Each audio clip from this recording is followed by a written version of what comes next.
Let's go live about 7 minutes early, y'all. Okay. Now, before we get started, before I give you a rundown of what we're doing today, we're gonna listen to Rocky Bad First 48 again. Let's get it.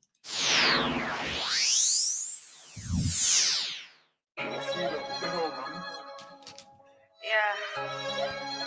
Y'all know what the fuck going on. Chat in this bitch. Stay clean, the bitch. I'ma ice my shit in a minute. Got too much bread, gotta stack my shit. So yeah, I'm a boss, let's get it.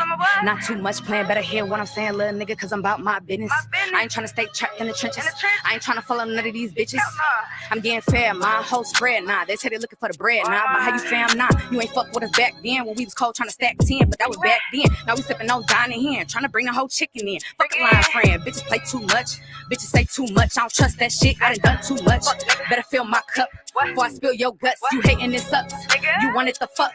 But I'm a real bitch, I do not give up. The kitty that's eating and getting her fluff. Mad that I somehow will never pull up. But nigga, you bluff. You cannot pay for this stuff. I promise you don't make enough. I cannot make this shit up. She wanna fight and you can't even fuck. Tell me how y'all even adding it up. Running up checks like a stimulus. Really, my nigga, you serious? I done made your whole team mad.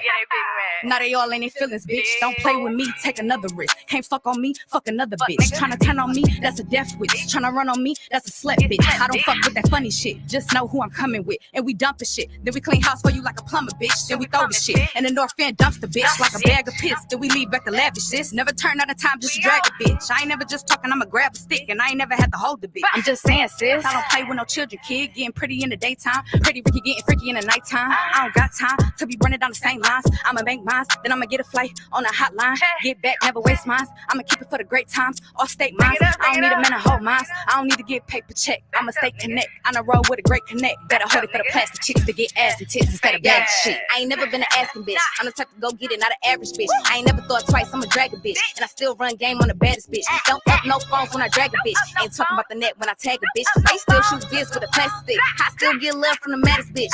I ain't dropping beef with a bitch. I'd rather seek me a bitch than a hoe lights out. I ain't pissed to meet me a bitch. Rather not speak to a bitch, tell a hoe watch out. Get a bitch ass like a kid, give a fuck who she is. Put her on the whole time out. Nigga gotta eat with a bib. I ain't eating no kids. You can nut just not in my mouth. Never had an op outside of my house. But me, I get shit poppin'. There's so many times lost count. I don't bet on no bitch. And running ain't never been an option. It ain't one nigga that can say he bought me. It ain't too much that a fuck nigga bought me. Still in the hood, ain't shit came off me. Heavy ass got pulling down my drugs. Still can't name one op that can fight. Still can't name one song I ain't right. Still getting brain rocking all of my ice. Told them I came, but I'm trying to come twice. All my bitches stay down for whatever. Rip J and Cheddar. Met so many bitches and I made them better. Gave out game and the game got better. Bitch was a hoe when I met her. Can't stand a hoe being extra. I uphold on whoever. Ain't like none of these chicks. I don't play with no bitch. Neck game frozen is weather. Little bitty bitch, I swear I'm about it. Little bitty rich, but I swear I'm not. Swear in my circle, I swear they got it. I be lying to the judge, I swear right at it. On my mama's soul, and I swear to God, these bitches ain't fucking with me. Niggas, no, ain't shit on the floor. They fuck you, they ain't fucking me. If they fuck you, then they broke and they cheat. Bitch, I don't move, I ain't coming for free. For the whole crew, so it's stuck there with me. When it's stuck there with me, better watch where you be, bitch.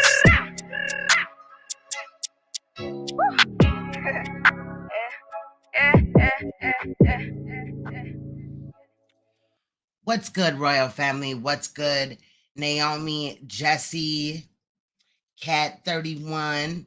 I see Buddy Lee in here. What's good, Crazy Third Eye, Imari, Sierra.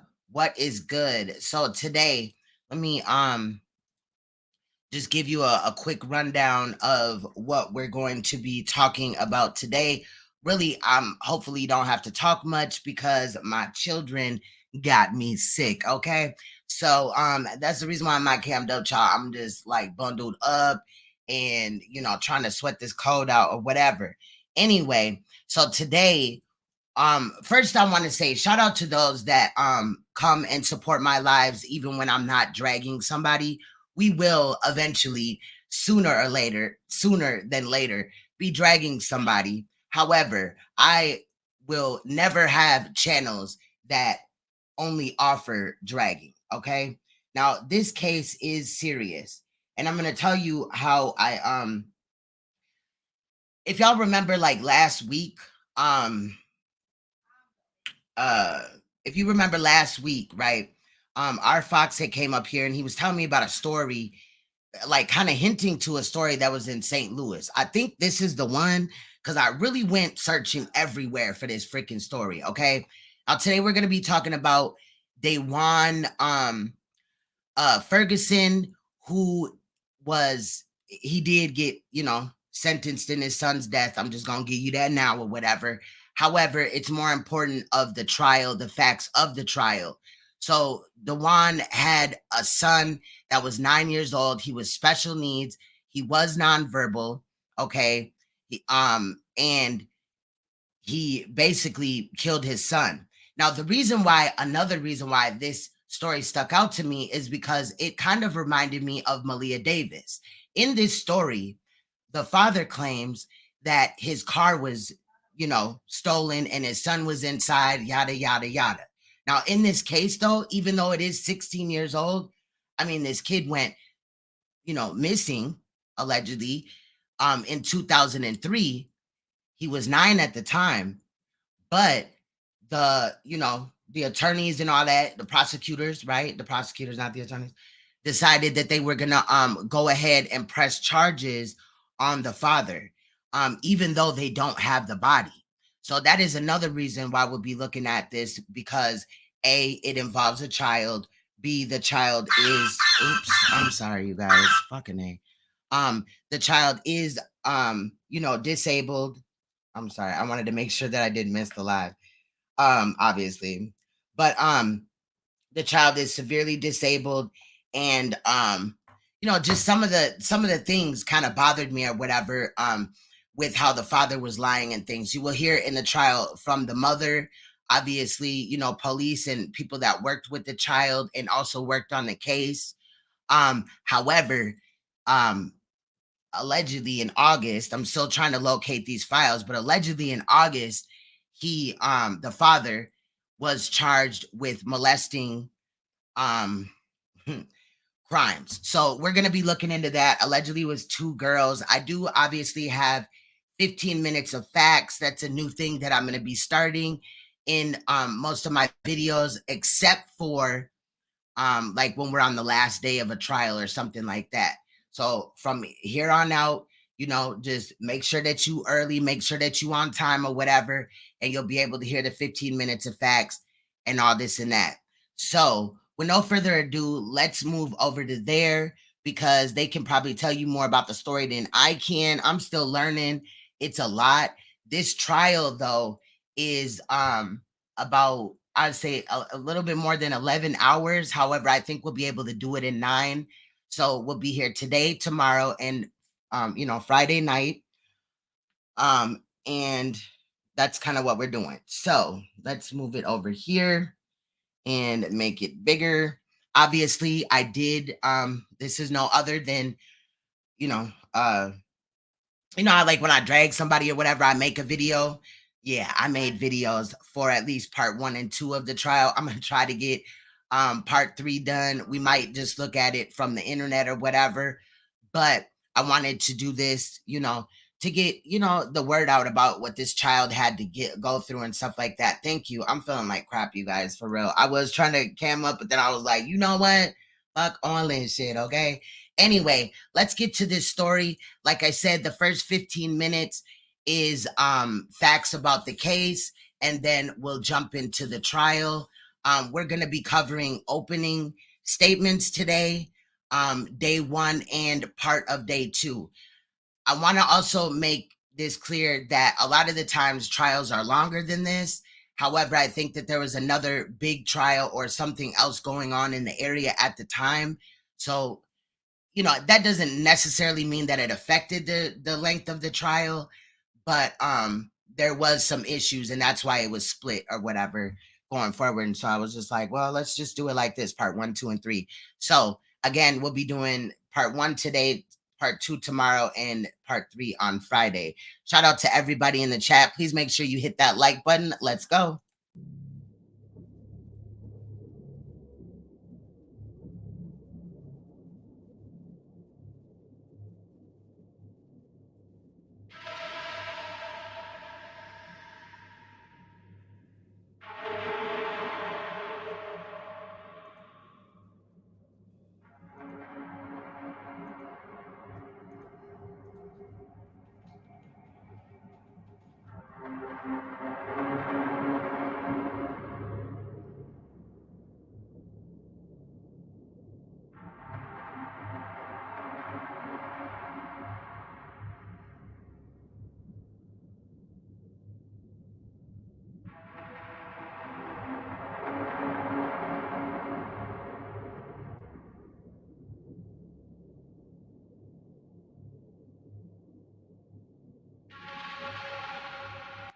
The 9-year-old boy with disabilities went missing in 2003. Prosecutors now say Dawan Ferguson killed him. Truly remarkable events unfolding today about a story, a horrific story that our region has been following now for more than 15 years. But I can tell you that Dawan Ferguson is in custody here at the jail right now, being held on no bond, accused of knowingly causing the death of his own son, Christian Ferguson. That, according to the charging documents I pulled from the courthouse. Christian Ferguson, as we will all remember, was disappeared on the morning of June 11, 2003, just 9 years old with extreme mental and physical limitations that required proper medication and nutrition. Now, prosecutors say that Dawan withheld some of that treatment for more than 2 years, from January 2001 to June 2003, and that without that care, Christian, he probably would have died, they say, within 48 to 72 hours. Now, back in 2003, Dawan claimed that he had stopped to use a payphone near the St. Louis City-County line and that a carjacker stole the SUV that Christian was in the back seat of. Now, that young boy, he was never seen again, despite exhaustive efforts over all these years by many, many different law enforcement agencies. Now, this is the first time that Dawan Ferguson has been charged in this case, though some of Christian's family, they have long suspected that he was involved. Now, it is still unclear tonight what new evidence, if any, has come up that might have led to these criminal charges. Christian's body, as we have since heard, has still not been found. Well, it's been more than 16 years since the disappearance of Christian Ferguson. Today, his dad was charged with his murder. Yeah, Morgan, even after all these years, police still have not found Christian's body. But today, prosecutors announced they're charging his dad with first-degree murder. His family has long suspected he knew more than he told police. Christian has short cropped hair and was wearing a diaper wrapped in a multicolored blanket. Police recovered the SUV hours later, but the little boy hasn't been seen since. What goes through my mind is, why is it taking so long? Christian's mom said she long suspected his dad, Dawan Ferguson, knew more than he told police. I'll say he came up missing, but he didn't come up missing. And that's what really angers me. St. Louis County prosecutors charged Dawan Ferguson with first-degree murder. They say he didn't provide proper nutrition and medical treatment for his son from January 2001 to June 2003. We learned that Christian's stepmother filed for divorce from Dawan Ferguson after receiving an order of protection against him. Prosecutors say a fresh set of eyes on this case helped lead them to this murder charge, but they haven't told us yet what new evidence they may have uncovered. It's the case of a missing child that has haunted St. Louis for nearly 20 years, may be nearing a conclusion, at least a partial one. Yeah, Christian Ferguson has never been found, but jury selection has just begun. The hallways outside the courtroom were packed with potential jurors all day long. They were called in for questioning one at a time. A jury is expected to be seated for this long-awaited trial. The pool of 120 potential jurors will be reduced to just 12. They'll decide the fate of 49-year-old Dawan Ferguson, who was just 30 when his 9-year-old son Christian disappeared from North County in June of 2003. Christian had a genetic disorder. The first-degree murder charge filed in October of 2020 says Dawan Ferguson knowingly caused Christian's death by failing to provide necessary nutrition and medication. In a court document, an investigator says Christian would likely have died within 48 to 72 hours without his medication. My grandson was left in his tender loving care as a father. So anything that transpired while he's in his custody, he's responsible, either directly or indirectly. Potential evidence includes Fox 2 video of this car where Dawan Ferguson said his SUV was carjacked with his son inside. The car was owned at the time by Dawan Ferguson's girlfriend at the time. Now, really quick, if you remember Malia Davis's case, that's what Darian Vance was saying in the case. Originally, he said that he was carjacked and him, his son, and Malia were thrown in the back of a, I don't even remember all of it. I just remember that a portion of it was that he was allegedly carjacked. Investigators wonder why it was there. Court documents show the judge will allow recorded conversations between Christian and his mother from June of 2003 to be admitted as evidence. Documents also show Dawan Ferguson's motion to dismiss for taking so long to prosecute him has been denied. His motion to reduce his bond so he could potentially get out of jail while awaiting trial was also denied. Dawan Ferguson remains jailed on a $5 million bond. He's also charged with child molestation and statutory rape in another case. His trial in that one is set for August. Happening right now, a day-long memorial for Christian Ferguson, more than 16 years after he vanished. He is the boy with disabilities who went missing back in 2003. Today would have been his 26th birthday.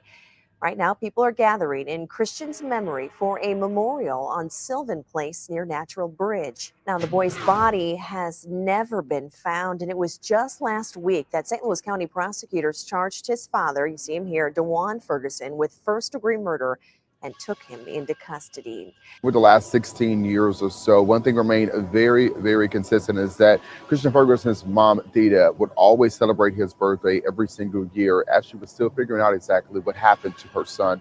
The memorial is now set up in the last place that Christian was seen, and that's here in Pine Lawn. Now, of course, the house that was here is now gone, but the memorial has been set up since about 4 o'clock this morning. Now, the Christian Ferguson mystery is one that if you knew about it in St. Louis, it completely broke your heart, and everyone wanted to know exactly where this boy went. Now, his family is still remembering him now 16 years ago. Right now, he would have been 26 years old.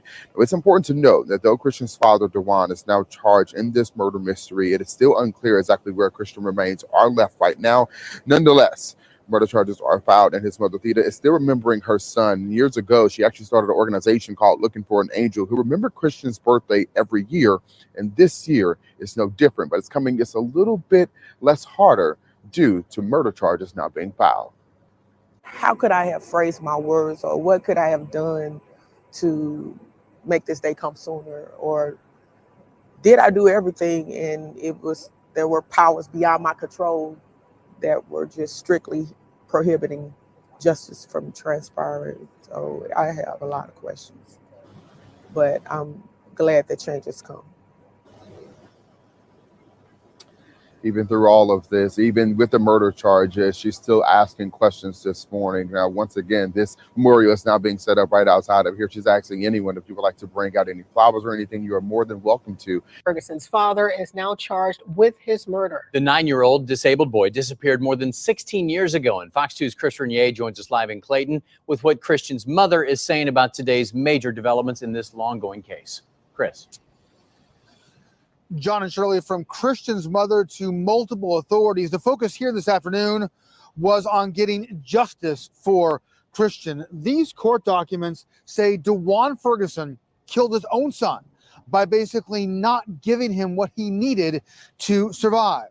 Ferguson is now facing a first-degree murder charge, and tonight is jailed here at the Justice Center. I knew that justice was on its way, but I'm in shock. That is Christian Ferguson's mother, Theda Person, reacting to murder charges being filed against 46-year-old Dawan Ferguson, Christian's father. Court documents say Dawan Ferguson, who had full custody of Christian, left his home with him on June 11th of 2003, and Christian was never seen again. Christian was just 9 years old. The documents say that Christian had a genetic disorder which required that he receive proper nutrition and medication, and that Dawan Ferguson knew this. The documents say from approximately January 16th of 2001 until June 18th of 2003, Dawan Ferguson failed to provide Christian with proper nutrition and medication. Now, the rare disorder that he has, I don't remember the name of it, but if he has too much protein, or I think like just even the littlest amount of protein, it can cause him to go into a coma and a slew of other things. And that Christian would have died within 48 to 72 hours without the medication he needed. Just after 6 in the morning on June 11th of 2003, Dawan Ferguson called 911 from a payphone at Page and Skinker, saying someone had carjacked his SUV with Christian inside. The SUV was found later that same day, but after an extensive search, Christian was never found. Bell would not elaborate on what, if any, new evidence has come to light, and he also acknowledged that Christian has not been found. Nonetheless, the case is moving forward. We have determined that we're going to look at cases with a fresh set of eyes, and this is a case where we feel that the evidence compels us to seek justice for Christian, and that's what we're going to do. I know that a lot of people believe that justice will be served. And though justice seemed to be delayed, may justice be served. I spoke this afternoon with John Rogers. He's the attorney who represented Dawan Ferguson early on in the investigation. He is not officially representing Ferguson now, but he says he has spoken with Dawan Ferguson and he maintains his innocence. Rogers says charging Dawan Ferguson is a serious mistake. Ferguson is being held here tonight with no bond. Nearly 2 decades after the 9-year-old disappeared in North St. Louis County. Dawan Ferguson is facing first-degree murder charges in his son's disappearance. Christian Ferguson was in the company of his father, Dawan Ferguson, when Christian disappeared back in June of 2003. In fact, Dawan Ferguson told police at the time that he had stopped his vehicle at a payphone to make a phone call. That happened along Page near Skinker, near the border of St. Louis and Wellston, when Christian disappeared. Dawan Ferguson told police his SUV was stolen, with Christian still sleeping in the back seat. Now, the '99 Ford Expedition was located 2 hours later that morning on Ron Bar Lane in Ferguson, but Christian was nowhere to be found. Police and volunteers searched frantically for the boy, but to this day, he has never been located. Now, 16 years later, in 2019, the St. Louis County prosecuting attorney charged Dawan Ferguson with first-degree murder in this case. According to the probable cause statement, Dawan failed to provide Christian with the proper nutrition and medication that he needed from January of 2001 through June of 2003. Today, jury selection starts for Dawan Ferguson. He's the man charged with murdering his son, Christian Ferguson, who had special needs. Jury selection is set to take place in Division 1 here a little later this morning. We understand that process could continue into tomorrow. Take a look at some past video of Dawan Ferguson walking with his attorney. Ferguson is charged with first-degree murder and child abuse resulting in death. Dawan Ferguson was originally charged with Christian's murder back in 2019, but then the charge was dropped and refiled the very next day in 2020. This whole case started way back on June 11th of 2003. That's when investigators say Dawan called 911 from a payphone saying someone had carjacked his SUV with Christian inside. Police later found the SUV, but not Christian. Christian, who was just 9 years old at the time, had a rare genetic disorder and could not walk or talk. Court documents say Christian would have died within 48 hours without his proper medication. Here is some of what Christian's mother, Theda Person, told us back in 2020 about the case against Dawan. My gut feeling is that they will definitely get a conviction. I feel that God prepared me for a conviction. I had no idea I'd wait this long to get right here. The murder trial of Dawan Ferguson. He is charged in the death of his 9-year-old son, Christian Ferguson, who disappeared in 2003 and was never found. Christian Ferguson, that little boy who went missing some 20 years ago with a rare metabolic condition. Today, Dawan Ferguson, his father, charged in the opening day of the trial. He was charged with first-degree murder after Christian vanished June 11th, 2003. Now, on that morning, Dawan Ferguson had called 911 from a payphone alleging a carjacker made off with his 1999 Ford Expedition with Christian inside. The child has never been found. Monday in downtown Clayton, jurors hearing from a number of witnesses, including nurses who had tended to Christian at Dawan's home some 20 years ago. They testified Monday about the conditions Christian would be found in, wearing the same clothing after the weekend from the Friday before, smelling of urine, wearing 2 diapers. Some nurses telling the court how they would take Christian home and bathe and clean him, giving him clothes from their own children. Prosecutors today trying to prove neglect for the child that needed round-the-clock care. Now, we'll hear first from Christian's mom, Theda Person, when questioned about people coming forward with potential information over the years on her missing son. And then we're going to hear from a nurse. Now, one of those nurses today testifying that she feared Dawan Ferguson some 20 years ago. At the time, he was working as a bounty hunter. Jurors today are going to be allowed to consider an alternate charge of first-degree child abuse resulting in death. Now, neglect was the focus today for prosecutors. This trial expected to last all week long in Judge Brian H. May's courtroom. 46-year-old Dawan Ferguson, now accused of abusing and raping 2 young girls over 13 years, starting back in 2000. Now, again, I'm going to be looking for this information. I did find some articles about it. I'll try to link, one of the articles or whatever in the community tab. It'll just be a link. You gotta press on it. But yeah, this part too, the fact that the whole son situation is bad as fuck. But then adding this to it, that's crazy. But obviously, those were two separate cases. One of the girls became pregnant, had a child as a result of this. The new charges come nearly 3 weeks after Ferguson was charged in the killing of his son, Christian Ferguson. The 9-year-old went missing back in 2003. Back then, his father told police someone drove off with his SUV with Christian inside of it. It was later found without the boy. Christian's body has never been found. The man facing charges for killing his disabled son will not be leaving jail anytime soon. Christian Ferguson went missing in 2003, and prosecutors believe his father, Dawan Ferguson, is responsible for his death. Now they plan to press new charges by tomorrow for sexually assaulting 2 minors. A judge denied bond for Ferguson today after these new accusations. Ready to proceed? All right, now, excuse me, you guys. That's another reason why I'm not probably gonna talk much in here. I say that, but if I got something to say or whatever. But this trial, man, has to be like. First of all, I'm gonna spoil it for you. He does, get convicted or whatever of his son's death, and also was convicted of molesting, at least one of the girls or whatever for the other case. But y'all know that I like opening and closing statements. I feel like opening and closing statements really make the trial, especially closing. But y'all, I'm gonna just warn you guys now. The details of this case as we move through. Again, it's gonna be part 1 today, tomorrow part 2, and part 3 on Friday night. You guys, it's trigger warning. Again, this child was severely disabled. He did have to wear diapers. He could not talk. A slew of other things. He was on a lot of supplements, a lot of medication. You'll hear about that in this trial and stuff like that.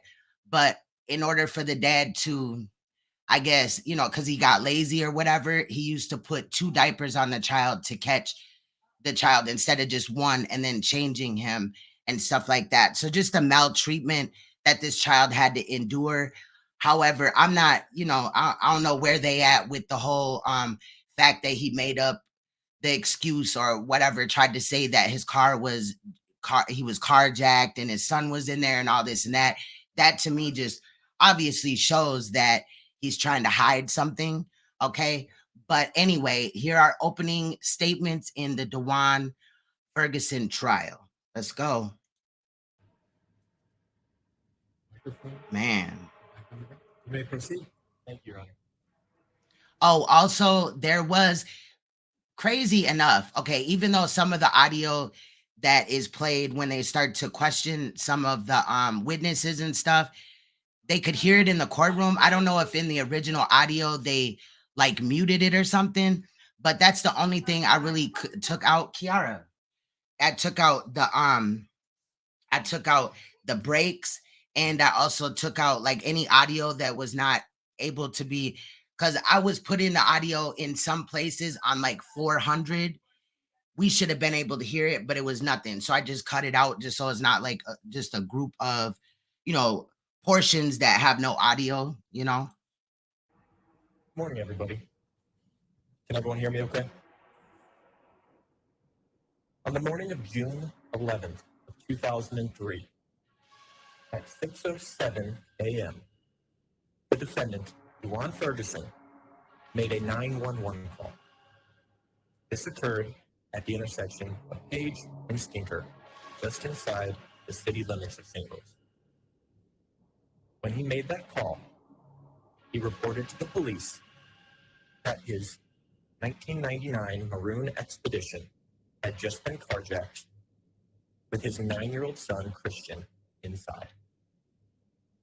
This 911 call sparked extensive law enforcement involvement, media coverage, organized searches, in what became known as the disappearance of Christian Ferguson. Christian Ferguson has never been recovered. But the evidence that you will see this week will show to you that Christian Ferguson was never missing, and that 911 call placed by the defendant is not true. The evidence will show that. It will show that it was all a cover-up by the defendant to cover up the murder of his own child.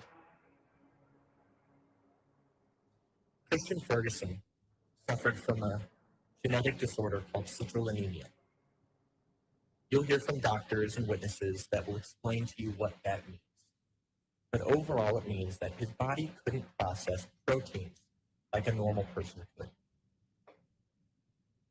He had to take medication, life-sustaining medication, and he had to undergo strict dietary restrictions. Only a few grams of protein he could have per day.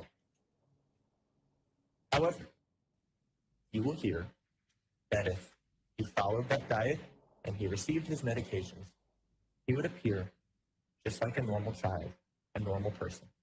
You saw that video? Christian Ferguson looked like any other little boy, walking, talking, playing around with his family. You wouldn't know that he had some sort of genetic disorder. You will hear from either So really quick, in case you didn't know, this is the prosecutor in the case. person who is Christian. Now, one of the defense attorneys reminds me, if y'all know who Queen Op and Shell is, she looked like she could be Shell's mom. Okay, I'm sorry. I had to throw that in there. Let's go. Christian's mother. You'll hear from his sister, Lynn Ferguson, who formerly identified as Connor Ferguson. We talked about that in jury selection. You'll hear from his aunt, Sharon, and they will all talk to you about what Christian's life was like as he was growing up. And then everything changed for Christian in January of 2001, January 16th of 2001 specifically. You will hear that the defendant, Dawan Ferguson, had full legal and physical custody of Christian during this time. And on January 16th of 2001, Christian had to go to the hospital. What you will also hear is that both the defendant and Theta were well instructed by doctors on what to keep an eye out for with Christian. Theta is the mother. If he received too much protein, or if he didn't receive his medicine, or if something happened, the ammonia levels in his body would start to rise. And when those levels started to rise, that put him at risk for falling into a coma, suffering brain damage, and ultimately could result in his death. They were trained on what to look out for: confusion, lethargy, not acting right, vomiting, things like that. Stuff that, if that happened to a normal child, a parent would closely monitor, but it might not automatically result in a trip to the emergency room. That was not the case for Christian Ferguson. If something like that, these outward symptoms were being displayed, they were to take him in to see his doctor. Well, on the evening of January 15th of 2001, Christian started getting sick. From the defendant's own words, he was vomiting. The defendant didn't take him to the hospital. Instead, he put him in his bedroom, put him to sleep. The next morning, in the 10 o'clock hour, is when he decides to make that call. Christian's not seen at the ER until closer to noon. By this point, Christian Ferguson had slipped into a coma, suffered extensive brain injury, was hospitalized for months. And that is when his life changed. And that is when Christian Ferguson became the disabled little boy that everyone heard about on the news. He never needed to get to that point. His parents were instructed on what to look out for. After Christian suffered that coma, he couldn't walk, he couldn't talk, he couldn't use the restroom anymore, he had to go back into diapers, and he had to have a feeding tube inserted, in which he received most of his nutrition and his medication. No longer that little boy you all just saw on that video. So during this time period, starting in January of 2001, leading into June of 2003 is the charged time period. And the defendant is now standing trial for his actions. And Now, I am wondering why the mother wasn't, charges weren't pressed on the mother, at least just a little bit, when before they had gotten a divorce, they were together and she was around. The prosecutor just said that the mother played some type of part in that. That's what I got from it.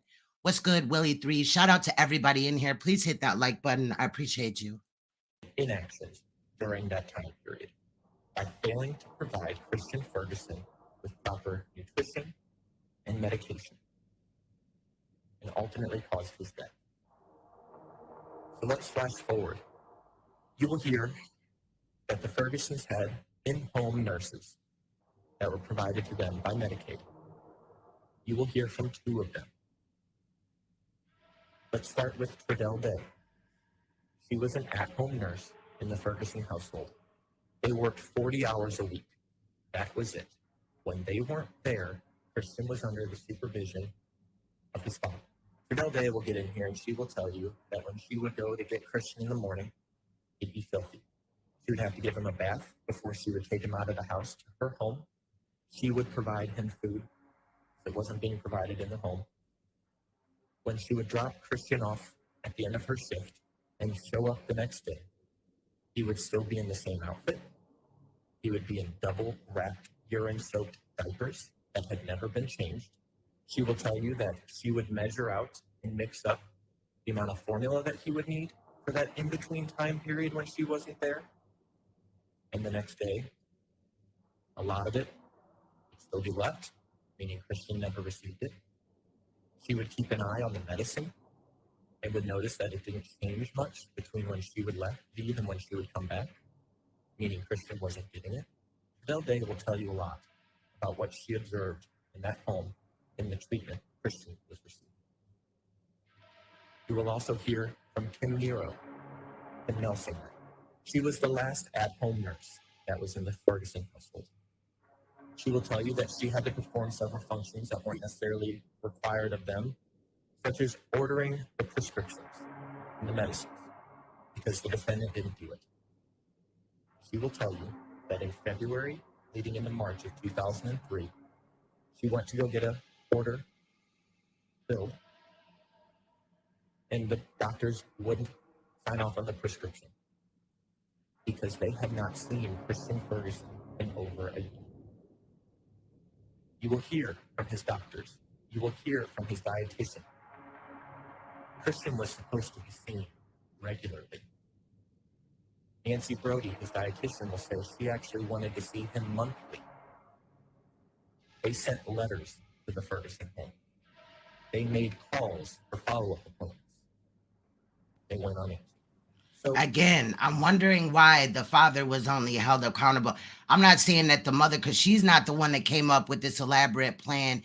And it sounds like they were already divorced by the time that her son had quote unquote came up missing, AKA the father had, was at least negligent. I'm not saying that he just strangled the child or whatever. But when you have a severely disabled child or somebody you're taking care of, you got to stay up on, their things. And when they their medication, their doctor's appointments and things like that, I mean, it's just kind of sad and unfortunate that the mother was there also at some point in time as well. She could have prevented this. She could have made sure that her son made it to doctor's appointments and things like that. And then also, why was the father the one, if she had to get a restraining order on him and, she was divorcing him and all this and that, why didn't the son go with her? Or was that some type of arrangement? when Kim Nero went to go get this prescription ordered and was told this, they said, we won't do it. That's what I'm thinking. That's what I'm thinking because there at some point in time, a sibling of Christians that is the victim of in this case speaks or whatever. So I don't know. Nothing happened to that child that we know of, right? Who is now an adult. So it does look like he just got tired of being a father. Kim Nero is the individual that took Christian Ferguson to the hospital because the defendant didn't even bother to go. And when Christian was presented to the doctors, they were alarmed. He had lost weight, significant weight. And they will tell you that when a child is 9, they're expected to grow and develop. He was not meeting his growth. In fact, he was suffering. They wanted to do those follow-up appointments. They never happened. This occurred in March of 2003. A lot happened in March of 2003 in that it was the last time several individuals ever saw him. Doctors never saw him again. Let's talk about somebody else, very important. Let's talk a little bit about Vita Person, Christian's mother. She had visitations with Christian that was facilitated through an agency called Heritage House. These occurred on the weekends. She would get him for several hours. On March 22nd. So again, I'm wondering why she didn't just have custody of her child. You know what I'm saying? Like, why was it visitations and all that? What made her to the point to where either she agreed that the child stayed with the father or that she, you know, had custody, had lost custody or whatever. These visits that they speak of make it seem like, you know, somebody from, you know, like a mandated reporter, like a supervised release type of situation. So I'm just wondering. 2003. Some of this I had to speed through though. So again, because I knew we was gonna watch it together. But I listened to a lot of damaging testimony, but you know, some things I still have questions about and may even have questions about after this. She went to Heritage House to have one of these visitations occur. She will say Christian just didn't look right. He looked tired, lethargic. He just didn't seem right. So then why at that time didn't she do what she needed to do to make sure that her son got in her custody or at least somewhere that he could be safe? If she couldn't, you know, I get it. Sometimes raising a disabled child, especially if they're severely, it can be a lot. But like, why didn't she speak up? That's what I'm saying. I kind of hold the mother accountable for partial, you know, of why he's not here anymore. He wasn't his usual. What's good, Jeanette? Bubbly self when he saw his mom.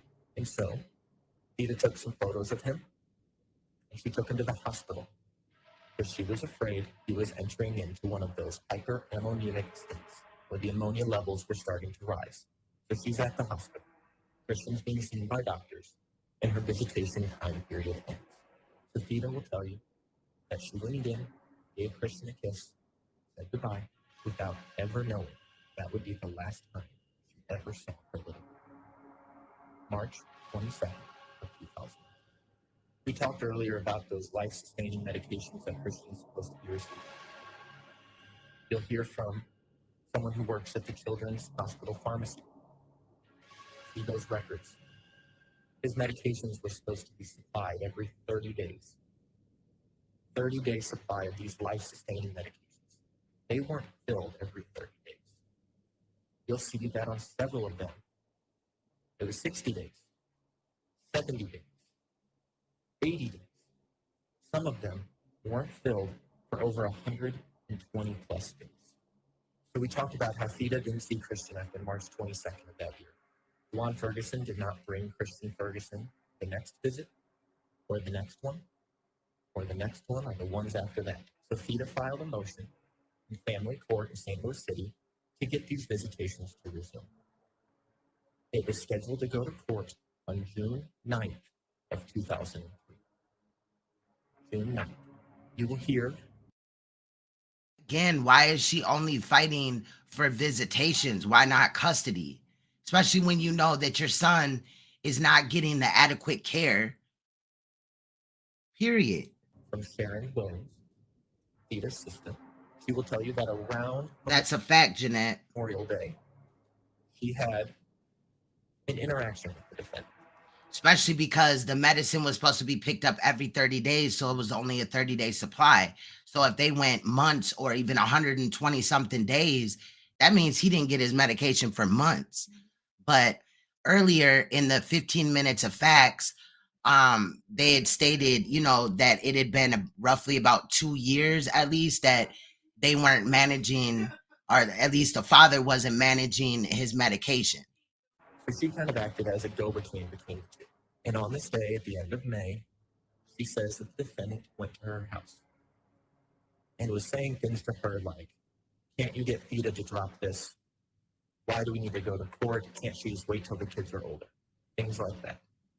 But she also remembers the defendant saying to her at the end of May, Theta will get those kids over my dead body. So let's jump forward to June 9th. That status conference. What's good, observing stuff? Took place. Oh, you didn't change your name. Okay. Was ordered to resume those visitations immediately or risk being held in contempt. 2 days later, on June 11th, is when Dawan Ferguson reported that his son Christian was the victim of this alleged carjacking. So let's talk a little bit about the events of June. Now, if you remember Malia Davis, there was an alleged carjacking in that situation where Darian Vance claimed that he was carjacked, and that's how Malia came up missing in the first place. Right when I heard that, I was like, Malia also was disabled in a way like how Christians could have been prevented, but because lack of, going to the doctor and taking the meds and all this and that, led his illness to get worse to where he was nonverbal and needed to wear diapers and things like that. Malia's brain injury, in my opinion, got worse over time. And we did document that as well. If you're not aware of Malia's case, a lot of it is on this channel. 11th. At the bottom. We talked earlier about how police, law enforcement, several agencies all got involved in an effort to look for Christian. It was broadcast over the news. Everyone was worried about a poor disabled little boy. Oh, okay. Observing. I got you. Missing. I said earlier how the defendant dropped right down here. Yeah, I saw your post in my community tab area. Observant said that he remembers this Ferguson situation from when he was a kid.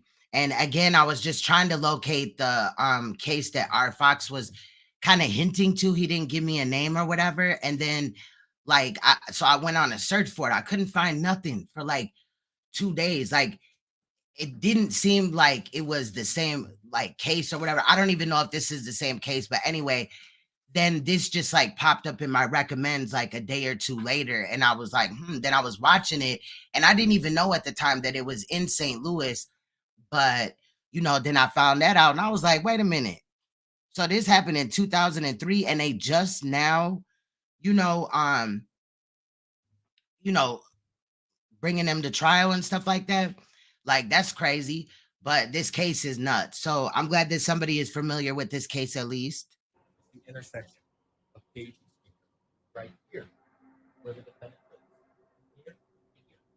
When the police respond to that intersection at Page and Stinker, the defendant tells them about how his son had been up all night vomiting and he was going to take him to the hospital. But he stopped to use a payphone along the way to call ahead. He reported that Yeah, oftentimes they do. I mean, I've covered a couple of little cases, like when we were doing like a whole bunch of news clips in one live. I covered a couple of cases where people actually did steal a car and they didn't know that a child was in the back seat. Sometimes those ended, different or whatever. I just remember a few cases off the top of my head. But yeah, right when I heard that, I was like, that's a red flag, because I just remember that from Malia Davis's case. So I'm wondering if Darian Vance possibly knew about this case and he just said that, you know what I mean? Thinking that, oh, this will make it so that, nobody's ever, I'm not going to jail for this. You know what I mean? Because it was a long time before he went to court. He just went to court. I believe it started in July, this trial situation or whatever. So maybe Darian thought that if he said the same thing, that would keep their eyes off of him, which was a red flag whole time because there were so many issues with his story and everything like that in the Malia Davis case. But this case definitely reminds me of Malia Davis's. Expedition was last seen at 6:07. And I do hope in Malia Davis's case, eventually somebody will be charged with the death, with her death, because at this time, you know, that's not the charges that Darian Vance is locked up for. The charges do pertain to Malia. However, it's not her death. You know what I mean? And I really think, honestly, that the mother is responsible for the death, and Darian just covered it up, honestly. So I hope eventually they can reopen that case and bring the mother or whoever did it, period, to court for what they did to that child. East into St. Louis City. I want to direct your attention to where the SUV was recovered. Up here, top of that map. Okay. On a little dead-end street called Ron Bar Lane.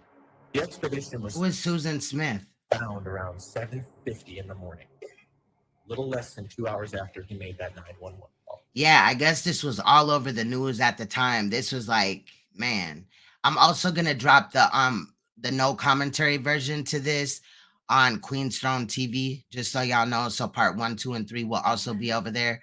I'll run that during the day. I might not be actually in the chat room or whatever, but you know, I'm gonna run it over there as well.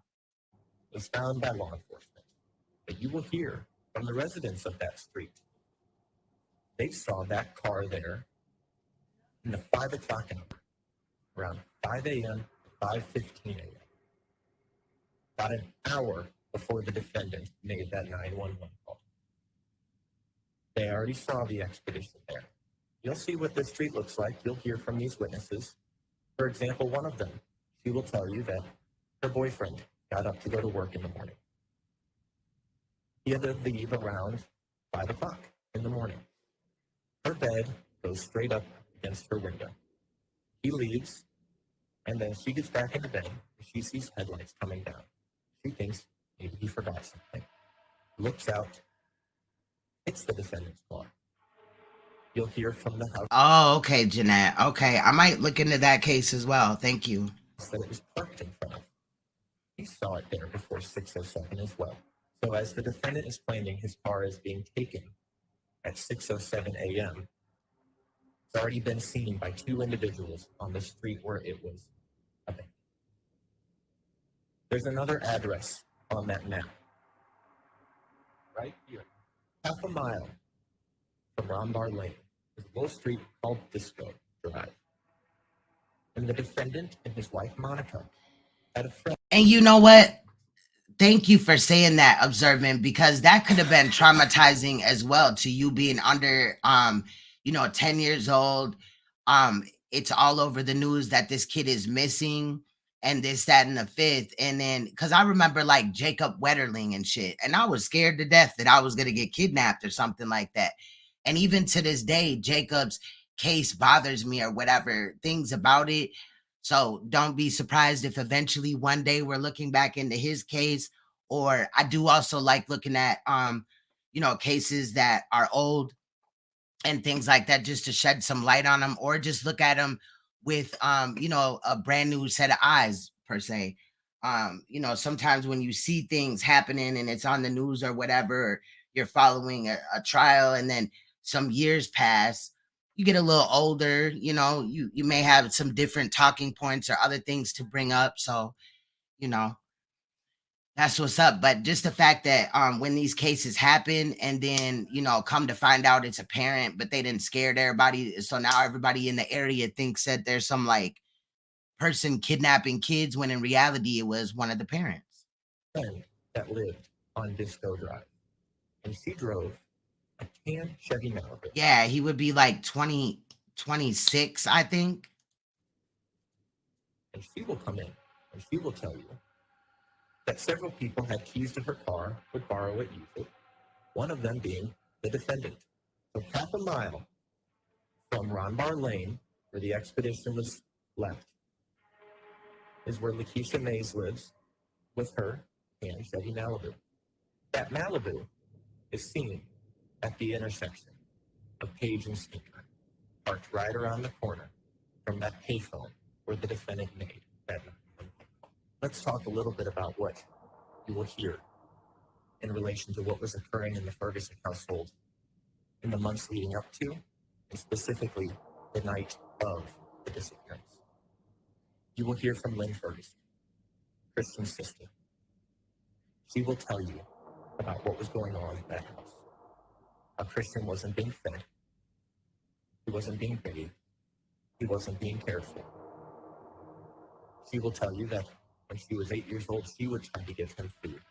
She would try to bathe him, because no one else was. I may have forgot to mention this earlier, but we talked a lot about how March was important. The funding for the Medicaid, for the at-home nurses, ended in March of 2003. So from March of 2003 until June, no one was in that home caring for Christian. He wasn't being seen by doctors either. He wasn't being seen by his mother. He wasn't being shown to anyone. But Lynn Ferguson was living in that home. She saw Christian. She will say that he was getting skinnier and skinnier. And you could see the ribs on his body and his bones. I expect she might say that he looked like Gollum from Lord of the Rings. On the night of June 10th, on the day of June 10th, Lynn notices that Christian's feeding tube is not in his tank. And she saw a little bit of blood.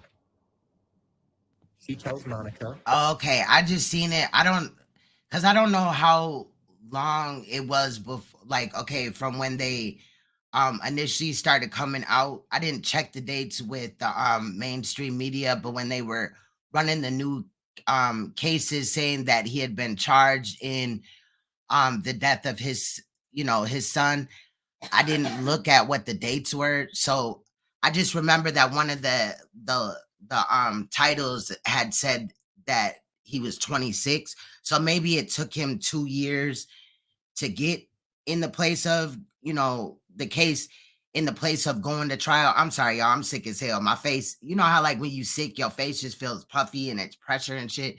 So I apologize. But I don't know if it took 2 years to get to the position of going to trial or whatever, but I just remember that it said 26. So you're probably right. You definitely know more about it than I do.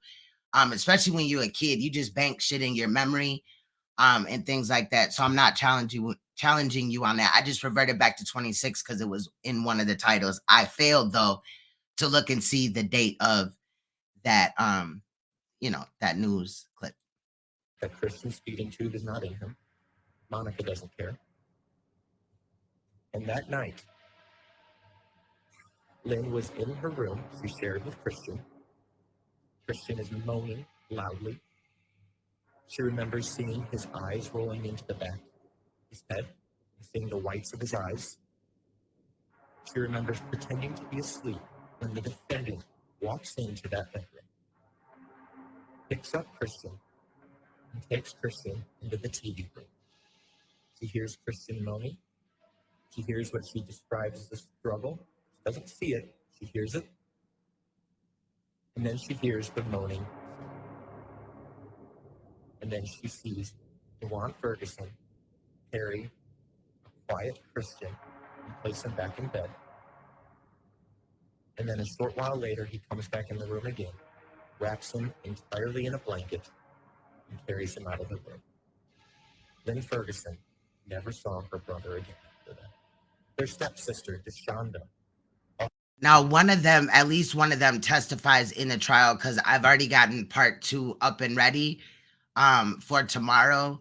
And one of the sisters or whatever of Christian testifies. And in my opinion, I kind of like, fast forward it because I was trying to get these done. Again, these were like about 4 hours of content or whatever that I wanted to edit down. This video is 3 hours and 23 minutes. The next one is like 3 hours and 13 minutes.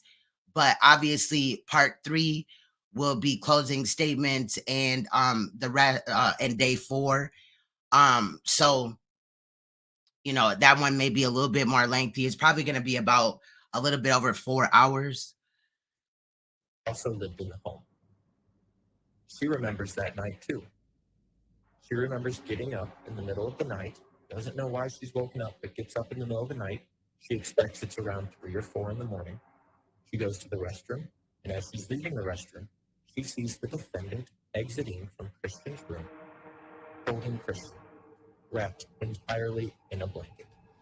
Now, hold on really quick, because I wanted to say this. When the prosecutor, the man that we're listening to right here, said earlier that he heard Christian moaning and shit like that, after finding out that, it could have been moaning from pain or that he was like, being suffocated or something like that, right?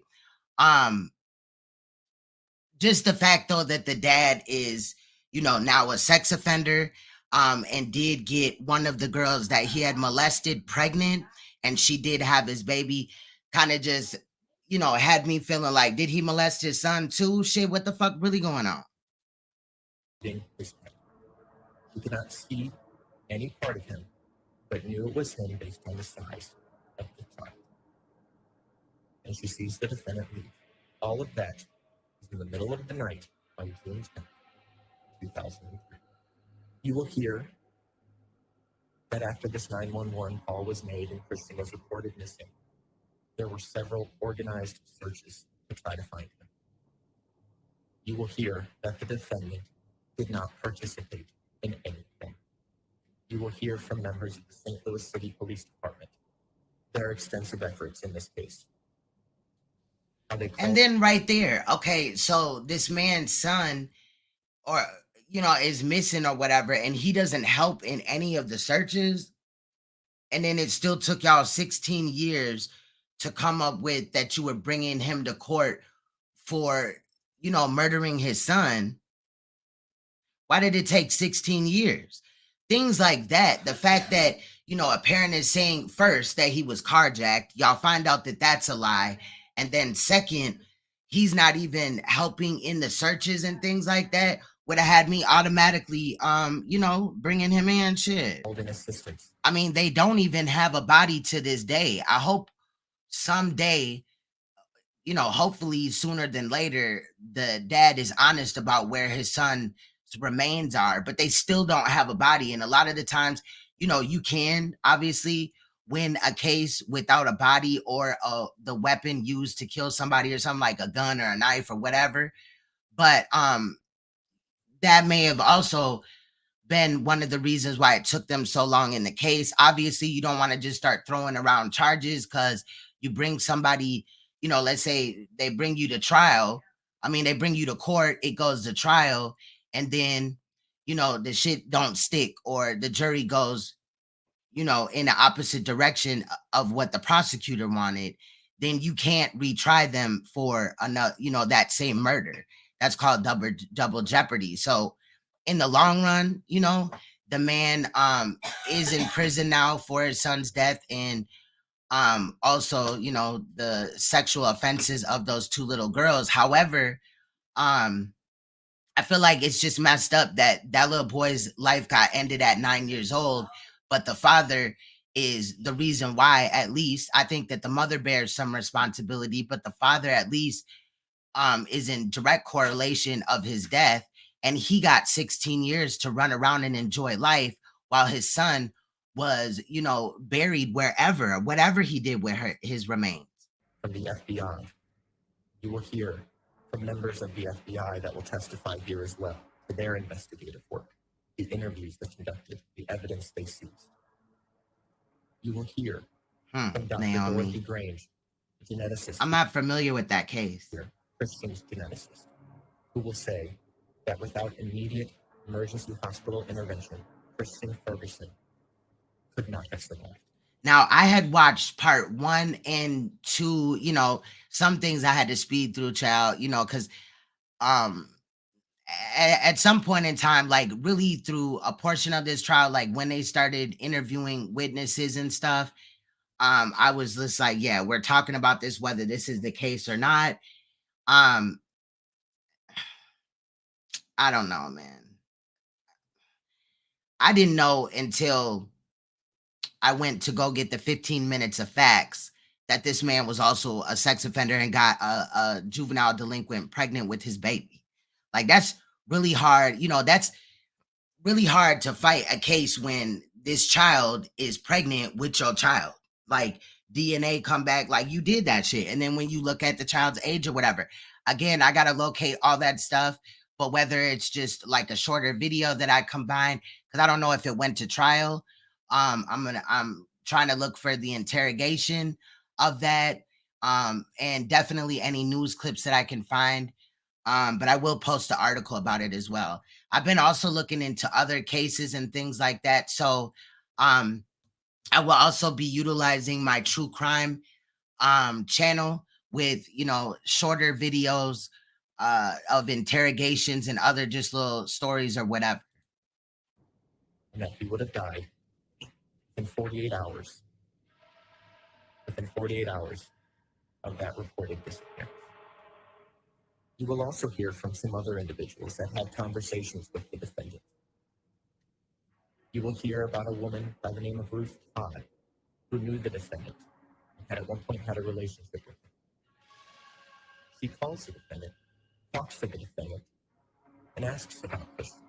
Said, what happened? And he tells her, I did what I had to do. When she asks, what does that mean? He just stares at her. You will hear from Lakeisha Mace, the individual who's Malibu. She called the defendant and asked, why'd you take my car? And he says, you don't need to talk to the police. And you will hear from a woman. Her name is Santana Contreras. She worked with Monica, the defendant's then wife, at a store called The Avenue. She will tell you that she became friends with Monica and eventually went out with Monica and Dawan Ferguson, and that they had approached her about becoming involved in a three-way type relationship with them. And Monica eventually tells her a little bit about Christian. And then Dawan starts talking to her about Christian. And Dawan Ferguson tells Miss Contreras things like, that boy was dead before I ever reported him missing. The police would be ridiculous to believe a story like that. We weren't giving him his medication. He talks about his ex-wife, Vida, how much he hated her, and he said that the police are never going to find that. Over the next several days, you are going to hear a lot of evidence. You will hear from witnesses. You will hear from police officers, detectives, FBI agents, forensic interviewers, doctors, nurses. It's going to be a lot. Please stay focused and keep your eye on the ball. Don't get distracted by things that aren't important. Focus on the evidence, like we talked about in jury. The things the witnesses say, the physical pieces of evidence, stuff like that. It's going to be a lot, and we're asking a lot of you, but please stay focused.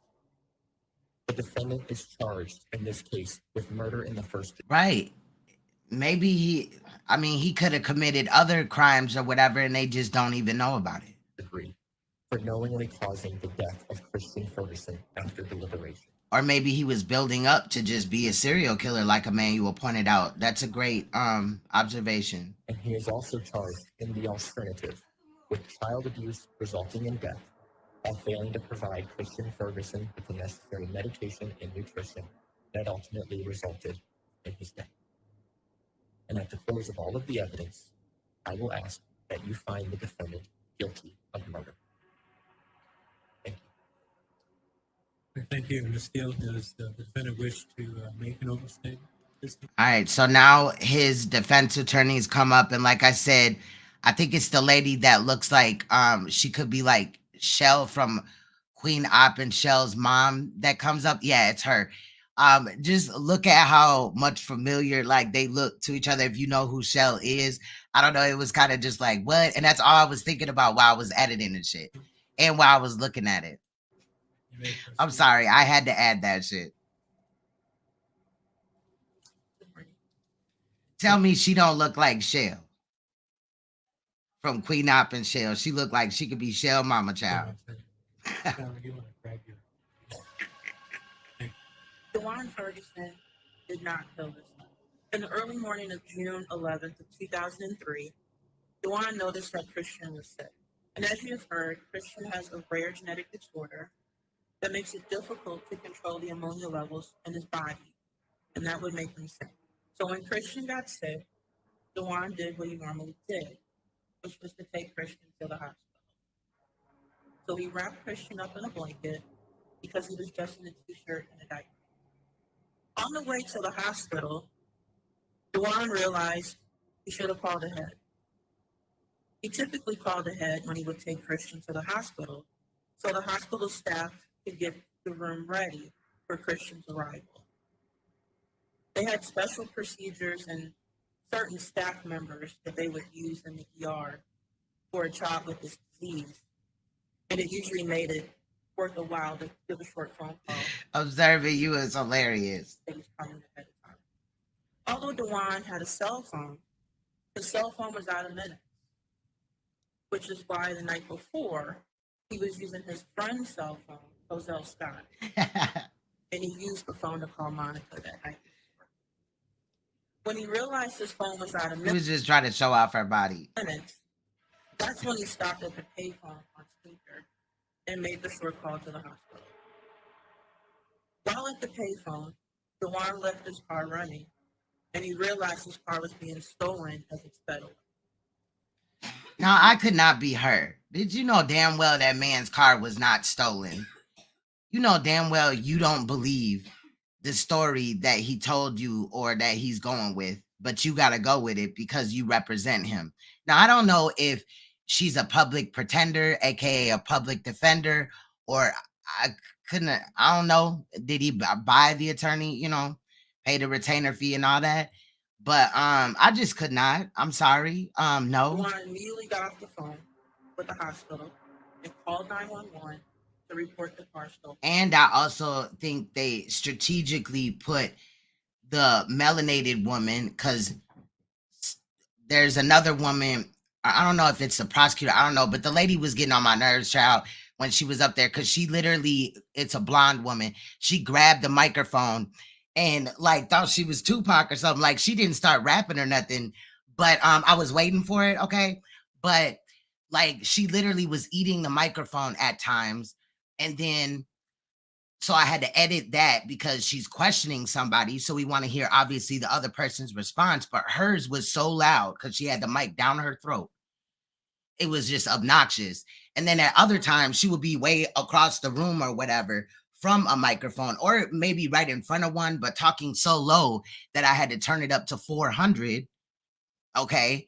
And then, equal the other person's response. It was just crazy. Y'all know sometimes in these trials we talk crap about the people in the court, or if something go on in the courtroom, we'll state a little something or whatever, we'll just talk a little crap or whatever. But anyway, back to the case. And that his disabled son was inside of that vehicle. Facts, He Naomi. then called his friends and family to let them know what had happened. Observe it. Now, him and his wife, they did have keys to their friend Lakeisha May's car. So someone brought that car to where he could get a ride when he was done riding around with the police while they went to search for Christian. Meanwhile, the actual person I'm sorry, we get petty sometimes. that took this vehicle abandoned it on a street called Dawan Ferguson. You will hear that sometimes when thieves steal cars, they don't realize there's a child inside. And when they do realize it, they dump the car. Usually Facts. Old girl was literally trying to deep throat the mic. Y'all gonna see it. a couple of blocks from where they stole it from. However, Christian was not your typical child. He was laying down in the back seat. He was sick. He was nonverbal. And he was quiet. So the thief wouldn't have realized that Christian was in the vehicle until he traveled several miles. You may. So they had objected. Thank you, Judge. At the time that Christian went missing, Dawan was involved in family court with his ex-wife, Theta. They were always in and out of family court for various disputes between each other over the children. Theta hates Dawan, and she's always had it out. Even before Christian was missing, she made police reports about him. Hold on a second. I ruled on the objection. Objection. Okay, period. I don't know what's going on with her hair, child, but no. Forward. Ladies and gentlemen, you can take a stretch break at this. At the time that Christian went missing, Dawan was involved in family court with his ex-wife, Theta. They were always in and out of family court for various disputes between each other over the children. Not the Michelin man. I'm dead. Theta hates Dawan. And then the way that she keeps shifting. Now, I'm not trying to fat shame nobody or whatever, but the way she keeps shifting just gives me chafed thighs. And has always had it out for her. Even before Christian went missing, she made police reports, and you will hear evidence about a police report she made on March 22nd, 2003. Theta and Dawan had another child, Connor, now known as Mike, who is apparently going to come in and testify that she witnessed Dawan hurt Christian in another room. But you will see evidence and hear evidence showing that then Connor... Yeah, he said we're gonna take a stretch break. I had clipped the stretch break out, obviously. You know, we trying to save as much time, you know, because I'm gonna come in here and talk my shit anyway. Interviewed repeatedly by the police, by FBI. Nah, I definitely, like, literally her arms, again, I'm not trying to fat shame this person, but her arms are about the size of my thighs. By a CAC interviewer. No, I ain't skinny as hell, but child, no. Mother Theta, and by an attorney back in the year following Christian. And every single time, he told those interviewers that nothing happened. Connor says that Dawan picked up Christian, possibly fed him. How? You have a wrench, don't you, observing? I'm not looking on my phone, but you had a wrench, right? In another room, brought him back to the bed to sleep, and then eventually took him outside to the park. Nothing about any struggling or choking noises in another.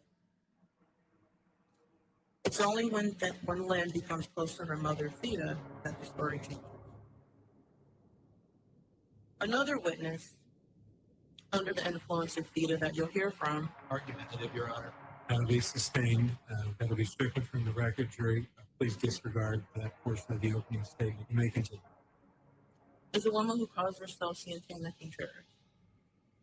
This is a person who claims that Dawan confessed murder to her about 18 years ago. She says that she told her store manager at the Avenue, Sonia.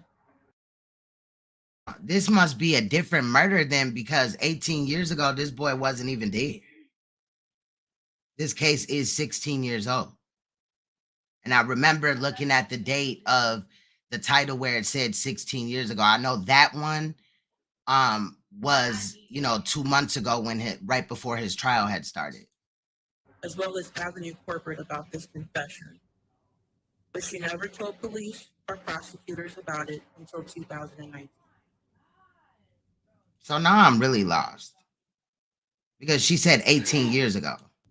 And that's when she saw Dawan had been charged with this case. She then talked to Theta, and she then tells the story to the prosecutor's office about how her acquaintance with Dawan and her acquaintance with Monica, whom she hardly knew, confessed to murdering Christian.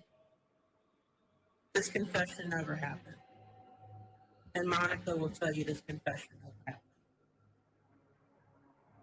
The state is also going to present some evidence in regard to how Christian looked and smelled. This disease increased the ammonia in his system.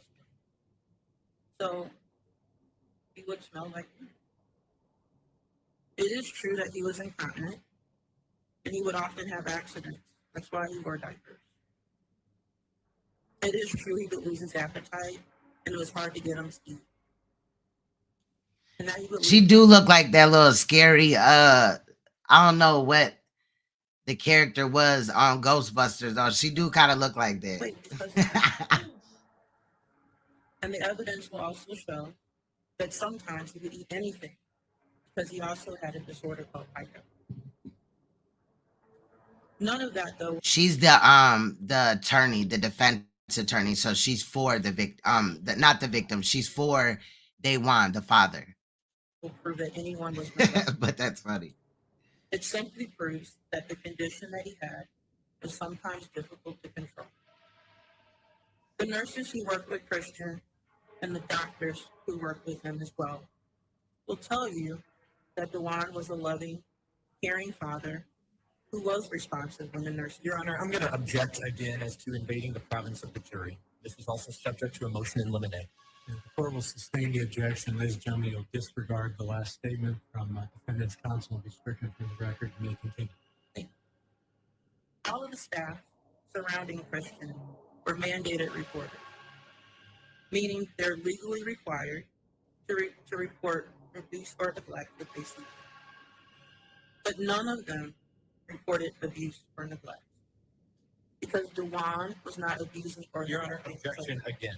Bro, I'm telling you, this shit was heated. Now, sometimes it's more heated, like, you know, it gets more fiery or whatever. But the judge was like, nah, shut up, bitch. Like, you know what I mean? He was overruling her shit and everything. That'll be sustained. That is I mean, he sustained that one, but I'm just there. ladies and gentlemen, please disregard the last portion of the statement. Will be stricken from the record. You may continue. He was not trying to hear what she got to say.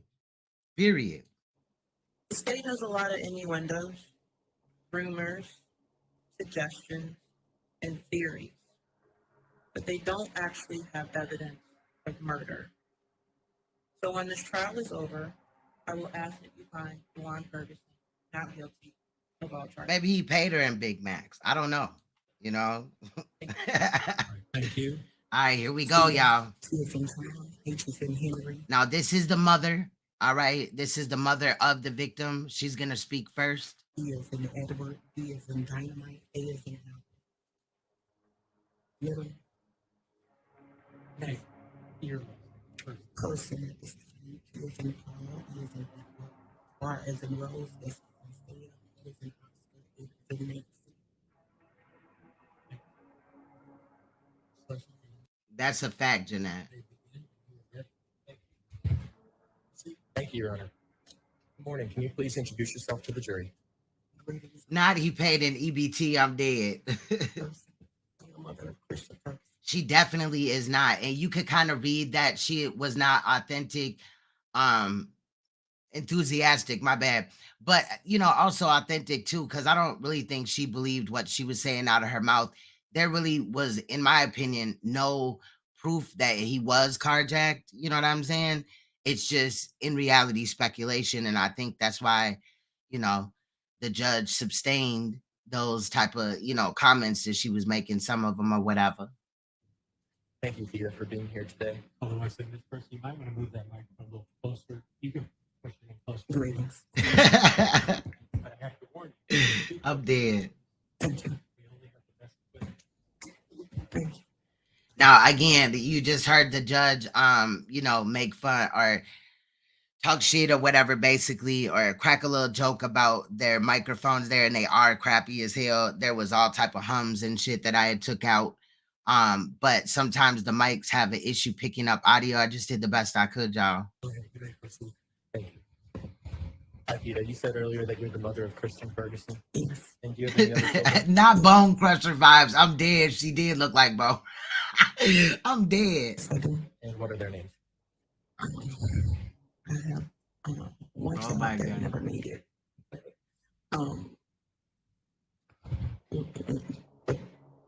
Yeah, how she refers to herself now. Thank you. Lynn Ferguson. And was Lynn formally identified as Connor Ferguson? That is correct. So you have just the two children then? Yes. So she has two children, one that had already passed away. And the one that you mentioned earlier that didn't make it, are you speaking about Christian Ferguson? No. Oh, I apologize. All right. So now she has two children that passed away. Yet she wasn't charged with anything. I just have questions about why. Miss Person, let's talk a little bit about Christian, okay? Yes. Did Christian suffer from any sort of disease or disorders? He was born with a rare metabolic disorder called citrullinemia. Can you please explain to the jury a little bit about what citrullinemia means? Citrullinemia is a metabolic disorder, so he was born with the inability to make arginine, so we would have to give him something called L-arginine So it's like this process that the body goes through, the urea cycle. And so if one enzyme is there and the other one, if the one is lacking, like arginine, then citrulline will go. Now that I'm not sure about. I would want to guess yes, because they were allegedly married. But again, somebody could be married a week, a month, I mean, a year, whatever, a couple of years, and then ultimately they had gotten a divorce. But I don't know if the other child was, with this guy, the Dawan Ferguson, the father of her son Christian. Out of control, which could cause a hyperammonemic crisis. When you say the word hyperammonemic crisis, can you explain what that means to the jury as you understand it?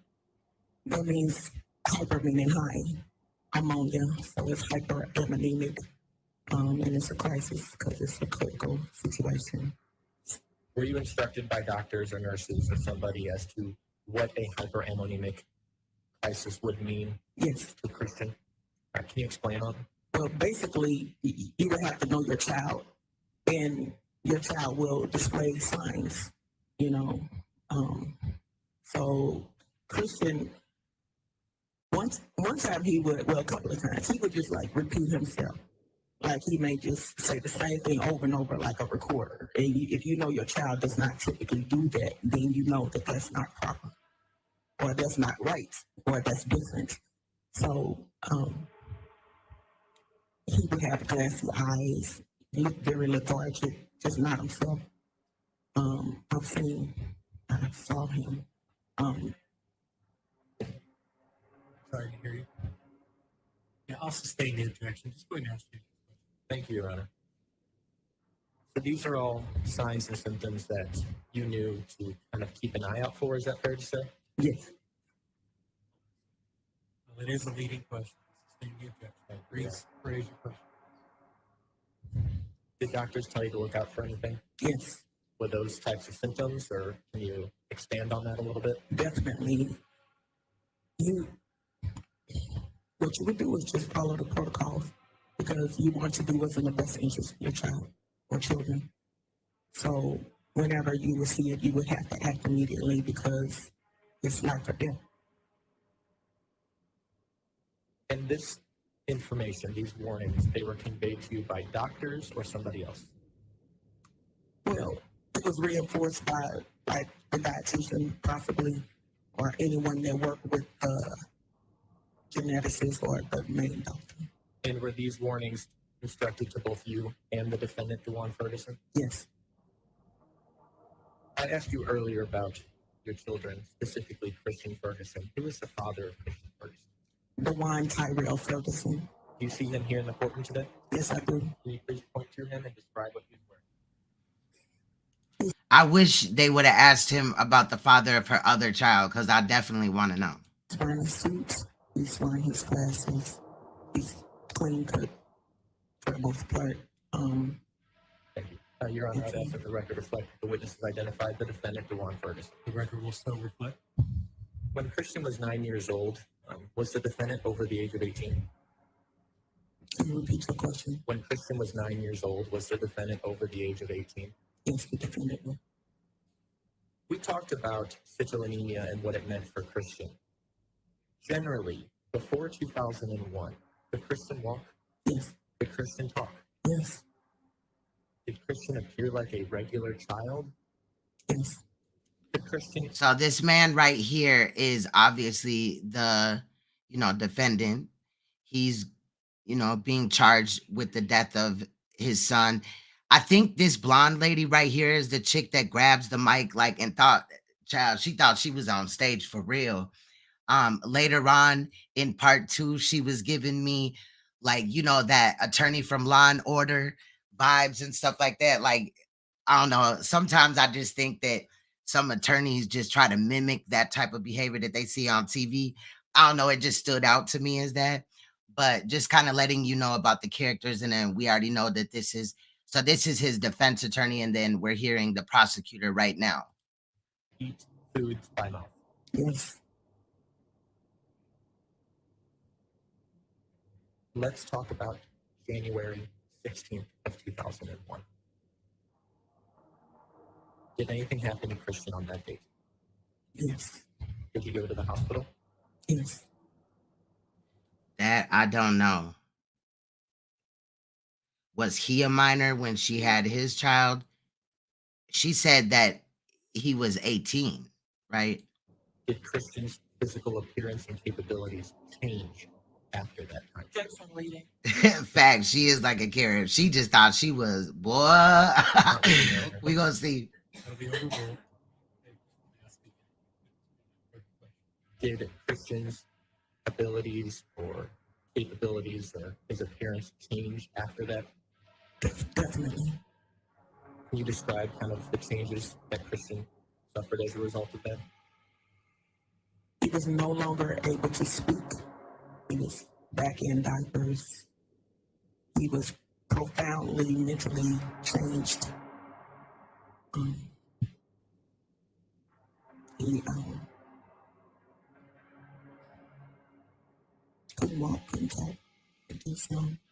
Profoundly mentally challenged. Now, possibly, I don't know if this was just happenstance, right? That, you know, the Karen attorney sits right here and she sits over here, but I don't know. Maybe now it's kind of looking to me like maybe Jeanette, what she was saying is there's some cases that they have to take. I'm aware of that as well because I did go to law school. I did not graduate because I found out that, you know, here, most of the time you have to become like a public defender and take cases that, you know, you would probably not agree with. You have to defend these people. And I was like, I cannot, you know, unless you get picked up by a certain law firm and stuff like that. And for that, you need connections and all that or whatever. But maybe just the fact that she's sitting over here, and I would guess that these, you know, would be correctional officers maybe for him, or because I'm noticing a badge right here, what looks like, but maybe they could be paralegals or whatever. Maybe they just sitting there, child, I don't know. But just the fact that she's over here and not sitting right next to the defendant, it kind of sticks out to me a little bit. He was never the same. He could never tell me. Oh, I must have heard that wrong. Thank you for pointing that out, Jeanette. So what is really going on? The things that he typically would do, he could not do. Rise from monsters, yes. I was able to move to walk. May I approach the witness, Your Honor? You may. Now that's interesting though. If he wasn't 18 and she was, and there was a huge difference, maybe not a huge, but you know, some years difference in between or whatever, because again, this man also during the, I don't know, 16 years or whatever, but somewhere around there, he had gotten a girl pregnant and molested another girl, both around like 13 years old, I believe, that I can recollect. So I'm just wondering, where did he get that behavior from? And now that you brought that up, that's a good question.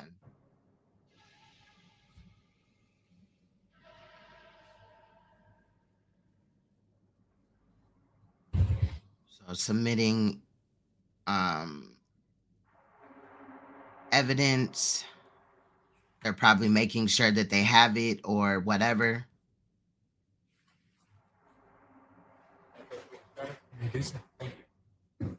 And when I say that they have it, meaning that they have their own copy.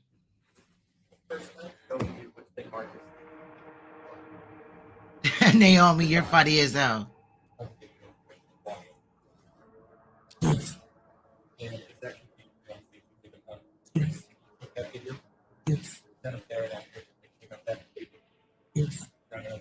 I swear.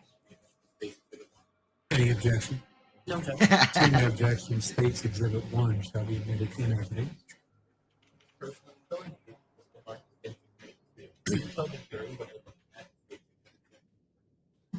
Picture of my beautiful child, my angel, Christian Ferguson. Yes. No objection. Seeing no objection, State's Exhibit 2 shall be admitted in evidence.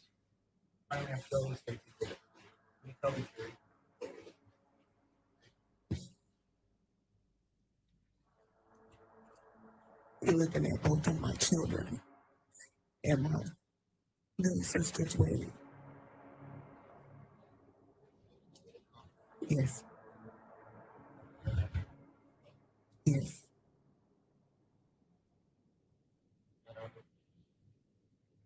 Any objection? No. Seeing no objection, states Exhibit 3 shall be admitted to evidence in the public. You may do so.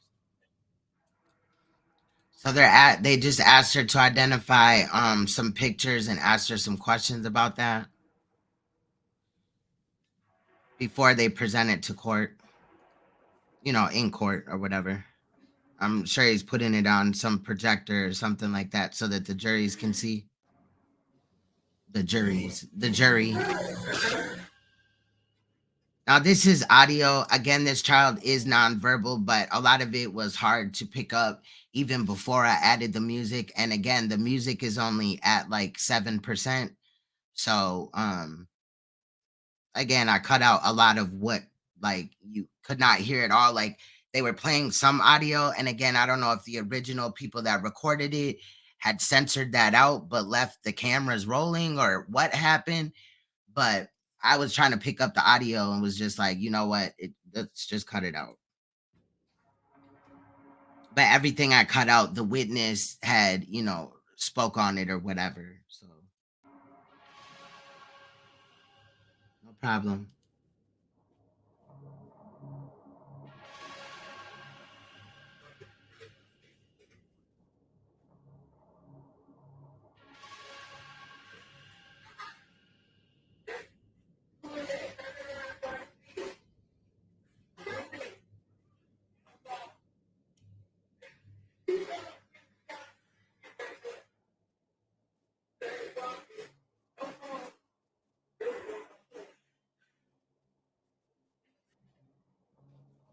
So right there, I don't know if you could hear hear it, but I remember during editing, it seemed like a really short clip of her communicating with her son.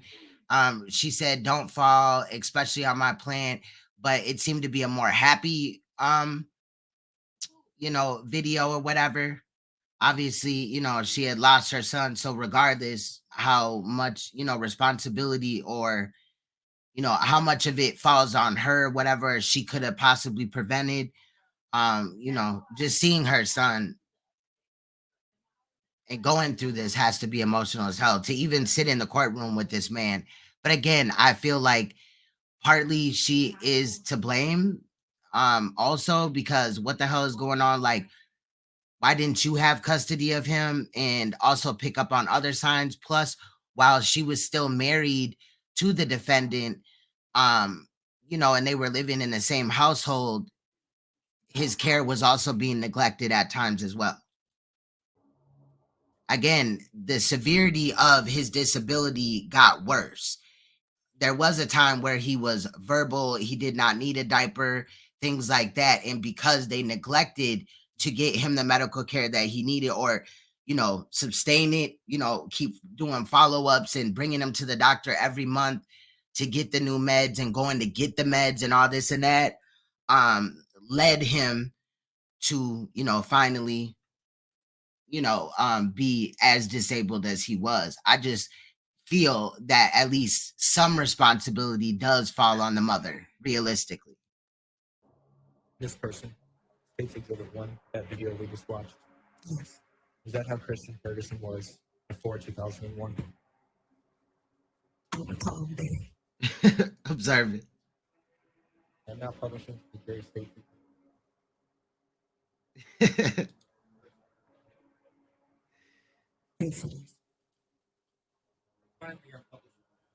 Regress. Thank you, Jeanette. I'm not trying to be offensive at all. If I wear shit, I'm feeling like crap, y'all, but it does feel good to, get this child's story out here, whatever. So if I just have bad, picks of words, just bear with me, y'all. Sorry. That photograph you described earlier? Yes. Christian walking down the aisle? Yes.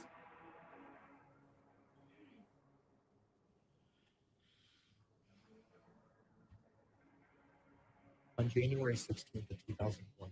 Are you okay? Yes. On January 16th of 2001, did Dawan Ferguson call you to tell you what had happened to Christian? State the date again. On January 16th of 2001, Yes. did he call and leave you a voicemail? Yes, he did.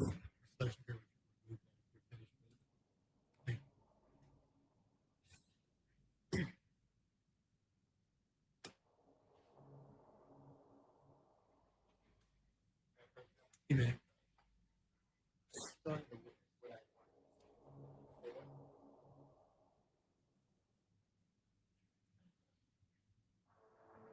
think you might need 7 7-year-old.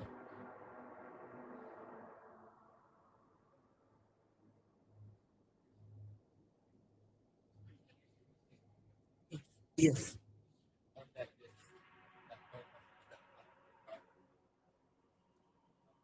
Yes. Yes. Any objection? No objection. Same objection. States Exhibit 7 shall be admitted in evidence. So if y'all missed that, he just asked her to identify the evidence that he was about to present. The judge just accepted it into being actual evidence in the court.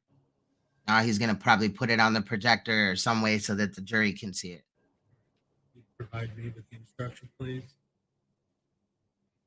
Tim, if you would help pass out transcripts.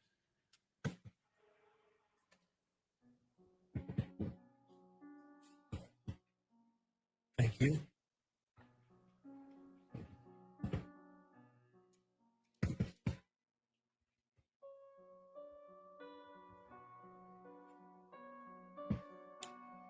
All right, ladies and gentlemen, while Tim is handing those to you, I need to read this instruction to you. States Exhibit 7, the audio recording of the voicemail message of the defendant has been admitted into evidence and will now be played for you. The transcript of the audio recording is being provided to you to read as you listen to the audio recording. This transcript is not evidence and is being provided to you to assist you in following the audio recording. You are instructed, however, that the audio recording and not the transcript is the evidence. Should there be any discrepancies between the audio recording and the transcript, you are to be guided by what you hear on the audio recording. Thank you. You may proceed. I definitely agree, Emmanuel. Now, this audio might be a portion of what I had to cut out because nothing was audible. I just got done with part 2 earlier today. I got to work on part 3. So some of it kind of just blends all together, whatever. But one of these audios, when it was played in court, like there was nothing, but they were acting like they were hearing something. So again, the news, when they put it out originally, probably censored it.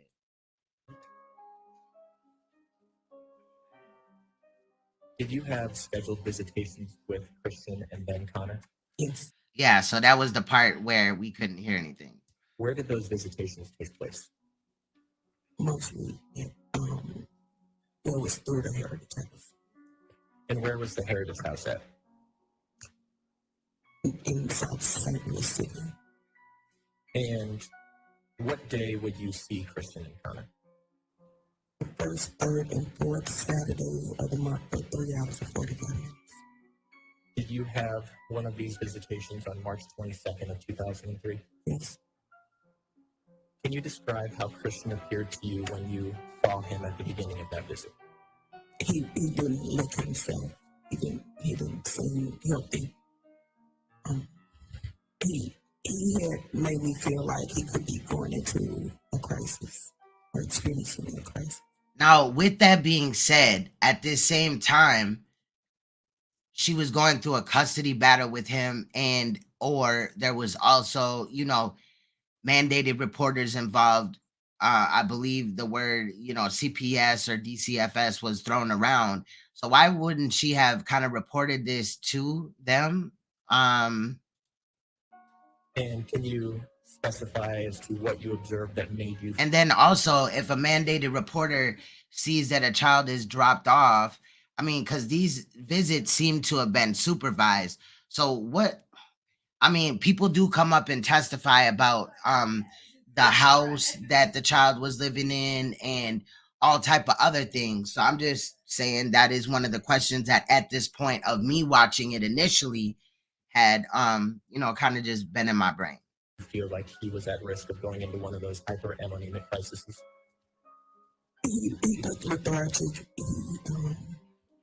Something was definitely going on, Jeanette. Great point. Great observation. Something was going on. He was like bumping into things.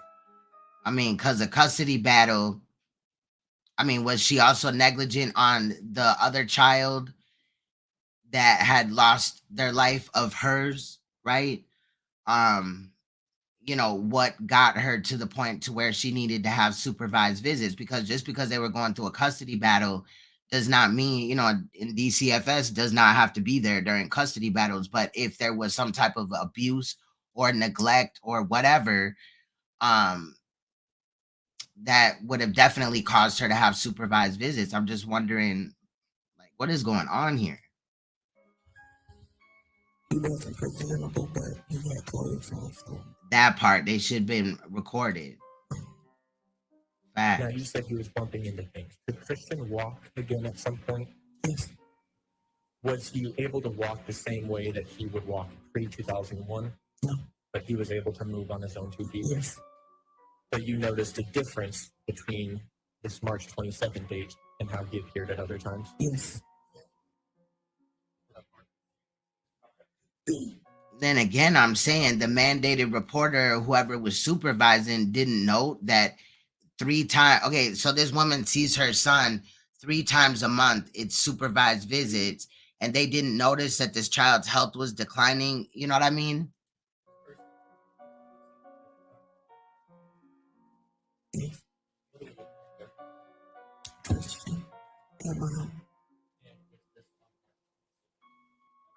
Yes. Yes. I agree, Emmanuel. Any objection? No objection.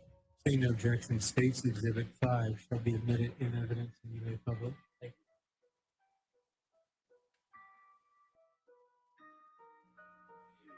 This person, can you still see the photograph if I stand here? Yes. All right, so we're looking at State's Exhibit 5, which is a photograph of Christian Ferguson on March 22nd of 2003. Did he appear skinnier than you had seen him previously? Yes. Can you tell the jury what he's doing with his hand? He's like punching me. And was there anything unusual about his hands or his movements that day? Yes. Can you describe that for the jury? Oh, that's a great point. If he was letting her see the child without the supervised visits, like on the side, she would have to cover it up. Wait, hold on. It's possible that it's possible they were taken from her, and he was letting her have the children without them knowing. If she killed her son, he would have to cover it up since he was the one responsible, yes, for letting her, have these secret, visitations or whatever. But the sound of it about the custody and that there was a restraining order, which people do break restraining orders all the time. They'll get a restraining order, and then a couple of months down the line, maybe because they have a child or they, talk things out behind the scenes, the restraining order will still be in effect. However, they'll be around each other or allow, visitation away from what was recommended in court. That is a great observation. Pretty drawn up, and it's a sign that I've seen before, like when he's having a crisis. Big facts. Again, where CPS, other caregivers, and in my opinion, both parents. Now, I'm not, again, trying to come down on this mother really hard, but I do feel like she bears some responsibility in this, and a lot of her, needing the supervised visits and all this and that is questionable. Why was CPS involved in the first place? Kind of draw up in a way that he typically does not do when he's feeling good. I mean, because if the mother wasn't a good fit, right? And they had to have supervised visits, then what's to say that the father was so stable? Obviously, if this child's, medical status, just kept getting worse and worse, and who was documenting like when they pick up medication. Like, I think, let's say Walgreens or whatever, if there's some life-saving medications that are given, to children, they're prescribed or whatever, and the parents go months without picking it up, and the doctor refuses or the doctor refuses to refill the prescription because they're not making said doctor's appointments. I think somebody from the pharmacy or the doctors should, get people looking into it. Why was everybody quiet in this situation? Did you take Kristen to the hospital that day? Yes, I did. And was it because of those concerns you just described? Yes. Facts, Emmanuel. This person, at some point while you were at the hospital, did the scheduled time of your visitation? Yes. Can you describe how that visit ended with Christian Ferguson? I had to turn over custody to the father. And so when he came in on that phone, and that was the last time I saw Christian. Were you able to say goodbye? Or Again, how did we get to the point to where the mother had to turn over custody to the father? Was it just because again, people can go through custody court and CPS is not involved. It's just a custody battle. In the case? Yes. Yes.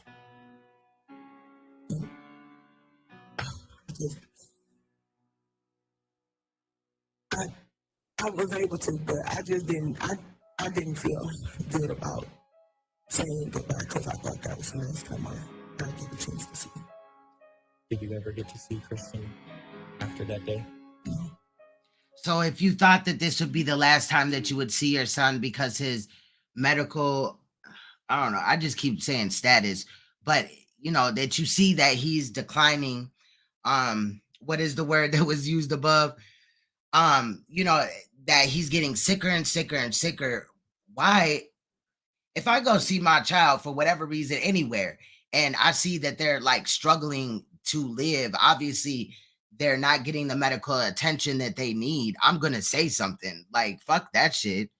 I would have said something immediately to whoever was supervising the visit. Then I would have went and called the CPS worker because there was one in that situation. I would have went to the police department, child. I would have did everything I could. Not just sit back and be like, oh, I just feel like this is the last time that I'm gonna, what? Did Kristen go to Facts. That is weird that they're not asking like what is really going on. Visitations afterwards? No. Dawan Ferguson did not produce Kristen to you? Definitely. It's not reading, Your Honor. I'm sorry, state the question again. Did Dawan Ferguson produce Kristen to you? No. It's overruled. You may answer. No. So then, okay, for whatever reason, you got this situation going on. You have, basically a mediator or a supervised visit or whatever. Bro, well, I'm fucking lost. I just feel like this mother just failed severely. Did you like everybody failed this child, but the mother ultimately failed severely. Motion in St. Louis City Family Court to try to resume those visitations? Yes. And was that because Dawan Ferguson had missed all of those appointments? Correct. So all of those appointments, off the first appointment, I would have been like, fuck going on? Like I said, I would have left the visit where I felt like my son, this may be the last time I'm going to see my son. I would have went and told the proper people and tried to get my son the medical attention that he needs, even though allegedly his father was, and I'm not saying that his father was not negligent, but, with that whole thing. But the first time that I go to get a visit, which would have been the next week, right? Because she said the 1st, the 3rd, and the 4th, some day of the week was the day that they had the supervised visits, right? The first day that I would have missed a visit, I would have been like, fuck is going on here? Calling attorneys, calling, you know what I'm saying? Police, shit, everything. Why was there a few visits that were missed before she called it to anybody's attention. And did you go to court on June 9th of 2003? Yes.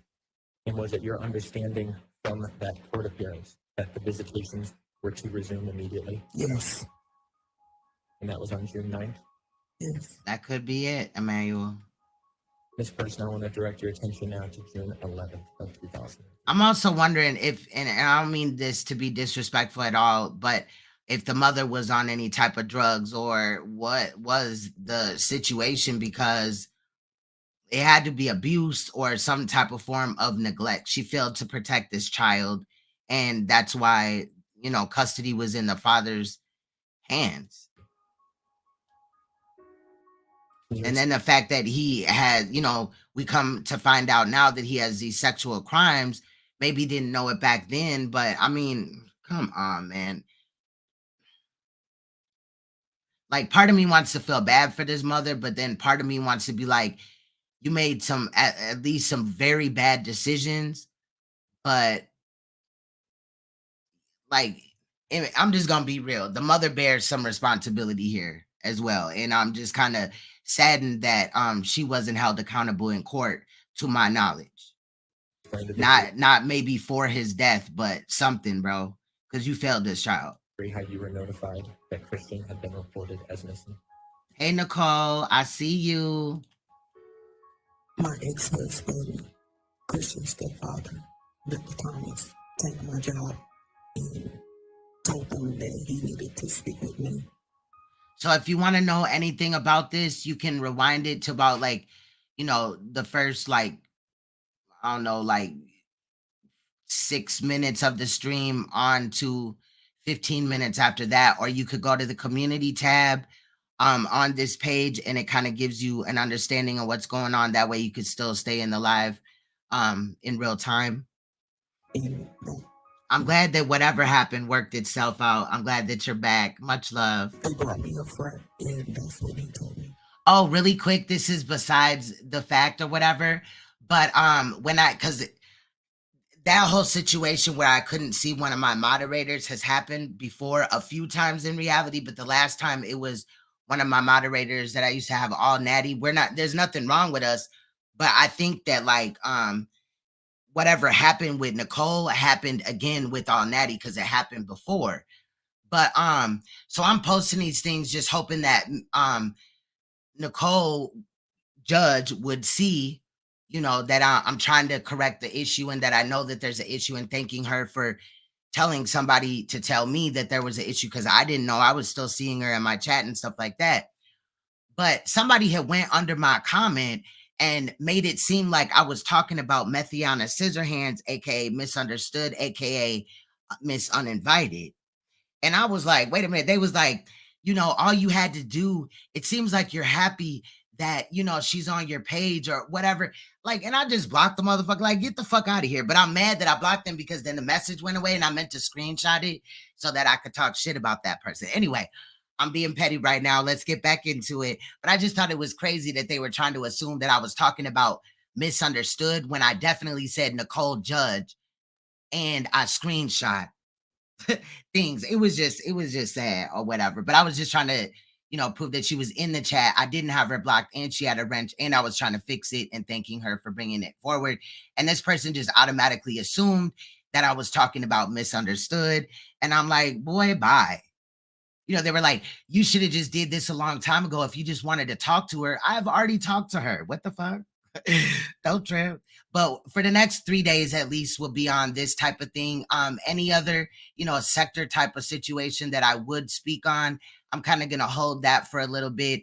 I do have about, after this, I got to do part 3 of this trial. I got to edit that, and then I got probably 3 or 4 shorter videos. And I ran into another one from Chris Hansen. We're going to talk about these fake victims out here, but I got to figure out how I'm going to present this.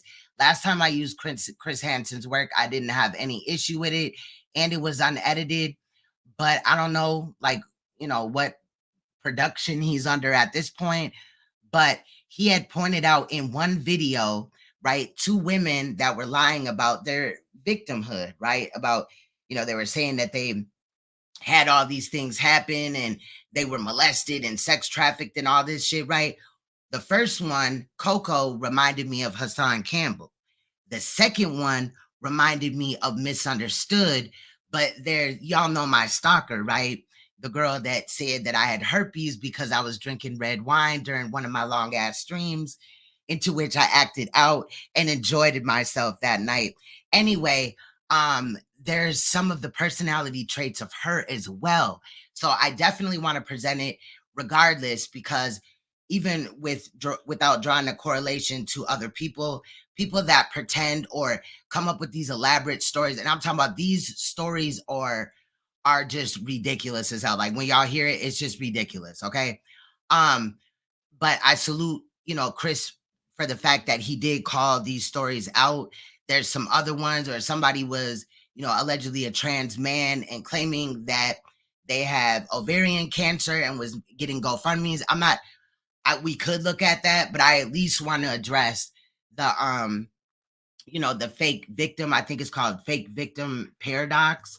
I want to look at that definitely, because there's some crazy things in there. And one of the women, her name was Jessie, she was actually stalking people and stuff like that. And that's why I'm saying it reminds me of just different personalities or whatever. So we'll be doing that. I might have to premiere that though, because when you go live with certain content, it will set off a trigger for the content ID, even though like 9 times out of 10, Chris Hansen has no issue with you using his content if you give him credit. I've used his content on other pages, gave him credit, no problem at all. And we're actually playing it in real time. But I don't know about, because there's different things popping up. There's different people's voices in there. So I don't know who really own it or whatever. But if I do edit it, then I could premiere it and then we could just enjoy. I'll probably, just do my commentary in that and then also do a non-commentary version or something. I don't know, but that's coming too. I got a couple of other things, including a mother that gave her daughter fentanyl so that she could pass away. So a lot of the content that will be coming out, some may be shorter than others, but is, trigger warning because it's there. So let's get back to this trial. I apologize, but sometimes, I got to jump in there and give my commentary and stuff and let y'all know what's going on. After you learned Kristen Much love. was missing, You did? did you participate or organize any search parties? Yes. Fact. Were there several search parties? Yeah, remember her son when we was talking about Nicole last time, because we was just saying Nicole, her son was like, "Are you talking to me?" I could have sworn that was that Nicole. You talking to me? Are they? I mean, they talking to you? He thought that they were with that we were talking about her. That was funny. To the best of your knowledge, did Dawan Ferguson ever participate in any of those search parties? Facts. To Catch a Predator, man. And I just was thinking to myself too, as I was watching that video about the fake predator paradox. Just like when, and I'm not saying that Chris Hansen is perfect. He has his own legal issues, but it's not like, because he was molesting a child or killing anybody or hurting anybody or whatever. But and from what I've seen anyway. But when like he passes away, like who's gonna take that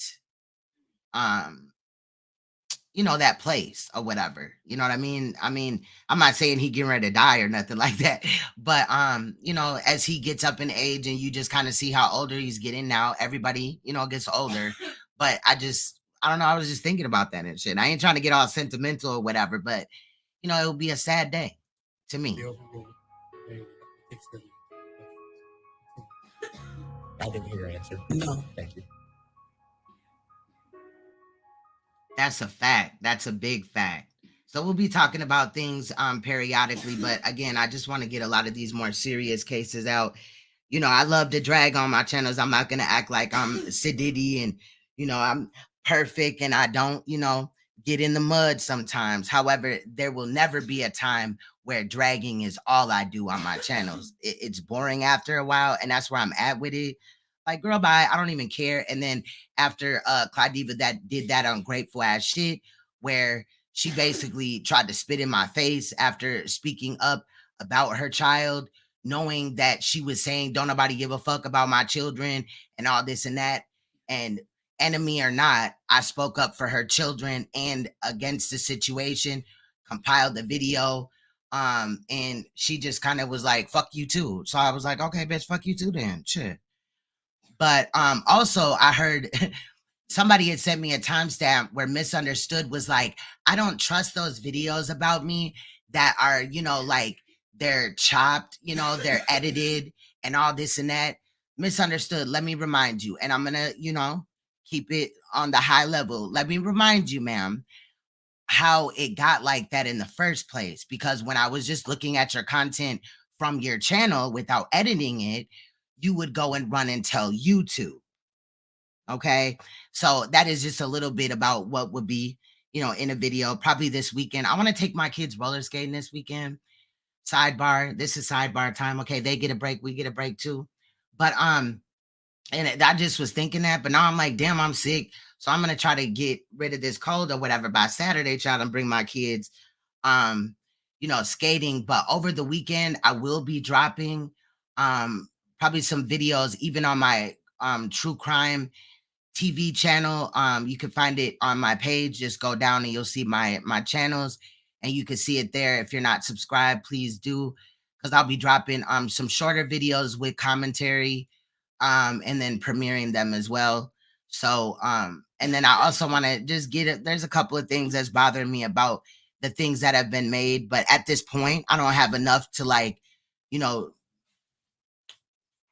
I got a couple of sound bites or whatever that I've been banking, but it's not enough. Like it's about 7 minutes. So we're going to wait the few days and maybe a little bit into the weekend for some more shit to unfold so that I can get other sound bites to throw in there, because that's the reason why, again, that we do that is because she be flagging. So, I just want to remind y'all of that. Ain't nobody bowing out.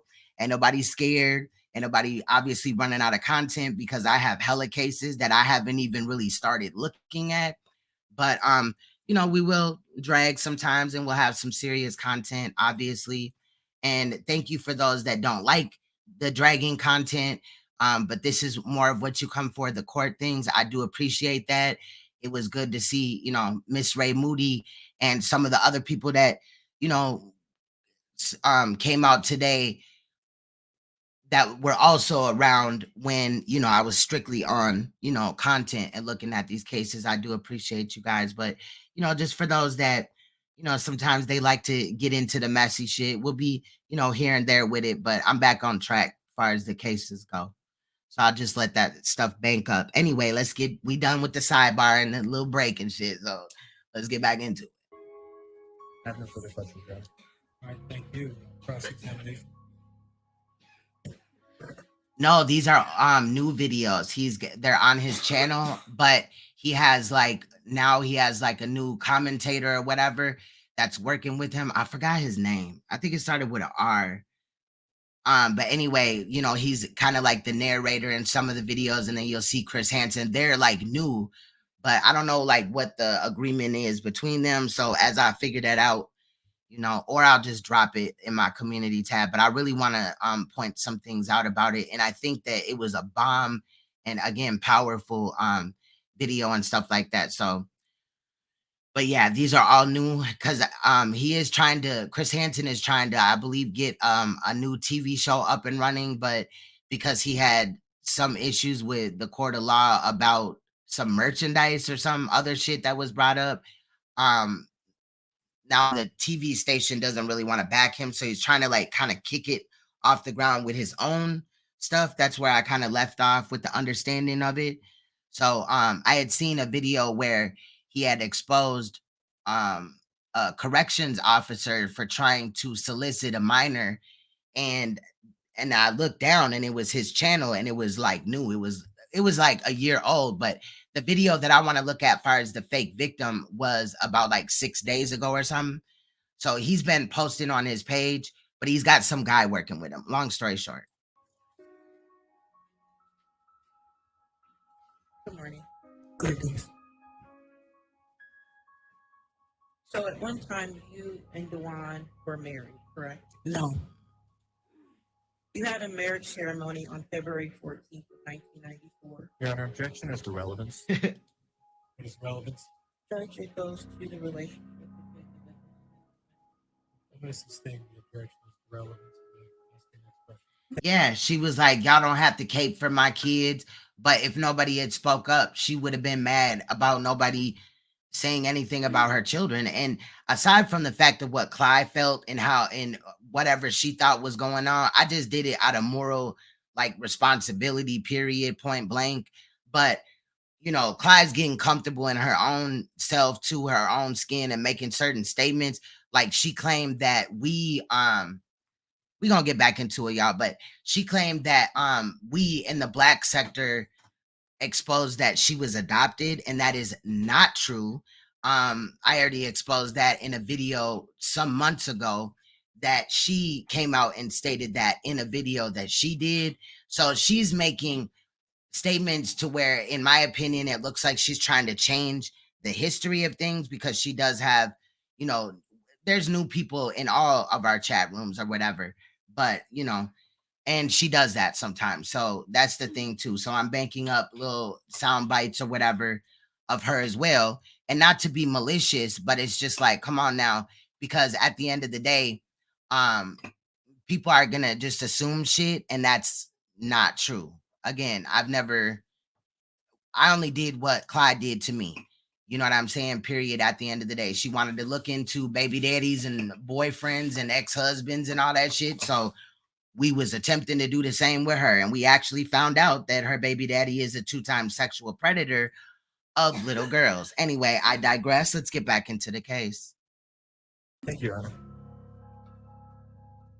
You told your family and friends that you were married. Objection again, relevance and hearsay. That's what she told. Hold on a second. Number one, it's not hearsay. It's actually the station post. But what is the relevance of this?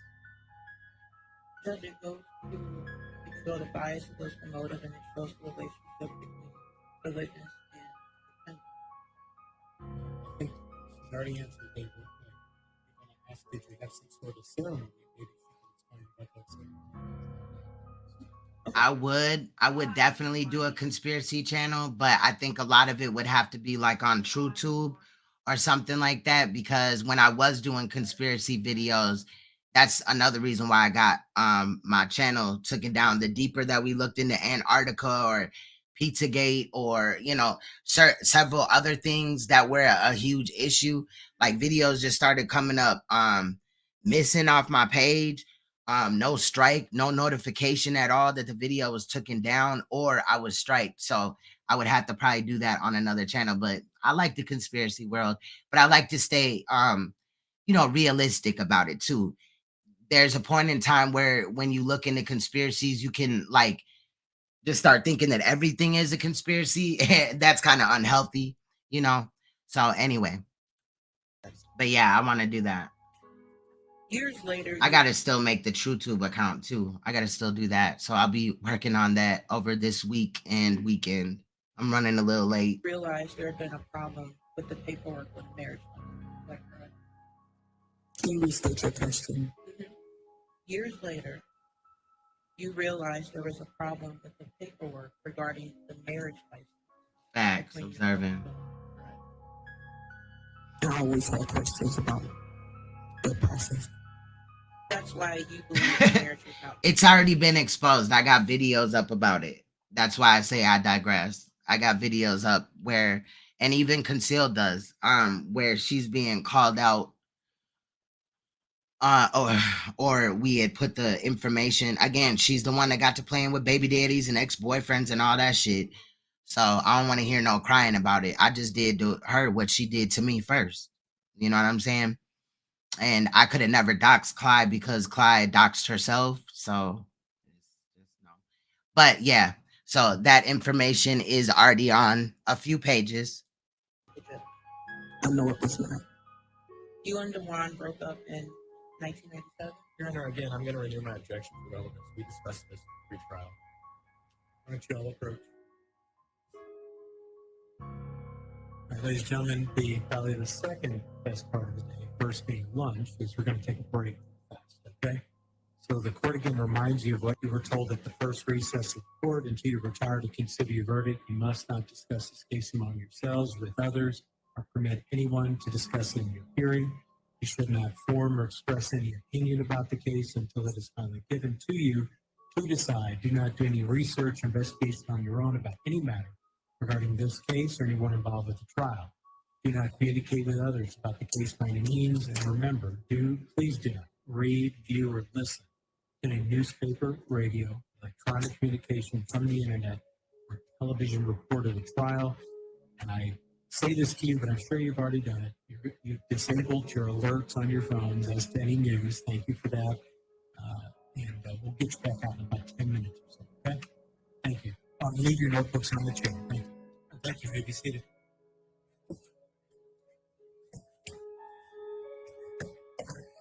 All right, ladies and gentlemen, we are going to resume, pick up where we left off. Ms. Steele, you have some questions for Ms. Person. You may continue. Thank you, Judge. Ms. Person, you and Dawan broke up sometime in 1997, is that correct? Correct. Ms. Steele, could you maybe pull the microphone a little closer? I'm having trouble hearing a little bit. Thank you. Is that okay? Yeah, you're right.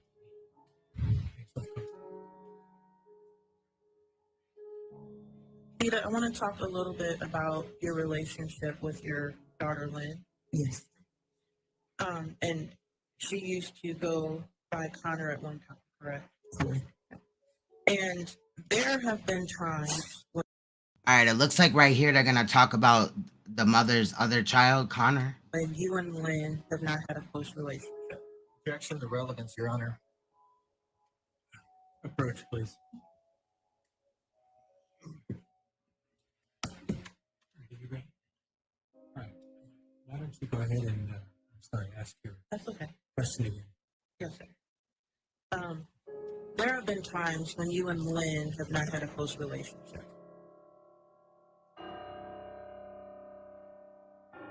Like there was a period of time where you two weren't talking. I guess you could say that. And after Christian went missing, then Connor went to live with Dawan's parents. Yes. Now I'm confused. Who is Lynn? We know that Connor is the child that the mother also had, the other child that the mother had that passed away. And then Connor came back to live with you. Yes.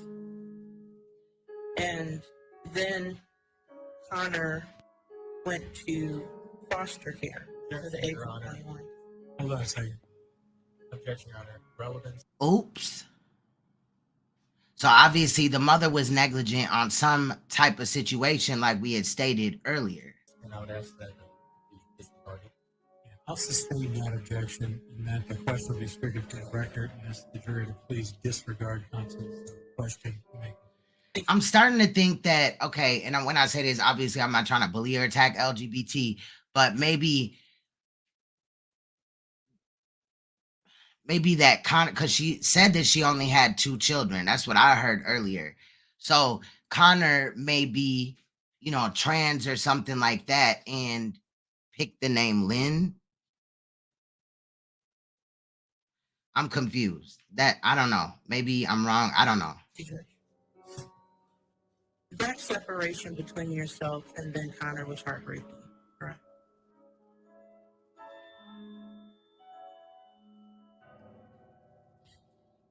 I'm trying to be careful with how I'm saying that because you don't want the jury to be looking at you like you're a bad mother. Otherwise, you would just be honest. it's challenging. And okay, you blame Dawan for that separation. No, Your Honor. Hold on a second. I'll sustain that objection.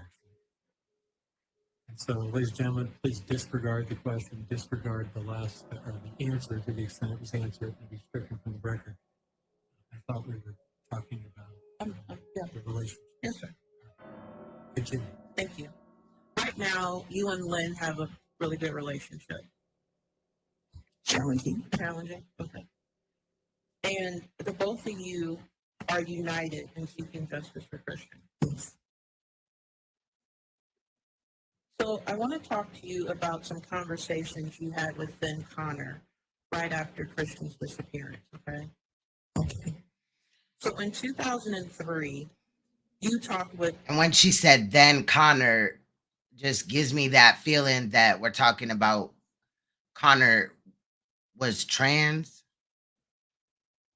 Then Connor several See, times. then Connor. It's about what happened the night before Christian went missing.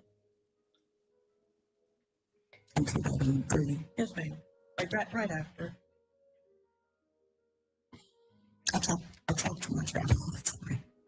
Then you audio recorded many of those conversations, correct? Yes, I did. Oh, you said, well, can you repeat the question? Mm-hmm. You audio recorded those conversations between yourself and then Connor about the events the night before Christian went missing. I did. And you turned those over to the FBI. I did. And in some of those recordings, I believe at the time, your then fiance or husband, Victor Thomas, is in some of those recordings? At that time, he was my husband. Husband? Okay. So he was on the recording? So she left dude, right, Dawan, and then immediately or very shortly after got married to somebody else, this Victor person?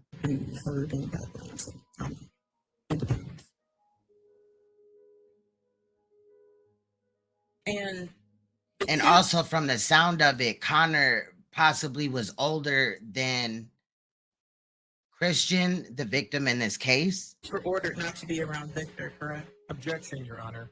Oh. That'll be sustained. And why was she ordered not to be around Victor? Or it ordered for a child not to be around Victor? See, if we find out that Victor is also a sexual predator or, you know, an abusive person, it's just very strange that this woman keeps ending up with men like Dawan Ferguson, who not only took the life of his son, but also molested 2 girls and got one girl pregnant. And then she goes on and marries another dude that for some reason she's not supposed to have him around her or her children. That's what it sounded like to me. Question restricted from the record. Nothing but bad decisions. Please disregard that question. You may continue. Thank you. You were doing this to collect evidence? Doing what? Recording your conversations with Ben Connor. I record it all the time, period. You know, a lot of times. So, but it's just something that I do. You were hoping to get evidence to implicate Dawan? No. But those All the other things I just said were speculation. It's a question. I'm not saying that it's fact, but I'm like, what? Like, what? recordings actually didn't implicate Dawan. Your Honor, objection. That'll be sustained. Please, ladies and gentlemen, disregard the question. Restricted from the record. The next question, please. Connor was 9 around the time of Christian's disappearance, correct? I believe then Connor would have been 29. Turning 9, okay. And in those audio recordings you had with Ben Connor, you would ask him repeatedly about what. Objection. Wait, what? They said that Connor was 9 at the time that his brother was. At the time of Christian, what? Connor was 9 around the time of Christian's disappearance, correct? That's crazy then, because was Connor and Christian twins? That could be possible, right? Because Christian was 9 when he disappeared. So if Connor was 9 and they're both her birth children, then they had to be twins. I believe then Connor would have been 29. Turning 9, okay. Okay, well, maybe they're kind of like my kids then, where they're like Irish twins. They're, 11 months or 12 months apart or whatever. Because if Connor was about to be turning 9, then was Christian about to be turning 10? You see what I'm saying? In those audio recordings you had with Ben Connor, you would ask him repeatedly Your Honor, about what. objection. As to hearsay, she's only supposed to be laying the foundation, not talking about anything. It's not Well, hearsay. hold on a second. Judge, it's not hearsay. I'm asking what she did when she was speaking with Ben Connor on the recording. I agree with counsel. It's not hearsay. I don't think we're getting into the specific things that said. You were asking more just generalized questions as to her recollection of the conversation with these persons. That's correct. So with that, you restate the question. Yes, please. You kept asking him, then Connor, repeatedly about what happened the day that Christian went missing. I don't understand your kept asking what you mean. When you were speaking with then Connor in your conversation, you were asking him about what happened the day that Christian went missing. I did ask. Okay. And you had several conversations that you recorded with then Connor asking about what happened on the day Christian went missing. I did ask. So you had several conversations asking about the same thing, what happened on the day Christian went missing. Yes. Judge, may I approach the witness? Thank you. Let me show you what I marked as witness exhibit 1, 2, 3, and 4. Can you take a look at these ones, please?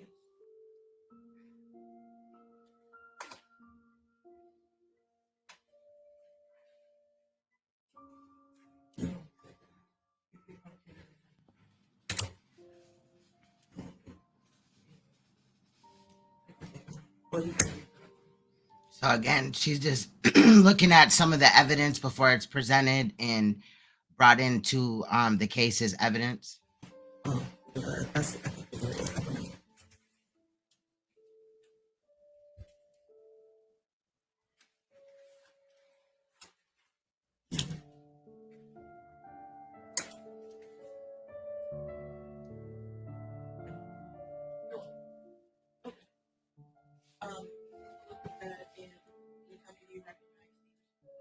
I do. And these are 4 separate audio recordings that you did with them Connor back in 2000. Correct. And you had a chance to listen to Wait, I'm wondering how she's showing her audio recordings. Unless are those DVDs and not pictures? How is she showing her physically with the eyes audio? and these are a fair and accurate Correct.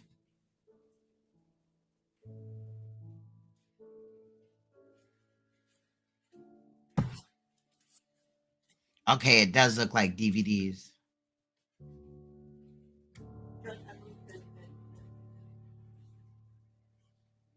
Your Honor, I would object to their admission of evidence at this time. Yeah, I'm going to sustain the objection that this will be different later. But that's exhibits 1 through 4. Yes. Thank you. Now, before Christian had the coma, he was able to eat and drink and take his medication by mouth, correct? Correct. And he didn't have the G tube before the coma. Correct. And even after the G tube was placed, he was able to eat by mouth sometimes. Very little.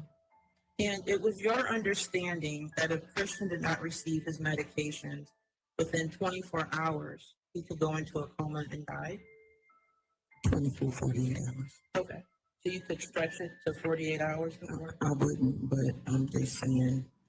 Meanwhile, excuse me, it was already presented that the child, they failed to get the child medical care for months. Wow.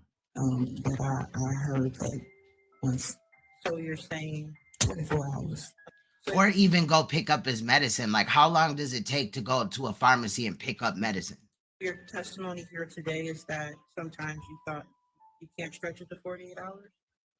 I was told that 24 hours was the time, but it just depends on, like sometimes you eat in the middle of the day, so that's how I'm just speaking like that. So usually when I said hours? Yes. And he had some challenges in gaining height because of this diet, correct?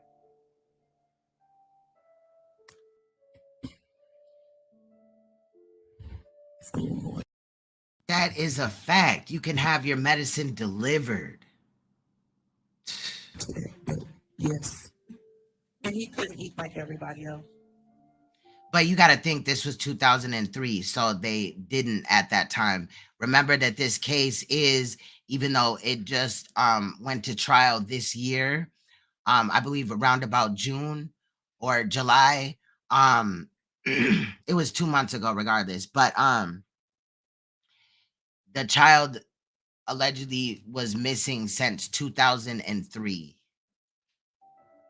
They had just picked up the case. Again, they don't have the child's body or anything, but they did try the father for first-degree murder, for as far as negligence of, the child.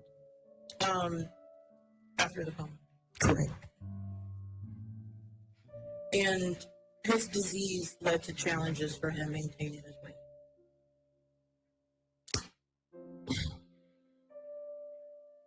Yes. And after the coma, you were aware that Christian had a disorder called pica? I was not aware. You weren't aware that he put things in his mouth that weren't? I was aware. Initially, I was not aware. So just really quick, pica is where somebody will know that something is not food, like dirt. I seen on, I think it was TLC, where a girl was eating like the mattress stuffing in the mattress, starch, dirt, clay, laundry detergent, bleach, all type of things that the body does not. Sometimes like they'll swallow, like coins, whatever. And it's a illness where I guess they want to do those things. So I guess her son did suffer from pica as well. But you knew that he would put items in his mouth other than food. Yes. But then at the same time, was he also doing that because he was not, flour, yep.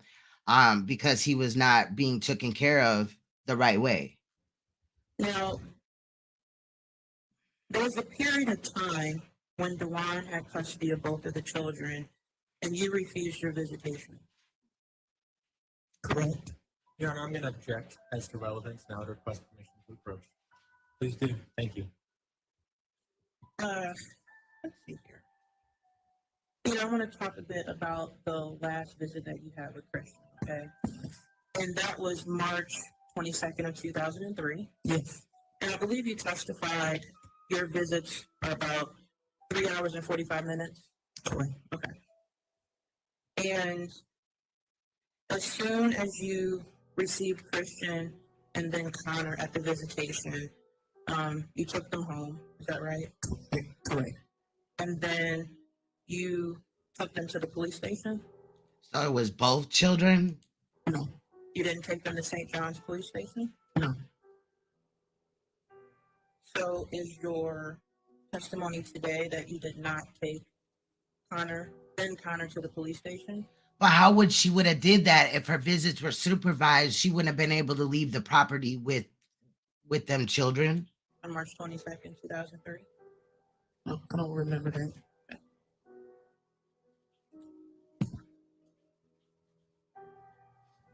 This person,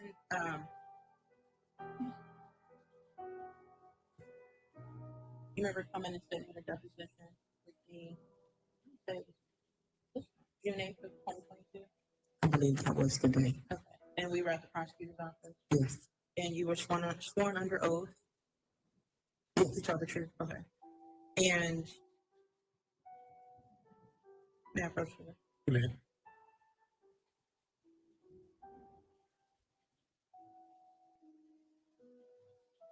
So all I had cut out right there was she just went over there and is gonna have her review the statement that she had made back then.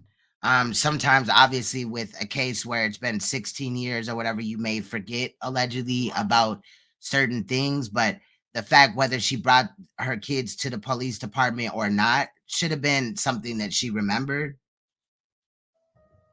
Okay, I see that. So you want me to say something? No. Did that help refresh your record? I mean, I heard your question and I'm reading this. I mean, yeah, I remember these words.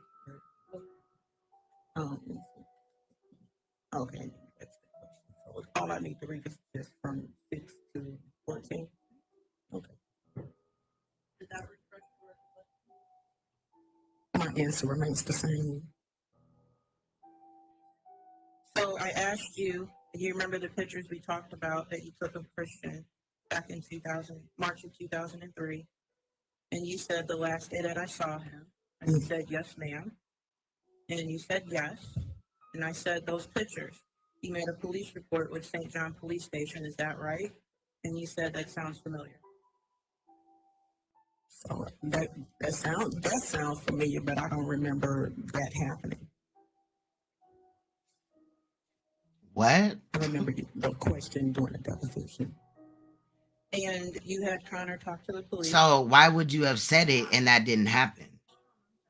The more and more I just hear the mother talking, you know what I'm saying?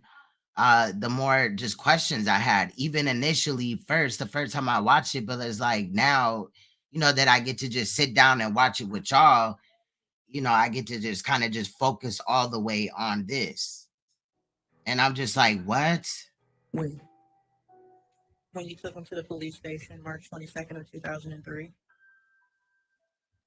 Like, did you take him to the police station or not? And if you did, how did that happen when you had a mandated, you know, reporter right there, supervised visit, you know, mediation type of person?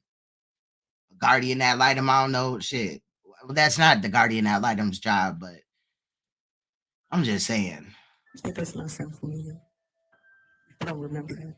True. Even though the mom did shed some tears, from what appeared from here, I should have just been petty and zoned in on her, because sometimes people just wipe shit or whatever, you know what I mean?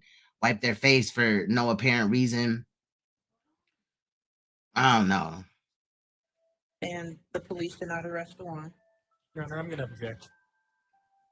Basis for your objection, invading the province of the jury. Well, I don't know about that objection, but I'm going to say that the witness has indicated that she doesn't recall that event. The jury will, take that answer as it is. I think to keep asking her questions about what took place at something she doesn't recall is kind of pointless. So After the police station, you took Christian to the hospital, correct? well, Ms. Daly, hold on a second. Ms. Daly just did the same thing. You took Hold on a Christian second, ma'am. She specifically said she has no recollection or doesn't sound familiar, whatever she said about the police station. So please don't preface your question with after you went to the police station. The witness doesn't recall that. I understand what her testimony was at her deposition. The jury will recall that answer in the deposition, and it will determine what they believe the facts are. So if you could move along without making assumptions in your questions. Okay, good. You took Christian to the hospital. Yes. Because you were worried about his condition. So she remembers taking Christian to the hospital, but doesn't remember taking them to the police department. So, wow. And his ammonia levels were low. I don't remember what the result of at that time. But he was discharged that same day. I wouldn't know that. Also, I want to point out that I believe, right, the metabolic disorder that he has, if he has any protein or too much protein or something like that, that can cause him to go into immediate coma. You know what I'm saying? Right there, and a slew of other health issues. So again, if the dad or anybody else was just negligent and he, got his hands on some protein and just ate it, or they purposely gave it to him, they could have gave him a protein shake and that could have put him in a coma, state, and then the dad could have buried him somewhere. I do in a little bit feel like there's some covering up of the mother's behavior as well as the father's, and vice versa towards each other. That makes sense. On that visitation, when you're supposed to be spending time with your children, you take them to a hospital instead. I do what's in the best interest of my children. And you clearly not, man, when you have two children that are deceased, and that is very sad. Rest in peace to both of them. But you can't be doing what's in the best interest of your children when two of them are not here anymore. and you wondered why Dawan didn't want to continue the visitation. Your Honor, objection, argumentative, and move to strike. All right, I'm going to sustain. Yeah, but if the visitations were court ordered, then he would have had no other choice but to actually be there in court. So again, I'm wondering how the mom got the opportunity for it to be weeks and weeks, or a time frame of missed supervised visits. That objection, ladies and gentlemen, please disregard the statement of concept. It will be stricken from the record. Ms. Steele, please don't make statements like that, please. Thank you. So on June 9th of 2003, you went to go see then Connor at school. Yes. And that was 2 days before Christian's disappearance. Yes. And Fact, she conveniently doesn't remember anything, which is crazy. I would have remembered bringing my children to the police department because something is wrong with one of my children. Just like she remembered bringing them to the hospital. Why is she being so like evasive on did she bring them to the police station or not? That's weird. that was the same day as the court hearing. Is that correct? Yes. And you went up to then Connor school and gave him $2? That sounds familiar, but I did go to the school. And that was not an official supervised visit, correct? Can you restate your question? So she went up to the school and gave them $2. That's cheap as hell. Maybe they needed it for lunch. I don't know, but was she even supposed to be up at the school, period? Just the fact that the mother ain't supposed to have no contact with these children besides supervised visits is alarming to me. It was not an official supervised visit. Correct.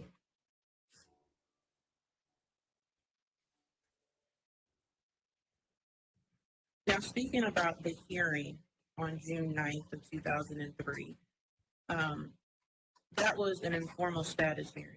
Right. She remembered the $2, but don't remember the child bringing them to the hospital. None of that. This is strange. Right. Can you repeat your question? I'm really getting the sense that this mother was on drugs. There's something that she's just trying to act like it didn't happen now and it's behind us. Something went on. Abuse, some shit. She was picking bad dudes. I mean, you could be in a CPS situation if, let's say, you got a man or a husband or whatever and he beating your ass and there's children that live in your home. You can have your children removed as long as he's there, and that could definitely spark up a whole CPS situation or whatever.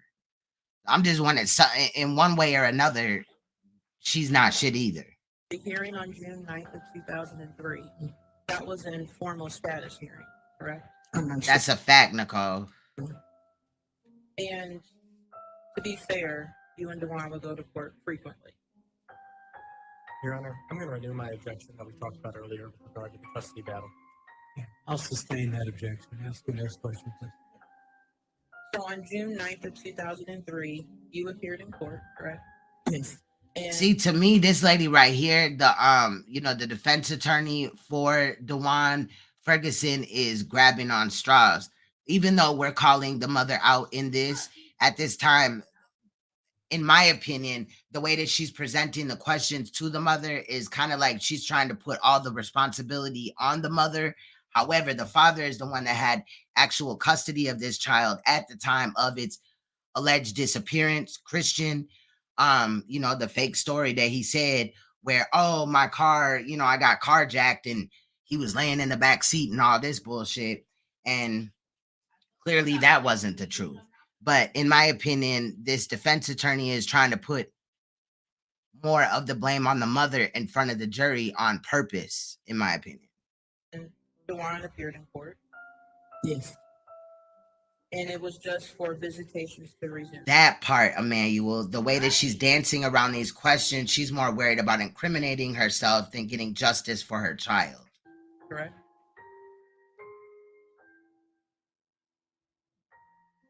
everything that was part of that motion. No modifications occurred. Correct.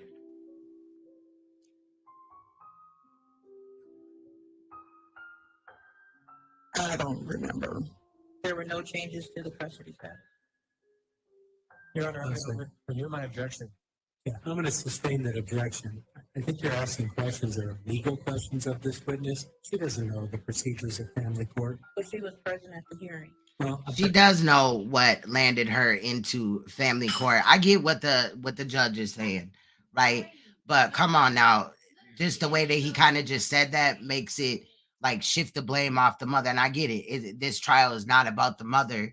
However, I do think that there should be a separate case, and maybe she's not charged with murder, but of her son, but some other case because she failed regardless. Like, okay, you say you didn't bring him to the police station, but you brought, like, it's just weird. Like, what is going on?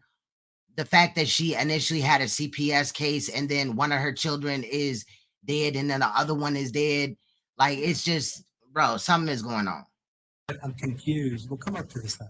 And she was glad when the judge said that and spoke up. Like, I do not. Let's go back just a little bit, y'all. I apologize. Watch. When the judge interjects, right? Look at the judge and then look at her. No modifications occurred. Correct.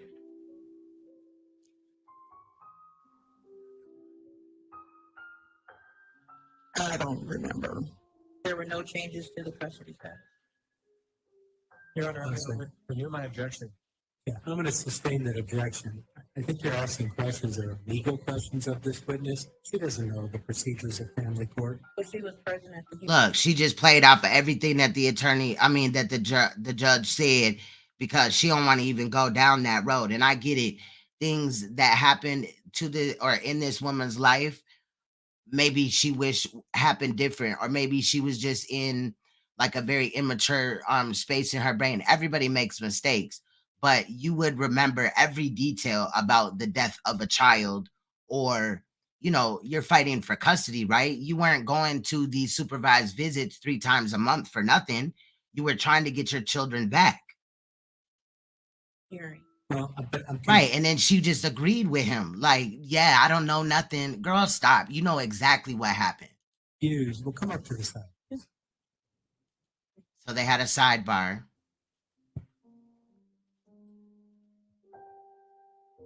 So the court is sustaining the objection, but you may ask your next question, please. Thank you, Judge. So at the June 9th, 2003 hearing, no new orders were issued on that day, correct? Not to my knowledge.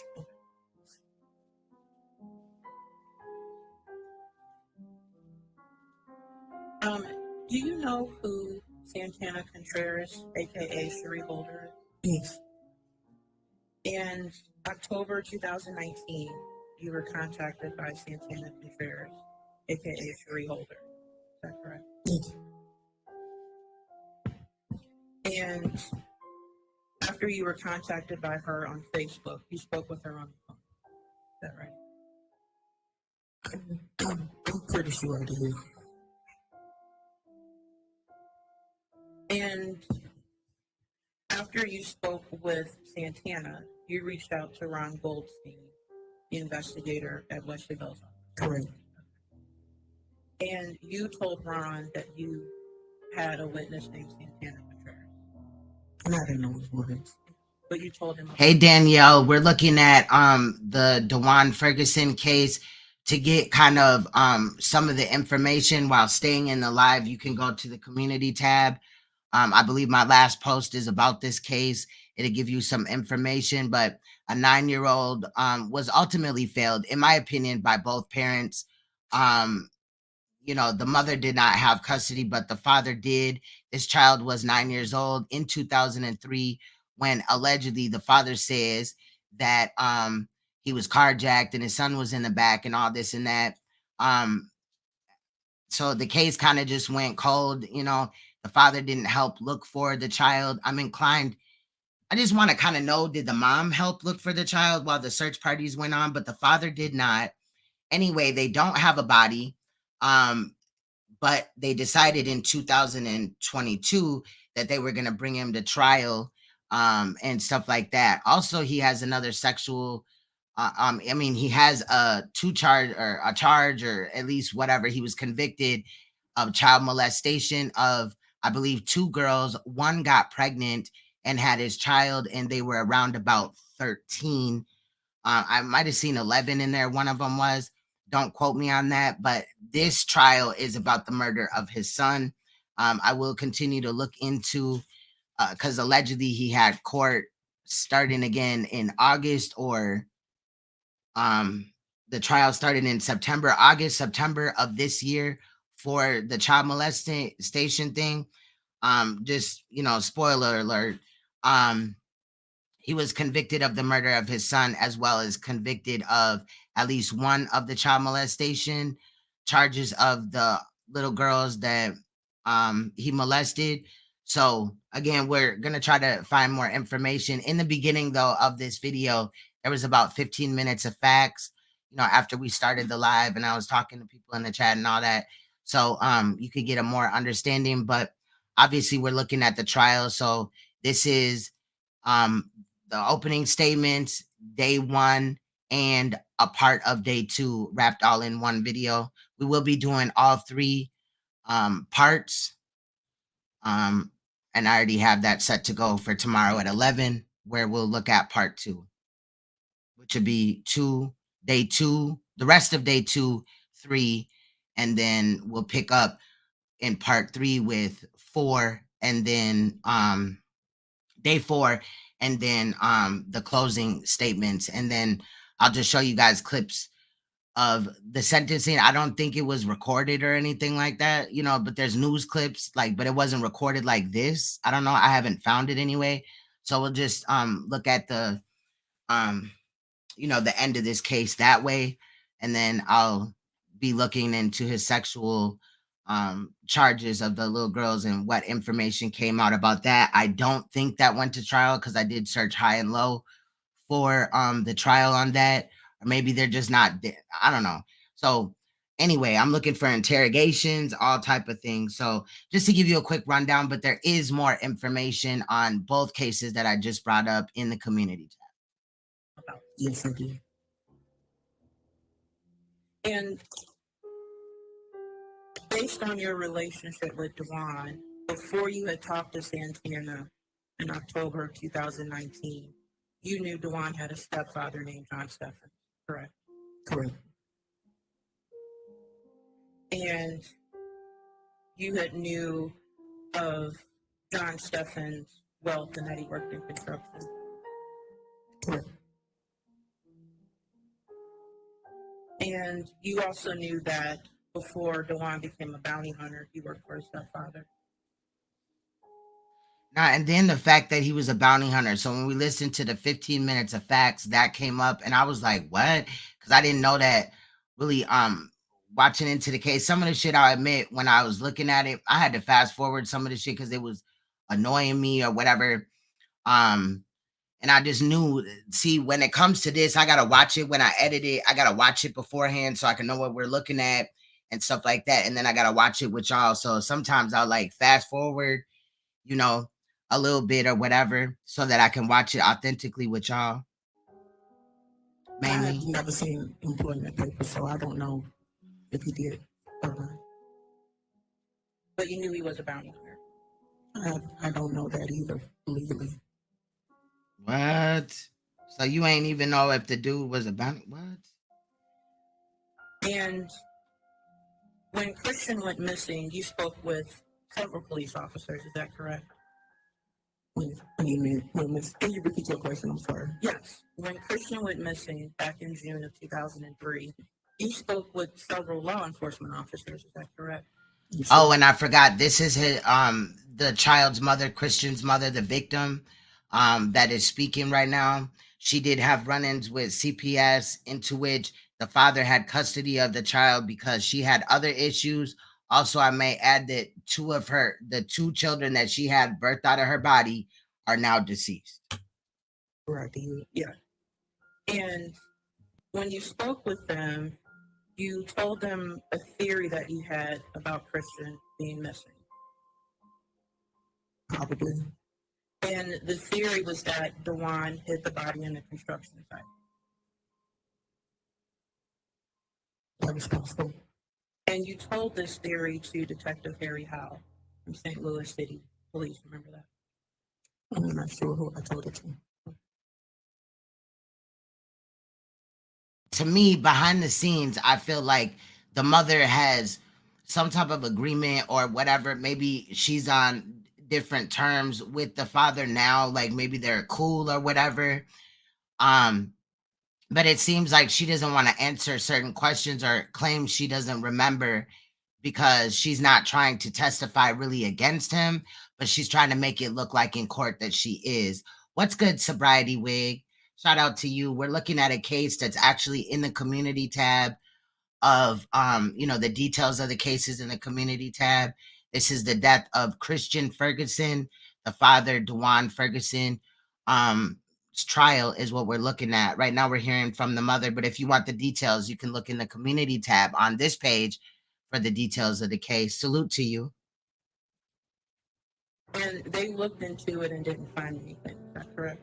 I don't know where my child is.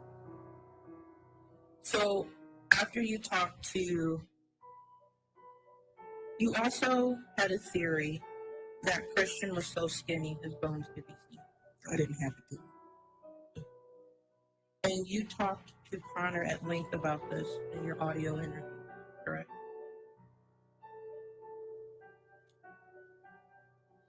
And just to let you know, Sobriety Wig, I decided for at least a few days, we'll talk about things that actually matter as far as the world and stuff like that. But I am banking up some sound bites for a video on some of the sector's situation. So I just want to let you know that, but there will never be a time where dragging or looking at sector beefs is the only thing that I do. So I just want to let you know that. So wait on it. That is not correct. Thank you for stopping in. Salute. So your testimony here today is that you did not talk about Christian being skinny? I agree, Nicole. She being deflective, like she ain't answering the questions right. And I'm sorry, as a mother, now we definitely ain't the same mother, but as a mother, you're not gonna forget anything about something big that happened to your child. With Connor in those interviews? Can you restate your question? You had a theory that Christian was so skinny his bones could be seen. Incorrect. That is not my theory. And you talked to then Connor about Christian being skinny in those interviews back in 2003.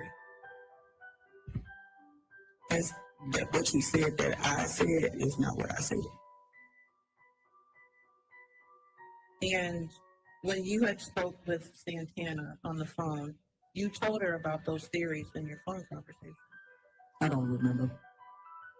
Now, in honor of Christian, you've created a nonprofit organization, right? Correct. And you've led several marches, A few. fundraisers, A few. spoken at engagements in regards to this, to raise awareness as to Christian's disappearance. Yes. Okay. And because of that, I'm sure you received hundreds of tips, calls, and messages in regards to Christian. Not that many, really. But the tips that you would get didn't really pan out. Is that right? I mean, but she's not the only one that would have got the tips. The police would have got more tips. She would have just maybe heard like word of mouth from people in the community. Okay. It ain't like she was, really active in this child's life, except for 3 hours and 45 minutes, one time a week, 3 times a month. And then in October of 2019, as I stated, you got the Facebook message from Santana Contreras, correct? Correct. And she had information about Christian's disappearance. She has faced it, I guess you could say it. And you, like you said, you talked to her on the phone. You talked to her on the phone? Yeah, that's a question. Yes, I did. Okay. I'm sure I did anyway. And she tells you what you wanted to hear all these years. Objection to argument. Hold on a second. That'll be sustained. Restate your question, please. When you're speaking on the phone with Santana Contreras, she gives you information that you have been wanting to hear for so long in regards to Christian's disappearance. I would not say that. So this was not a memorable phone call for you at all. I hold things loosely because a lot of things don't pan out like you said. So when people give me that information, I just pass it along. No, you hold it loosely because in reality, I don't think you really care. Thank you. I think in reality, she looked at her children as a burden. A lot of the times women will have children, but neglect them for a man or a drug or whatever, when in reality, they're looking for love. They, especially if they're looking for a man, they're looking for love. But the people that will love you unconditionally are your children. And a lot of the times, sadly, women will overlook, even men will overlook their children, at appropriate love. You know what I mean? The love for that you get from your child, is genuine 9 times out of 10, especially if you have a respectful, very attentive relationship with your children and you really have their back or whatever. You see what I'm saying? Correct? Yeah, Your Honor. I think the witness may step down. Yes, sir. You may step down. I believe it too. I believe it too. She got that fundraising money, at least some of it.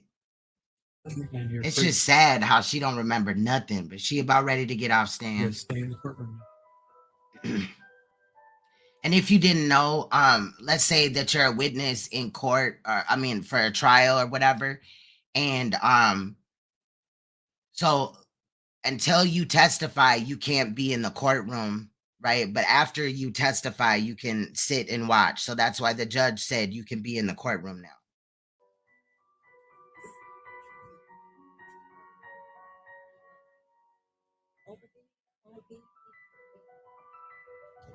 Thank you. So the lady just stated her name. Now, again, I did try to up the volume for a lot of this stuff, but their mics suck. You may proceed. Thank you, Your Honor. Good afternoon, ma'am. Can you please introduce yourself to the jury? Hello, my name is Jabelle Overby, and I'm a licensed practitioner. How long have you been a nurse? 30 years. Can you briefly tell the jury the training experience you have to be a nurse? I have the training experience to work in nursing home, hospitals, private duty, doing trace, G-tubes, ventilators, suctioning, urinary catheters, G-tubes, G-buttons, BJ tubes, suction machines, everything, whatever you name, just about I can do it. And you still work as a nurse? Yes, I do. Still in private duty. And what is private duty? Private duty is me individually taking care of a one-on-one person in their home. Okay. Oftentimes, I've been referring to that as at-home nurses. Is that accurate? Same thing? Yeah, it's at-home nursing. Okay. Do you have any training or experience? I know you mentioned it a moment ago, but with regard specifically to G-tubes and G-buttons? Yes, I do. Okay. Were you employed as a nurse back in 2002? Yes, I was. And at any point during that time, did you begin working in the Ferguson household? Yes, I did. And who was the patient that you were taking care of? Christian Ferguson. How old was Christian Ferguson approximately at that time? 6'7", very young. And do you know if Christian suffered from any particular illnesses or diseases that required the at-home nurses? Yes, he had a G-tube, and he also had a specific diagnosis of only having 10 grams of protein a day. Okay, so now I'm gonna look up G-tube, but I think that's like a feeding tube, if I'm not mistaken. when you would provide him food, would you just have to be mindful of how many grams of protein he'd be able to consume? Yes, 10 grams of protein a day was possibly one hot dog or chicken wing. All right. So I did find what a G-tube is. It's okay, it is a tube inserted through the belly that brings nutrition directly to the stomach. That is what a G-tube is. And I'm sure that the G pump pumps it down. I don't know. But it's something with, getting food to the stomach. Ferguson receive any particular nutrition via his G-tube? Yes, he did. He was on a prescription from his doctor of a milk substance that he had to take through his G-tube to receive the rest of his nutrition so he can stay healthy and alive. And was that formula, that nutrition, was that low in protein so that he could consume those other items? Yes, it was. Can Christian Ferguson still consume food via his mouth? Only the 10 grams of protein. And anything else you would like to give him, it would be maybe a snack, a children's snack.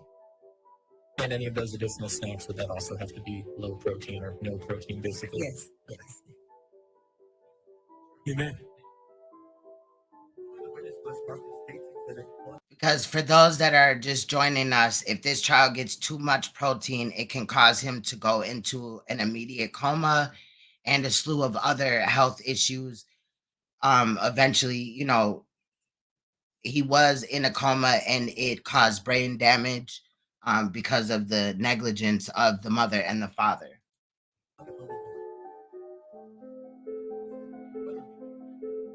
We're looking at a G-tube. Similar to the one that Christian had.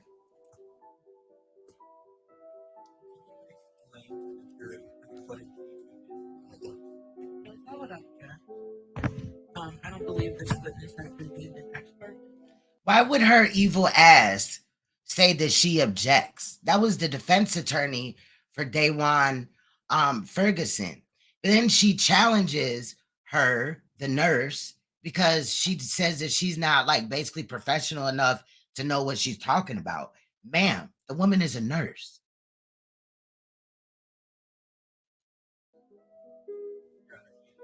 Facts, Nicole. It's a sad day.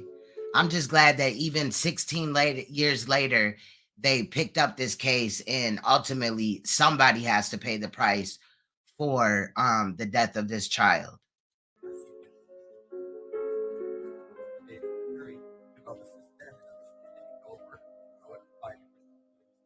So the objection will be overruled. I don't think she's being presented as a witness. Facts. She was the nurse of the child. Yeah, nurse for over 4 years. 30 years. Why I say 4? I'm looking at it and reading 30, but I said 4 for 30 years. So she's definitely a professional. Facts, sobriety wig. As an expert, but somebody who's more familiar with the process and has hands-on experience and training. So you may proceed now. Yeah, thank you. There are 2 portions. This is the smaller portion of the G-tube. And it actually inserts into the child's stoma, which is an opening in their stomach. And once it is placed, which it has to be done all at the hospital, but once this little section here is placed inside the abdomen, this would be filled with water and it would go to so many centimeters and the bulb would actually inflate. I apologize if we're having any internet issues. Unfortunately, it's a good time for me to go live at night. But obviously, a lot of your internet router updates and stuff like that, so it's kind of fluctuating right now. But we're still on, we still live, and even if we do, it interrupts and cuts off, just know that I will come right back. And it inflates so it can stay in place so it will not come out. And it can also decrease the same way.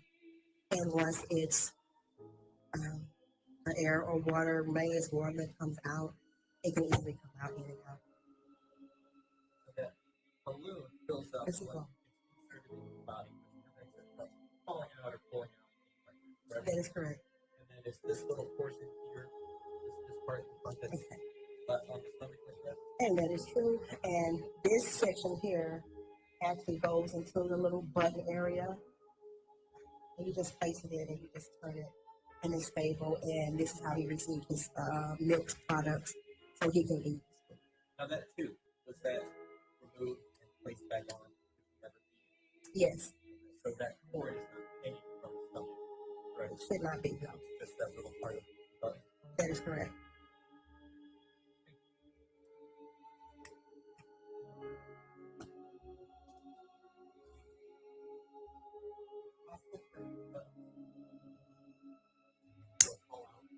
It should not fall out. I have never had one to fall out, but I have had one that was removed by the child because it's a foreign substance to them. And sometimes they just like to play with it and they will pull them and they will pull it out.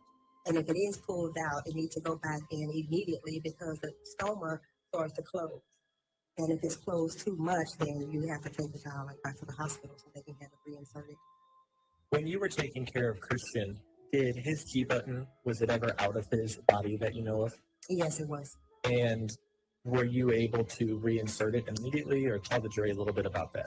No, it was after a weekend. I had came to the house on a Monday and it was out, and I don't know how it had gotten taken out, but I tried to reinsert it. You just need some lubricant and it'll possibly go back into the hole, but into the stomach, but I could not put it back in, so Christian had to go to the hospital, which was Christian Hospital at the time, so it could be reinserted by the doctors. Who took Christian to the hospital? I did. Did Dawan Ferguson go with you? No, he did not want to go. See, and that right there, too, you got to look at everything. The father, you know, and this is fast forwarding a little bit with this statement. When the child allegedly, you know, he got carjacked, that was a story and all this and that. But they're doing, you know, searches for the child. The father did not once help look for that child. And the fact that your child's G tube or G button or whatever, right, comes out and your child needs to go to the hospital to have it put back in, and he said he don't want to go. That's what he told the nurse. That's what she just said. You indicated that you noticed that his G button was removed when you came back after a weekend, correct? That is correct. Did you work on Monday through Friday, or what was your schedule? I work Monday through Friday. Off. So Saturday and Sunday, Christian was left to be cared for by his father. Yes. And at some point over one of those weekends, this So if you're just now joining, this man right here is the father. He is Dawan Ferguson, the defendant in this case. Was removed. I don't believe it's speculation. I believe he's recapping the testimony overruled. Thank you. So at some point over that weekend, his G button had been removed. Yes, it was. It was actually on the floor. And it had been out for a period of time where it could not reasonably or easily go right back Be in. reinserted. That is correct. So enough time for that stoma to close. Did I hear you correctly? That is correct. Ms. Overby, let's talk a little bit about what. Right, and then she said that it may need to be reinserted into the stoma. I'm not, you know, particular. I don't really know about those type of things, right? But I don't know if they have to like remake the hole or whatever. So obviously, just like if you get your ears pierced or whatever, if you get your ears pierced and then you go home and you like, good, my ears is pierced now, and you take your earrings out, that hole's gonna close up. So I'm wondering if it's the same type of, you know, if we're on track with that same type of thinking. Even though this is much bigger, obviously, than just getting your ears pierced. But just the fact that he knew. So you knew that your son not only wasn't getting his meds, but you also knew that his G tube was out and he needed that for feeding. This is this child's way of, at this time, because of the neglect that made his condition worse, this is the way that this child eats. So if he left the tube out Saturday and Sunday, that means that child went 2 days without getting any nutrition at all. You observed in the Ferguson household. On the floor. Can you describe how Christian would appear to you when you would get there in the mornings? He would be dirty, smelly. I was happy to see me though, but he was always had diapers on him that had been on him for a while. And I'm sorry, right there. This woman is a nurse. She's a mandated reporter. Now, people might not like how I weigh in on, you know, things in my cases or whatever. I'm just wondering though how, this child, you'll see it throughout the duration of this trial, had several people that were mandated reporter status working closely with him or was supposed to. How did this get this bad? And you can tell because urine used to even be in his shoes. So the urine would go through his diaper, down his legs, and collect in his shoes. I'll sustain it. Okay. Okay. So you would see Christian, and he would be. Yeah, MRSA or staph infection. It could have been also bed sores. This child was at this time so just like health was not taken care of. He wasn't getting the meds that he needed, so he could not walk.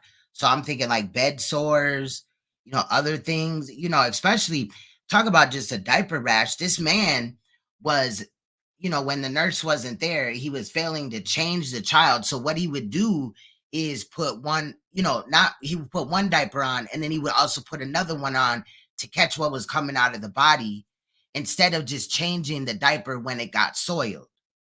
Again, I feel like this man, failed his son because at some point he looked at his son like a liability. But your son didn't ask to be here. So whatever that child needed around the clock, anytime that child needed to go to the hospital or whatever, he should have been there to do that. And I also fault the mother and any caregiver that, a nurse or a doctor or whatever, that just let this whole thing play out. This could have been stopped on many levels. Dirty, as you say. What's good, BPR? Shout out to you. For information on this case, if you're not clear all the way on what's going on here, there is a post on my community tab. I believe the first one that comes up. So you can find out some details. Otherwise, we're kind of just looking at the trial of Dawan Ferguson. He is, he's been found guilty or whatever. So spoiler alert on that. But his son had allegedly come up missing in 2003. He claims that he was carjacked, blah, blah, blah. They found that to be a lie. They claimed that he claimed that the son was in the back seat, all this and that. The mother had a custody dispute between the father. CPS was involved. The mother was doing, what is that called? Supervised visits and all this and that because she had lost custody of her children. Anyway, this child was 9 years old at the time, but 2 years before, this child was already, had issues with a metabolic illness, and because the needs were not met, his health declined, and he wasn't getting what he needed. And so ultimately, they haven't even found the body. Again, there's more information. I'm probably chopping this shit up. I'm kind of sick today, so y'all bear with me, but we still in here on business. Smelling of urine. What would you do next? I would take him into their house Facts. and give him a bath. Oh, and MRSA spreads. I seen videos on that. It's scary, sad. Put his clothes on, and then I would leave him. Where would you take Christian? To my home. And that is a good point right there. Naomi said our skin waste has so much acid, it will just eat at the skin. And when you would go back to the house, would Christian be? But I mean, I could have understood if he said it was too much to do, or I can't do this, like this is hard or whatever. And if he would have gotten that child placed somewhere where somebody could give him, love and the health care that he needed. You know what I'm saying? Like, I understand. I've never been in that situation. Shout out to the mothers that are raising disabled children, and have to go through some of these things or whatever. My hat goes off to you. You know what I'm saying? But again, if you feel overwhelmed or whatever, you could reach out and get help, and then just the fact that when his son needed to go to the hospital to have his G-tube replaced or put back in, he said he don't want to go.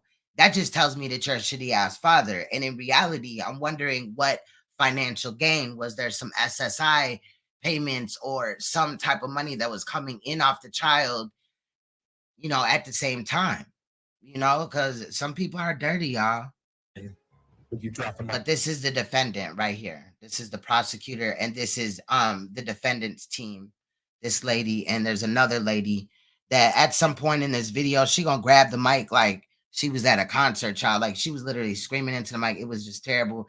And then other times she would be far away from a mic or even close to one, but she was talking like a mouse. And I was just like, can we keep our voice, leveled, throughout this process? That would make it very easy for editing. Damn. Off in a fresh diaper in a Yes, fresh diapers and clean clothing. So let's say you drop him off at the end of Okay. your shift. Okay, BPR. Salute to you. Would you ever notice anything unusual about when you would find him the next morning? Yes. I'm gonna get better. That's another reason why we gonna, focus on more other things or whatever. And we gonna come back to some of the dragon. We gonna have the dragon days. But I do salute everybody that's in here right now, watching and supporting and things like that, because these are the things that matter. Although we cannot prevent this child's, losing his life, we can't go back to 2003. We can, though, spread the word and talk about it as a topic so that maybe if somebody sees a child that might be going through same or similar or something, so we could just be knowledgeable. And I don't like that crime happens, but I like to look into crime because it does tell you a lot about people, especially somebody that could know that their child has not had a feeding tube in for 2 days and then, not want to go to the hospital and leave it up to the nurse. I think that should have been inserted into some type of CPS report. And why at the time, if the mother was unfit and the father was unfit, far as he's not getting the care for the child, why wasn't he placed by CPS into a home that he would have been able to thrive in, or a facility? I mean, sad to say that, but come on, this child needed severe, medication. It definitely seemed like it was something that was timed as far as his treatments and him going to doctor's appointments and things like that. I mean, did they even bring the child to the dentist? Sometimes he would have on the same clothing, and they would still Facts. That's what I'm thinking about the money. Would you prepare formula for Christian to receive during your shift and after while you were gone? Yes. And can you describe to the jury Much love, Sobriety Wig. I salute you for that. Facts. Much love. kind of what it took to mix up and make this formula? Well, he had a certain mixture, which it was on a piece of paper the way you would have to fix the formula to make it so he would receive this protein without too much water or even too much of the feeding that he was supposed to receive, the powder he was supposed to receive to be mixed together. And I would have to make that up sometimes. Sometimes there would be some there that was left over, but I would always have to make it. And would there be times? To me, the father just looked like he watching a football game, but it's just kind of boring right now. You know what I'm saying? Like, there's no emotion. This man looking at spending a great deal of the rest of his life behind bars, and actually he was convicted of the death of his son. In my opinion, the mother needs to be held accountable as well. And I question some of the medical staff. When you would leave a particular amount of that pre-made and CPS's decisions as well. We're going to throw that in there. Formula at the residence, and it would still be there the next day? Yes, it would. Let's talk about Christian's medications. Would you keep an eye on how much were left in the bottles? Yes, I would. And would you notice anything unusual about the medication when you would go back the next day? Yes, it would be at the same amount that let you know that he had not received the medication. Again, ma'am, you're a nurse. You're a mandated reporter. What is going on here? Would this happen over the weekends as well? Yes, it would. Did you have to buy Christian food or clothing at any point during your care of him? I did have to buy Christian food. I did not have to buy clothing because my son was also the same age as Christian. So I went just back home with my son. So not only was the child not getting other services that he needed, he also did not have the clothes that he should have had. So this nurse had to, and thankfully that she did. I ain't trying to come down on her hard, but what was the reason to why you did not report these things? Now, I understand if the father was struggling, But the fact that he was not active in his child's health plan is an issue to me. And why would you let Christian wear your son's coat? Protection relevant. Goes to the state of the household, the overall neglect, Your Honor. Because he never had clean clothing, and I would just let him wear my son's clothing because I wouldn't mind just buying extra, and I would just buy extra just for Christian specifically because I didn't mind doing that. I actually treat him like he was my own son.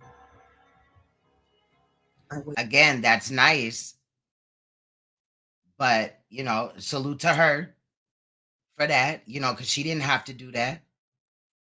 But ma'am, you have a job to uphold here, and a child's life is at stake, and you're watching the child's life go down. Again, the father was on trial for the murder and was convicted.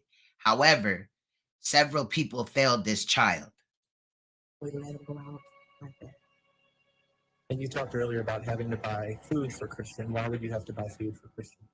Because I had no assistance in trying to help him be fed from home. Did you ever find Christian in a double-wrapped diaper? Yes. Can you explain what that means to the jury? That's just 2 diapers instead of 1 to try to just hold the urine for the night, or these are heavy wetter. Facts. They never found his body, which I think is sad. And I hope one day, hopefully sooner than later, I think I said this earlier, but I hope sooner than later he tells them where the child's remains are so that he can have a proper burial. And those that did care about him, can give him a proper homegoing. And I think in reality that this county, mainly CPS, should have to pay for said funeral in totality.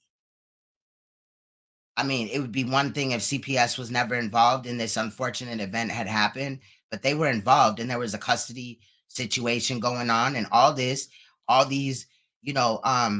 caregivers, doctors seen that there was no, prescriptions and all this and that. Like, what was the guardian ad litem of these children or other people that were assigned to the case doing for this child, if ultimately the only thing that was happening for a time frame was that the mother was getting the supervised visits and the father had custody? I mean, come on. Again, I ain't trying to go in on the nurse lady, but a lot of people bear responsibility. This is so unfortunate. And they have not even found his remains. This child has been gone, deceased for 16 years. Let him rest in peace. Let him get the proper burial. And as I said, CPS or even the state, they need to come up with this money and find out where this body is. But the unfortunate thing is, he had the trial and he didn't have to tell them where the body was or anything like that. He just got the time. And, the fact that he was even able to live 16 years knowing that he's the reason, or at least one of the reasons why his son is not alive anymore, is damaging. Normally people like, they're just really heavy wetters. They would put 2 diapers on him, but Christian's just a little boy, so he don't need it. And when you would find him in these double-wrapped diapers, would both of them be soaked with urine? Yes. It's not leading, Your Honor. Yes. Hold on a second. This child wasn't a baby, though. At disappearance, he was 9 years old. The alleged disappearance. Again, he claimed that he was carjacked, which was not true. Again, it reminded me of the Malia Davis case because the quote-unquote stepfather, Darian Vance, said that that's what happened, that him and the kids were thrown in the back of the truck, some truck or some shit like that, and then he woke up and he was like, I think on like the side of the road with the baby, his son, and Malia was gone. That's what he claimed at first. Again, in that case, I think that the mother is the one that took that child's life. And another thing that is similar to that case is that child had a severe brain injury to where she needed to wear a helmet because she allegedly fell off of a chair at the kitchen table and crushed a portion of her skull, a large portion of her skull. And, she was in and out of the hospital. But there's been no murder charge in that situation. Darian Vance is in jail for, the child's body like popping up or like moving the body, something with a corpse. I can't remember exactly, but no murder charges. Is it going to be years before Malia finally gets justice in her case and somebody gets murder or everybody involved, gets held accountable? I think that would be unfortunate. Objection sustained. The answer And if is you don't know about the Malia Davis case, I have a lot of videos on that situation. I think on this channel, if you go down a long time, like, a couple of years or whatever, I did a lot of work in that case. And then there's some of it, I think, on Queen's Throne TV, and I think a couple of videos on my True Crime TV channel. taken from the record as well as the question. Jury will disregard the answer to the question. You can restate. How would you find these double wrap diapers on Christian? Just one on top of the other. Would they or would they not have urine in them? Yes, they would. Both diapers? Yeah, the fact that they left, I'm talking about bed sores, what kind of rash, or, that we know that feces and urine can eat through the skin and just like irritate it. You know what I mean?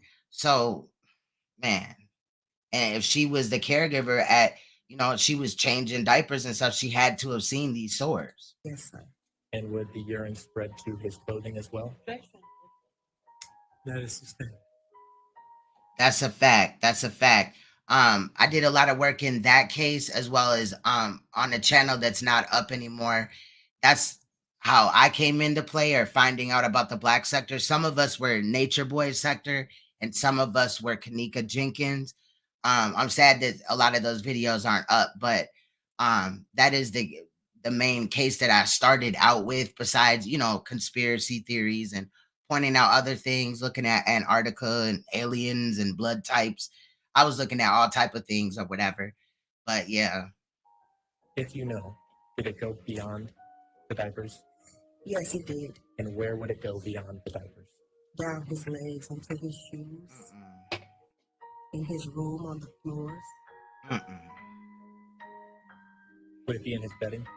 And I just noticed some body language when she had said that. This prosecutor felt so uncomfortable that he looked over there, in my opinion. The father did not break a sweat at all, gave no emotion. How is that leading? Hold on. It is not leading. It's overruled. You can ask your question. Yep, still in it. A couple of times I've covered where the child was still missing, but then shortly later found. Maybe they didn't find the car till later, but they found the child or something like that. But, it's always questionable. And I wonder if Darian Vance knew about this case or remembered that part about the case, this case right here, and then just said that in the case with Malia Davis, because again, that's what he said. Like, boy, bye. Maybe you can answer the question. Did you hear the question? Please repeat the question. Would there be urine in his bed as well? Facts, Yes. Naomi. But sometimes no sheets even on the bed. Was there a smell at all that you remember with his bedroom? It smelled of urine, and I'm quite sure the door was always closed because when you open the door, that's when the smell hit you. So that would lead you to believe that when the nurse was not there, the door remained closed most of the time. Just like, like the kid was some type of reptile that was in a cage in another room, like a little lizard or something like that. And you just close the door, you go back to feed them and, take care of them and stuff like that. No, this is a breathing child that has severe disabilities. Like, that is not okay. And at some point, you were no longer working with the Ferguson household, correct? That's correct. I thank you. Cross-examination. Thank you,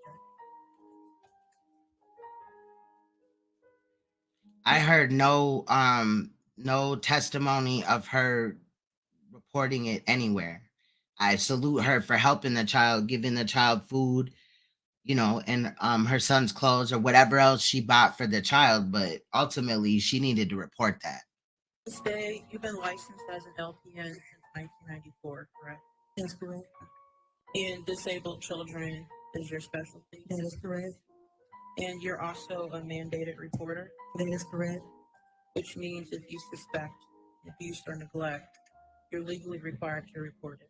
That is correct. Christian was the first child you worked with who had the rare genetic disorder of citrullinemia, correct? Correct. And you had to read about that condition before you started working with him? Correct. And you helped him with feedings and medications? Yes. And Christian was an active and energetic child, is that correct? No. No. So your testimony here today is that he was not an active and energetic child? Christian could take a couple of steps, and then Christian would sit down. He could not stand or move for long periods of time because he was tired. Do you remember back in February of 2004 speaking with Special Agent Liza Ludovico from the FBI? Yes. Okay. And with looking at the report, refresh your recollection of your interview with her? I don't have to. So your testimony is that you did not tell Liza Ludovico that Christian was an active, energetic child? I'm sure she probably meant at some point in time. However, they've already stated that throughout possibly the time frame that she was working there, in my opinion, just stating my opinion, throughout a portion of the time that she was working there, he just became more sicker and sicker. So maybe in the beginning he was a little bit more active and all this and that old girl right here, is stating, this defense attorney, but it could have obviously changed. But she meant what I thought No, she was talking about. Hold on a second. Hey, hold on a second.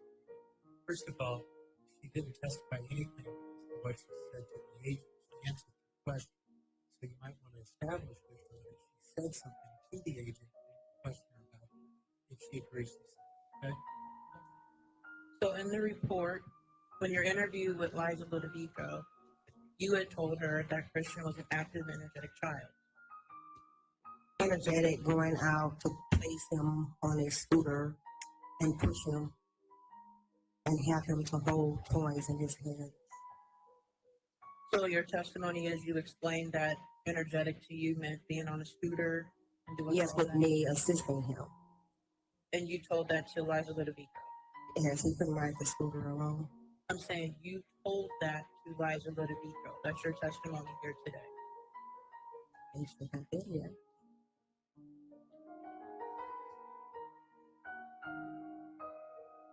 And Christian had pica, where you put non-food in his mouth. Right? Correct. And as you had testified, you have seen G buttons come out before. Yes. And it's common, if careless, clients can pull it out like babies if they see something dangling. They pull it. Common, not all the time. Yes. And as you stated, there was a time where Christian had pulled it and you took him to the hospital because his stomach had closed. I'm not sure how it came out. I found it on the floor. And he came back home. He wasn't admitted into the hospital, correct? No, because they had to reinsert it back in. I'm saying after it was reinserted, Yes. he came back home. Yes. And you were assigned to Christian in April of 2002. Yes. And you worked an 11 a.m. to 7 p.m. shift? Correct. And your last day was September 16th of 2002. To the best of my knowledge. And during that time, working in that household, you never reported anything to the Division of Family Services, correct? I reported it to my agency who I work for. You never reported it to the Division of Family Services? No. And then that means that whoever the company that she worked for is in trouble. And then okay, if I had complained, right, let's say I was a nurse and I was supposed to take care of a child, and I went there and their needs are not being met. And it's the conditions that she had stated. I really do not want to have to repeat those, but I would, complain to, the people that I work for about, the safety, like we need to report this or whatever. And then I would have also reported it to DCFS. A couple of times during this, I agree with this lady right here, the defendant's attorney. And you never met Theta when you worked with Christian? No. And they're... But that doesn't lessen the father in any way. I'm just saying.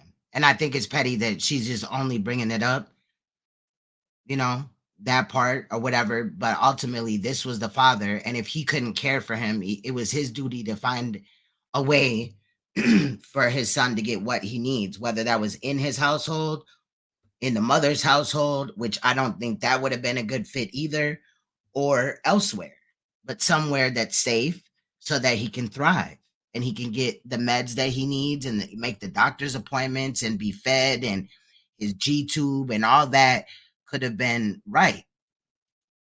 Was a time when... I mean, and if the father is like, oh, this is too much, well, the sickness got worse because you were negligent. If you would have did what you had to do, he would have never fell into a coma and never got the brain injury that, he had. So, I mean, he just caused more trouble on himself. So, having sympathy for the father at this point is out the window, in my opinion. Dawan didn't want you going downstairs of the house. Correct. And you understood that to be his bedroom, is that right? Correct. And at no point Dawan ever threatened you, correct? Not verbally. He never verbally or physically threatened you. And you never called the police, correct? I just quit. You never called the police, correct? No. And you did not work in that household on the weekends. Correct. So you were not present to see what was given to Christian on the weekends or what was not given, correct? I mean, if she came there and seen that his G-tube was out and she tried to put it in and couldn't get it in, maybe, she's been doing this for all these years. This may be the first time that she had a patient with this metabolical disorder. However, I'm pretty sure that in other cases, she's put in G-tube. She's probably, a pro at it in reality. Obviously, a doctor, though, can do more than a nurse can, especially in a hospital setting. Again, if the nurse said that if she couldn't get it in, she would have to bring the child or the patient to have the doctors put it in the hospital. That's correct. I mean, and then again, why was she walking in on this child, without food, with severely soiled diapers, wearing 2 diapers? That right there is enough to get any child snatched from the home. And you spoke with Ron Goldstein from the prosecutor's office in regards to this case, correct? Correct. And when speaking with him, he showed you your FBI report with Liza Ludovico before you interviewed with him. He did. And you remember the deposition that you and I did? Yes, I do. And prior to that, you had talked to prosecutors at least 3 times before the deposition. Yes.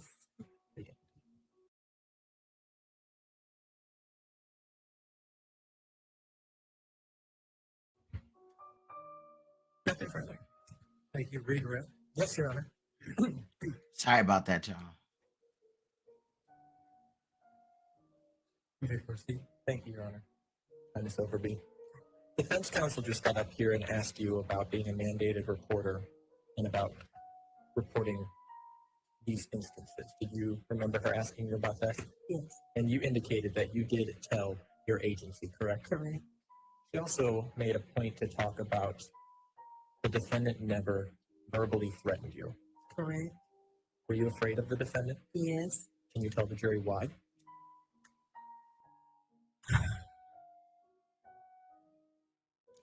It's due to the fact it's being intimidated by looks, having conversations where I couldn't receive anything to try to assist him with buying a belt or food. I just was always told no.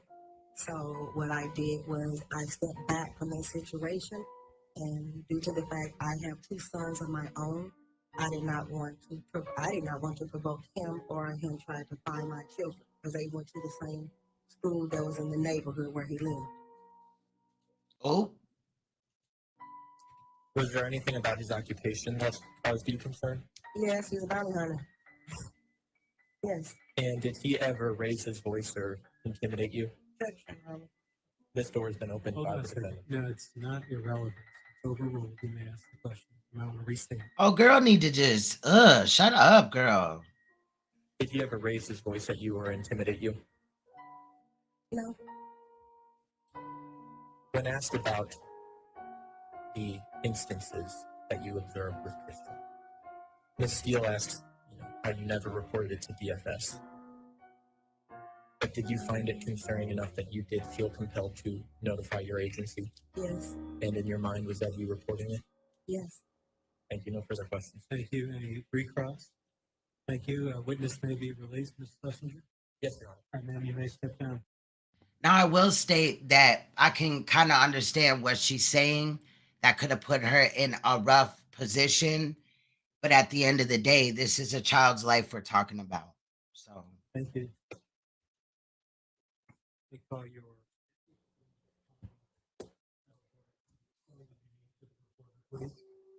Kimberly, Kimberly Nelson, Nelson.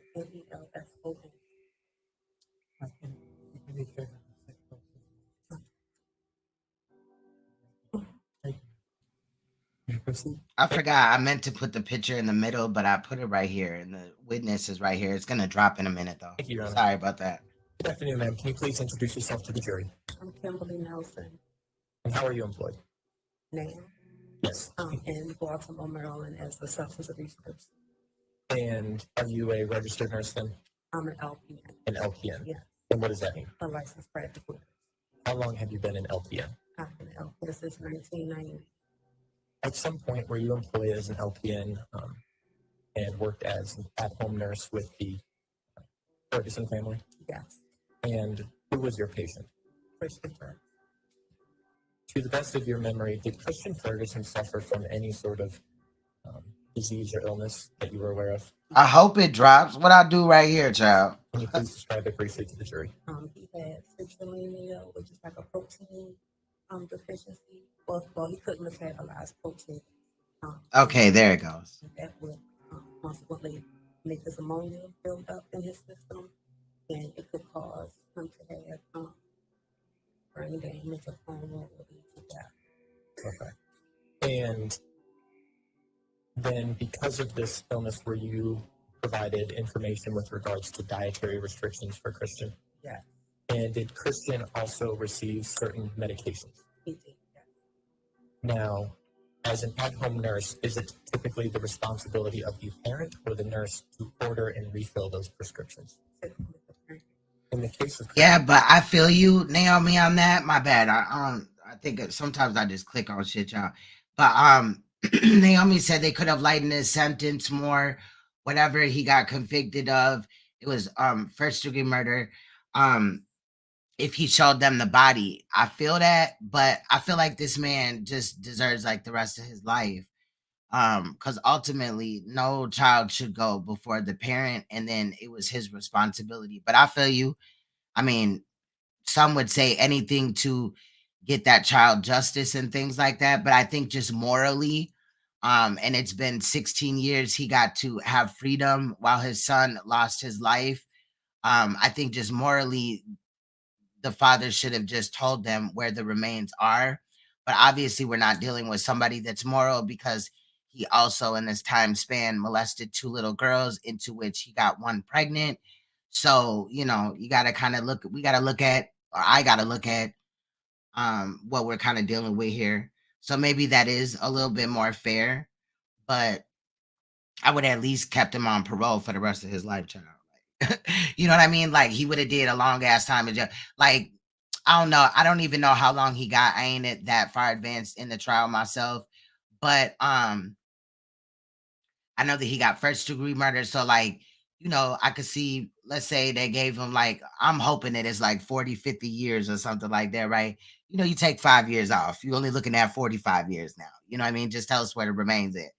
But at the end of the day, I think also the fact that he knew that he molested those two girls and was going to be convicted or, have his day in court, and it was probably going to look bad because, like I said, one of the girls had his actual child. So that could have been proven through DNA. And the time that she was pregnant, she was underage. So, that's a slam dunk case right there. So that probably helped him be like, nah, fuck that shit. Like I'm never gonna get out anyway, type of shit. So why would I tell? Christian Ferguson. Was Dawan Ferguson ordering those prescriptions, or did you have to do it? Oh, okay, yeah. No, wake that up. You was talking about the Malia Davis case. Okay, yeah, that part, because I'm saying I think that obviously he had something to do with the cover up of her murder and also moving her body.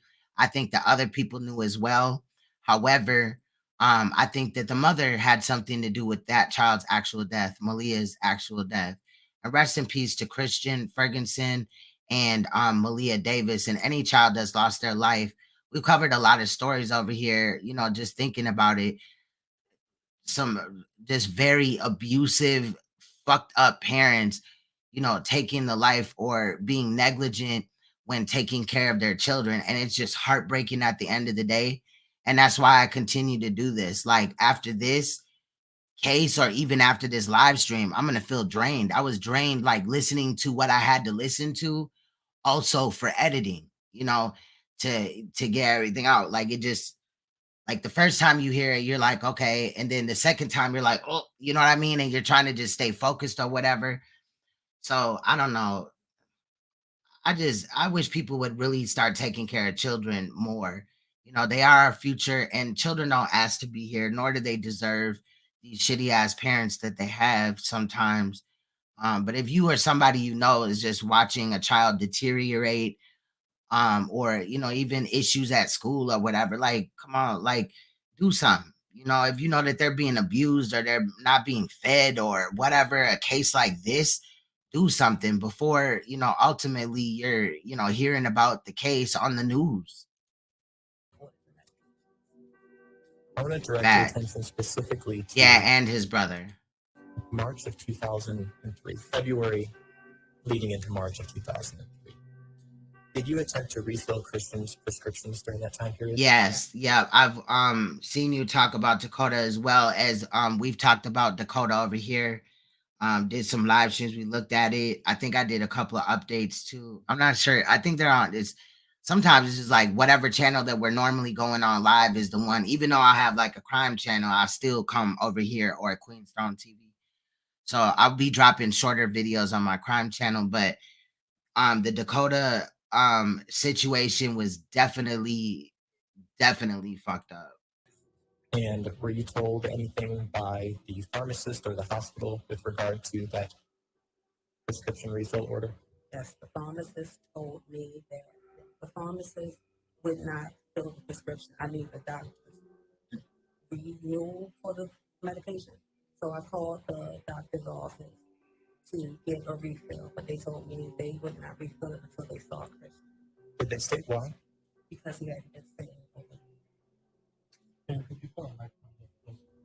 And that's how they do that. So she's saying that the doctors, the pharmacy has to get a hold of the doctors with some type of prescription, say on your pill bottle or whatever, your inhaler or whatever, that you're able to get so many refills. Some medicines, though, you have to go back to the doctor each month or however. It could be 3 months, a month, 2 months, whatever, and renew the prescription, or like I said, month by month. And they were failing to do that. The father, Okay, thank you. So they indicated to you that he had not been seen in over a year. I think he should overrule. Thank you, Your Honor. I don't think any situation where children are involved is somebody snitching. But I feel you. I feel you. And I mean, I've been called horrible ass names. Like, you know what I mean? Like, I'm not shit for looking into these cases. Well, somebody got to do it because motherfuckers is just all on YouTube arguing about shit that at the end of the day does not fucking matter. And they could be using their platform for different shit. It's just sad. Like, I don't know. It's sad at the end of the day. I had a bit of a hard time hearing you, so I just want to say they told you that he had not been seen in over a year. Is that correct? Yes. Okay, thank you. What did you do upon learning this information? I made an appointment with him for the doctor and Facts, advised Nicole. Dawan that he had an appointment so I could be present. Facts, And Nicole. did Dawan Ferguson take Christian to that doctor's appointment? He did not. Who did? I did. So another person that worked with the child, and obviously the father was there, he was failing to take the child to a doctor's appointment. He failed last time to take the child to the the hospital to have the G tube put back in. He said he didn't want to go, like it was an option, like he should have just got his ass up. It's a lot of things that people don't want to do as parents, but good parents are still going to do that shit. No matter if they got to compromise sleep, whatever it is. But this is another person that worked with the child stating that the father was, not bringing him to the doctor and she had to do it. So again, I'm wondering, like, come on, like, I see now why the feds was involved. Go and take Christian then to the doctor? Yes. And if you know, were the prescriptions then allowed to be resuming? Yes. Did your care of Christian end in March of 2003? Yes. Why? Well, Maxim called me and told me that his services were over. Hold on a second. I'm really having trouble hearing. I'm sorry. Maxim Healthcare. Okay. I'll sustain the objection. Why don't you re-ask the question in a way to avoid correct statements from third parties, please? Did the funding for your services end? Yes. You were there as part of a Medicaid program? I'm not sure. Okay. And so the last time, so it's your understanding that you worked for Maxim Healthcare, correct? Yes. And they kind of contracted you to go to the home? Yes.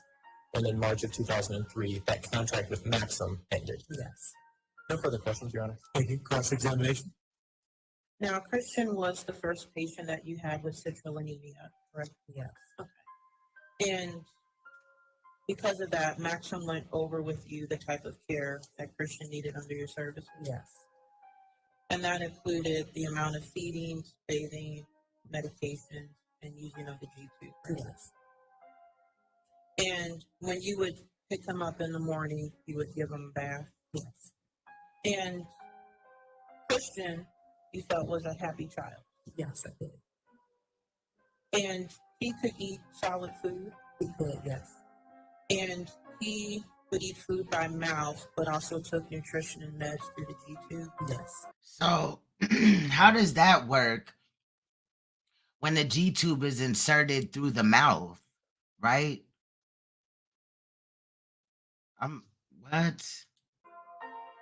And while you were the home health care nurse, you had no hospitalization within your care, correct? No. And no seizures within your care? No. Hey, Big Brother Dice, salute to you. Y'all make sure y'all check out Dice's channel and Naomi's channel. They got great content, you guys. And as you okay, through the stomach. I didn't even want to look at the little description or whatever about it earlier when I said, it was the tube or whatever. So I'm trying to like blank out some of like the trauma that this child had to go through. You know what I mean?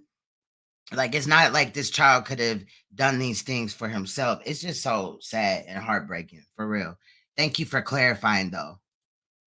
stated on direct, your duties with Christian ended March of 2003. Yes. And that information was That conveyed. part, or when, or like MU said, that we like do these because we're like criminals or some shit. Yeah, I mean, bro, people are crazy, but that's deflection because they could never really talk about these type of things. They're not knowledgeable, or don't they? They don't care. You know. To Dawan, correct? Yes. And he wasn't happy it was ending. Your Honor, objection as to what the defendant said or thought. I'll sustain the objection. And with it ending, he was attempting to go through another. Dice, if you need to know any information about the case that we're looking at right now, I apologize. You can look at my community tab on this page and you'll be able to, find out some of the facts about this case. Right now, though, we're not dealing with the sexual molestation of the two little girls. We're only dealing with the death of his son. The molestation charges, that's another case I have to look into. But there's a lot of information about the child and the case in the description. And in the description too. I forgot about that. I put it in there as well. Again, Your Honor. Go ahead, say your case. Any of it would be self-serving. That's a fact, Nicole. Interactions taken by him. I agree. That's sustained. You are aware that he was trying to go through a different objection. Hold on, say it's the same question. That's a fact, but at the same time, they act like we pedophile or I'm a pedophile for looking into this. No, like I don't know one pedophile that's gonna fight against and even be a pedophile poacher. If you don't know what that is, that's somebody that, on some Chris Hansen shit, but more, in the community, just active in the community. I did that for a number of years and I enjoyed it. But ultimately, it can be dangerous. And my king was like, I'd rather you not do that right now, just because if something happened to you, a lot of the times, you end up calling the police to report it. But what if something happens before that? There's some sick people out here. So I enjoyed the times that I did that for the time being.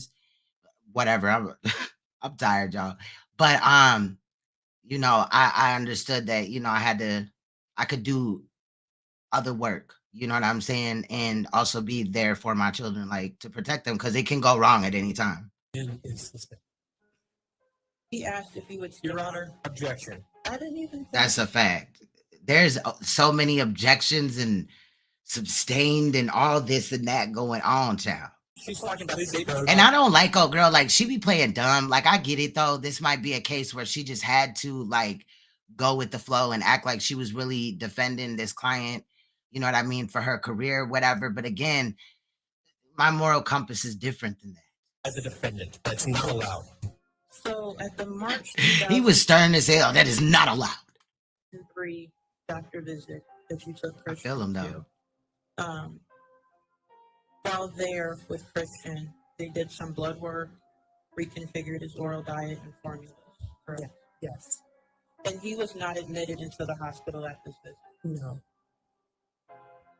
And while you were there, well, let me backtrack.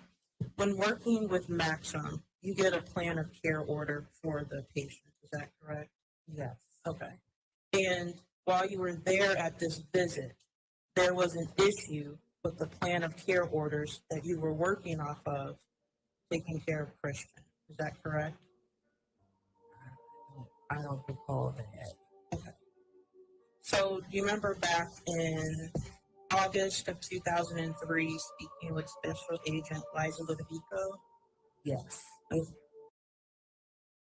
She always bringing up the Ludovico shit. I'm just playing, but for real, she is. August? Yes. Mm-hmm. Yes. August of 2003. Yes. Okay. And you spoke with her in regards to your care of Christian Ferguson and observations you had seen at the house. Yes. Okay. With looking at this interview, help refresh your recollection. Yes. May I approach you? So the plan of care orders that you were operating on Maxim were corrected after that visit. Is that correct? Okay. And you are a mandated reporter. Is that correct? Yes. And that means you're legally required to report any abuse or neglect. You see it or suspect it. Yes. And you never hotlined Dawan or called the police. No. And you never saw any bruises or unusual markings on Christian's body. No. And the interactions that you would see between Christian and Dawan were loving and caring. And he would encourage you to take Christian out of the house. Objection, Your Honor. All of this going to the things about the defendant. That is sustained. Why would he need to encourage the nurse that's working for him and the child to take him out of the house? Like that was just her responsibility. Maybe, if he was a bounty hunter, like he claims, maybe he should have, I don't know, thought about what was more important, him being that or his son's life. I mean, isn't it his responsibility too to bring his son out of the house? Because he was failing at so many other things. I never made you feel uncomfortable. No. And you never witnessed any arguments between Dawan and Monica? No. And Dawan never complained to you about Monica or Theta? No. Now, Theta is the biological mother of Christian, who is the victim in this case. But I think Monica was his girlfriend, because at a certain period of time, I think it was like 2001 to 2003, they had gotten a divorce and they were going through custody battles. CPS was involved. The mother was also going through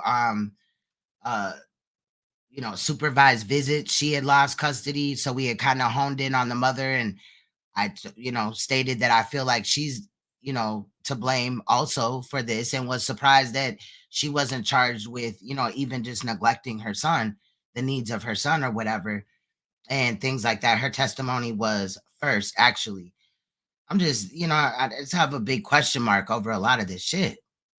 That was taking care of Christian before you came back from leave. That was Tradell Day. I don't know. I don't really remember her name.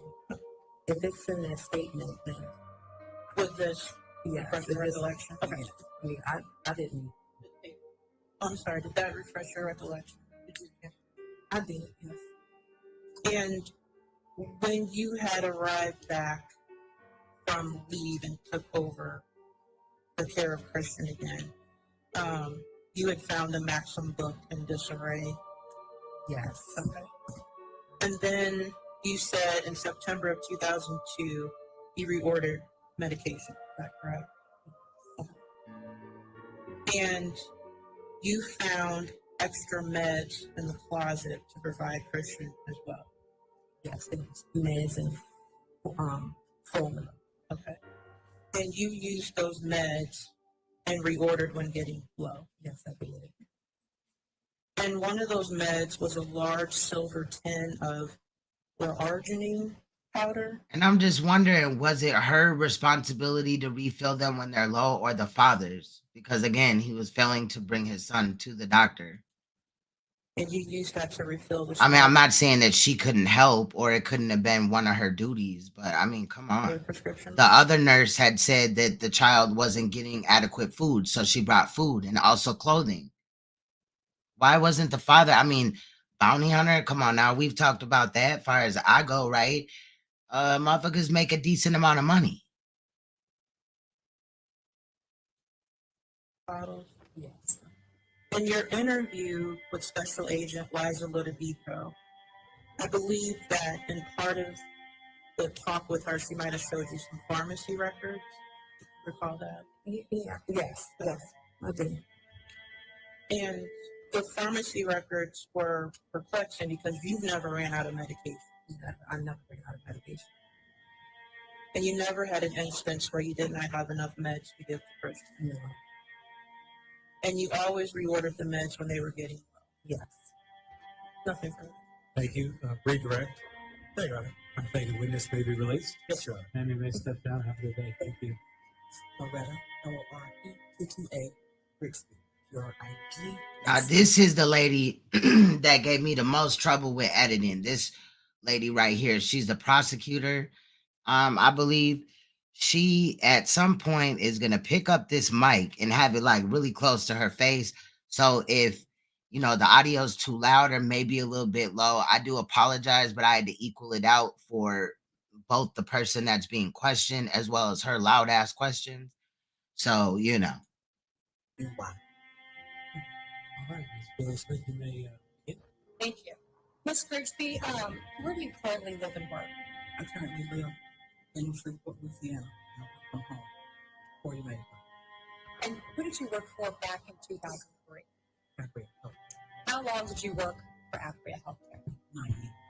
And what do you remember the dates? Ask you to call your memory about 20 years May 2002. That's a fact. And he looked like through the last 16 years, he enjoyed his life while his son, lays in some type of shallow grave or somewhere and has not gotten a proper burial.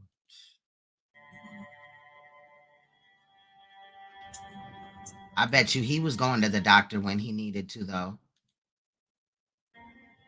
ago? So a while. And when you were working there, did you have just one job title or did you have multiple job titles? I had multiple job titles throughout.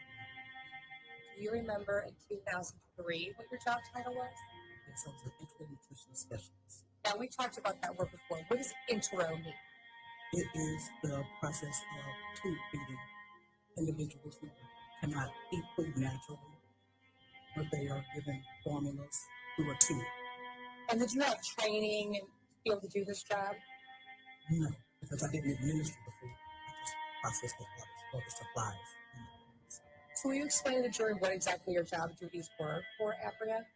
My job duty was to create profiles and process orders for patients in need of enteral nutrition services and feeds, the formulas and the supplies needed to supply them. And what did Apria do? They sent the food out that day then, or how did that work?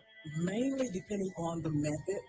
If patients were on a feeding pump, it would go out the first day of order when the doctor ordered it. But on a monthly basis, we would either deliver or ship UPS. Okay. And do you remember the Ferguson family? Yes. And were they one of your clients? Yes. How long? And let me step back a minute. How many people worked for your department? We did a memory check and do a head count here. I want to say it was 8 to 10 of us. Did you all work together? Yes, we were a department. Okay. Do you recall when you started working with the Ferguson family? No, I don't recall the exact date. No. I'm going to show you what's been marked as States Exhibit number 8. Yes, ma'am. These are invoices for supplies and enteral nutrition orders. And your name is on some of those? Yes. Were those documents that you prepare in the ordinary course of your business with Apria in 2001 through 2003? Yes. Do you recognize those documents? Yes. All right. And when did those documents start? This first one started June 14, 2001. And they all look like, what would you call it, a work order? Yes. Is that the best way to describe That part, Emmanuel. It's a work order, yes. Okay. And so what information does that work order have on it? It has You're not the patient's name. Hold on a second. I'm sorry. Judge, I would object that these records are hearsay. I believe the testimony was that her name is on some of these records, not all of these. No, response. Why don't you testify that these were prepared in the ordinary course of business with Apria Healthcare, and that she worked with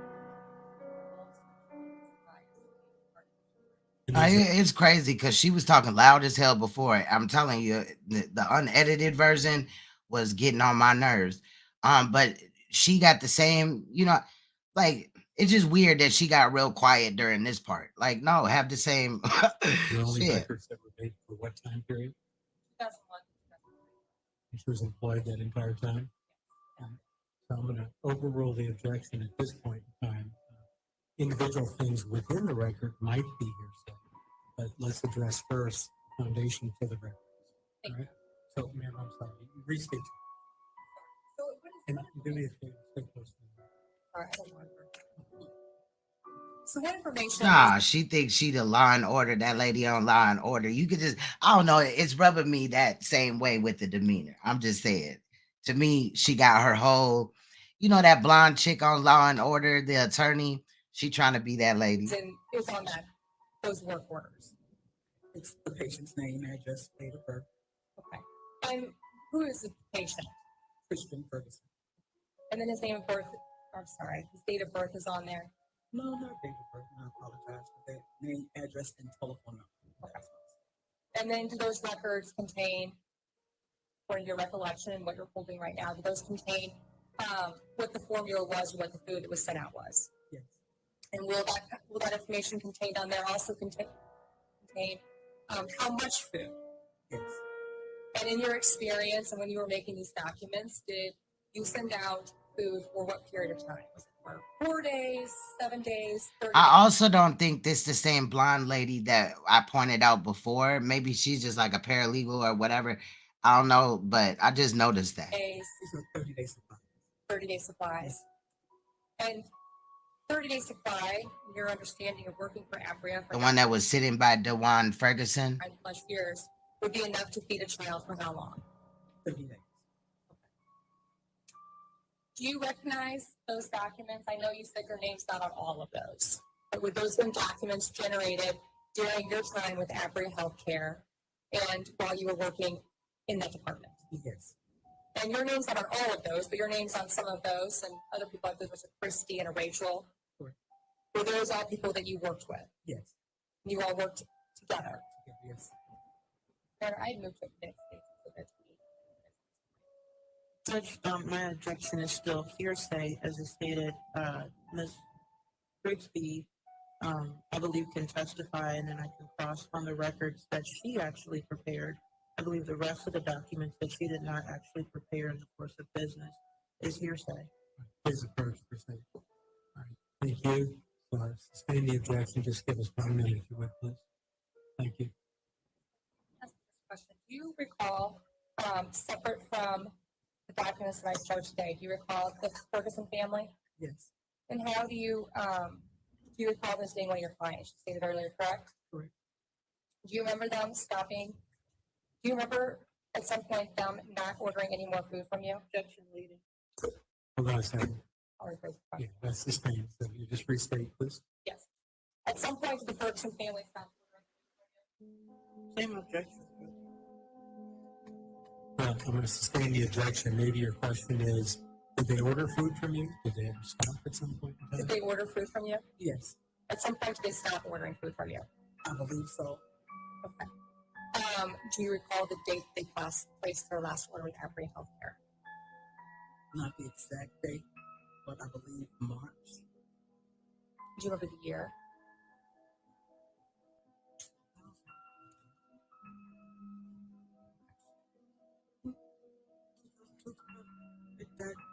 Yeah.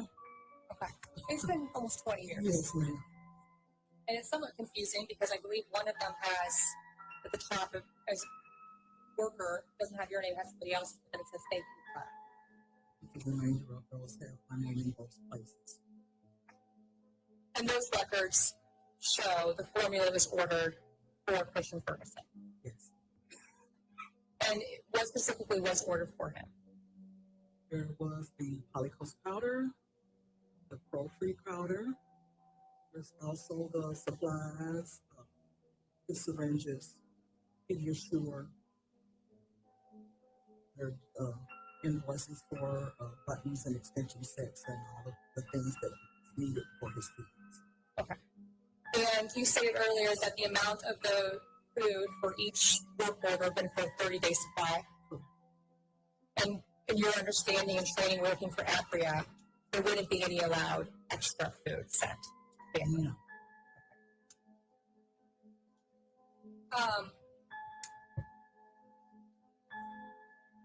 Was it, do you recall what date it was? You said it was March earlier. Do you remember the year? Did they stop ordering food from you? Because I'm going to Last order. Oh, that's it. State your objection. Oh, yes. Okay, so obviously she's the prosecutor. I don't know why I didn't see that. She's on the prosecutor side. She's one of the prosecutors. I don't know why I didn't hear his defense attorney, the chick with the twist, interjecting earlier. I don't know why I didn't make the connection. I don't know. If she's testifying as to information that's not in the records that she actually prepared in the course of her business. I'm asking her independent questions. She remembers independently the orders being placed. I don't think the witness is limited to the records in terms of what she observed or experienced, so I'll overrule the objection. I'm sorry to ask you this again, Mr. Crispy, but do you remember when the last time the order was placed by the Ferguson family? I can remember personally. It was probably March. Like I said, I don't remember the exact date or the exact year. I want to say 2002 or 2000. Okay, thank you. Thank you. Cross-examination. Just one question.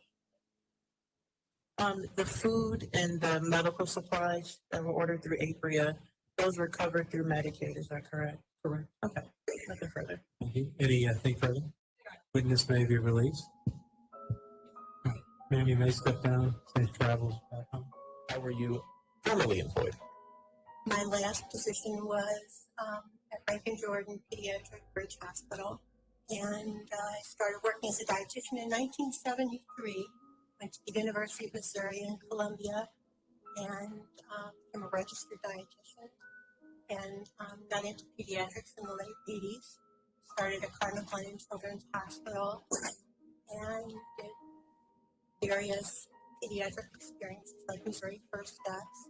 Went into the medical genetics department at WashU Children's Hospital, and moved on from there to the Rankin.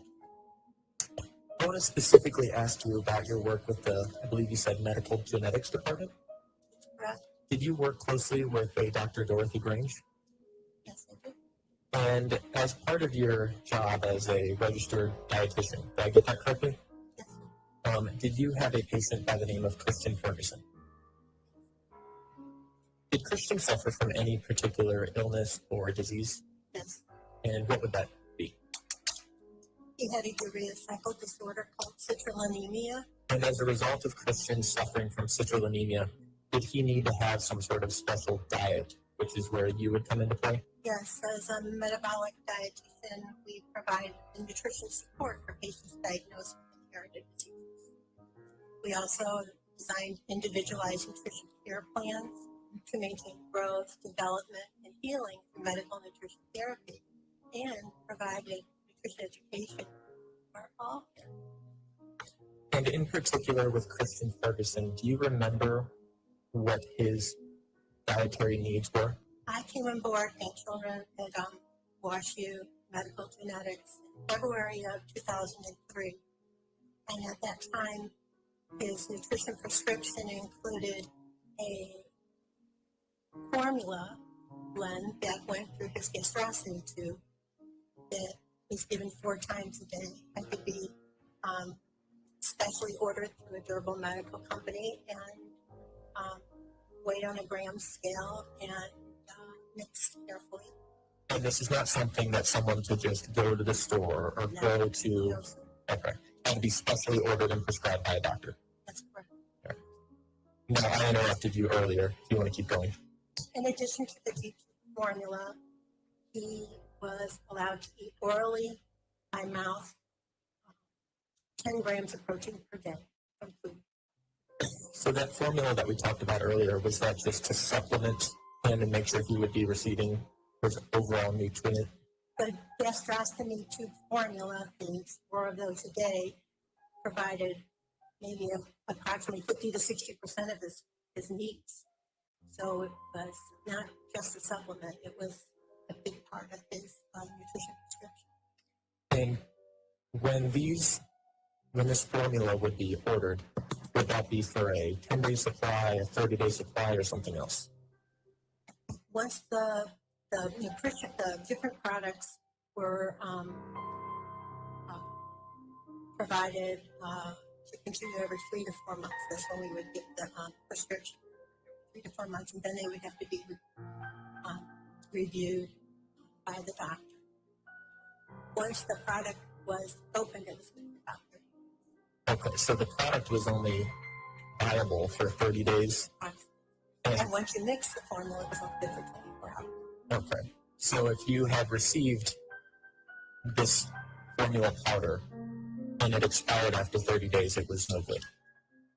Once it was opened, it was good for 30 days. It was kind of longer show. Okay, but once open, Wasn't open. okay. I want to direct your attention, so you indicated that you came on to Christian's case, we'll say, in February of 2003? At some point, did you meet with Christian Ferguson at the hospital? I received a phone call from home health nurse. Is that what you're referring to? Yes. I got a phone call from the home health nurse saying, Jackson hearsay. Your Honor, it's ongoing for the purpose of medical exception to the hearsay rule. Well, I'll overrule the objection. Let's continue. You can keep going.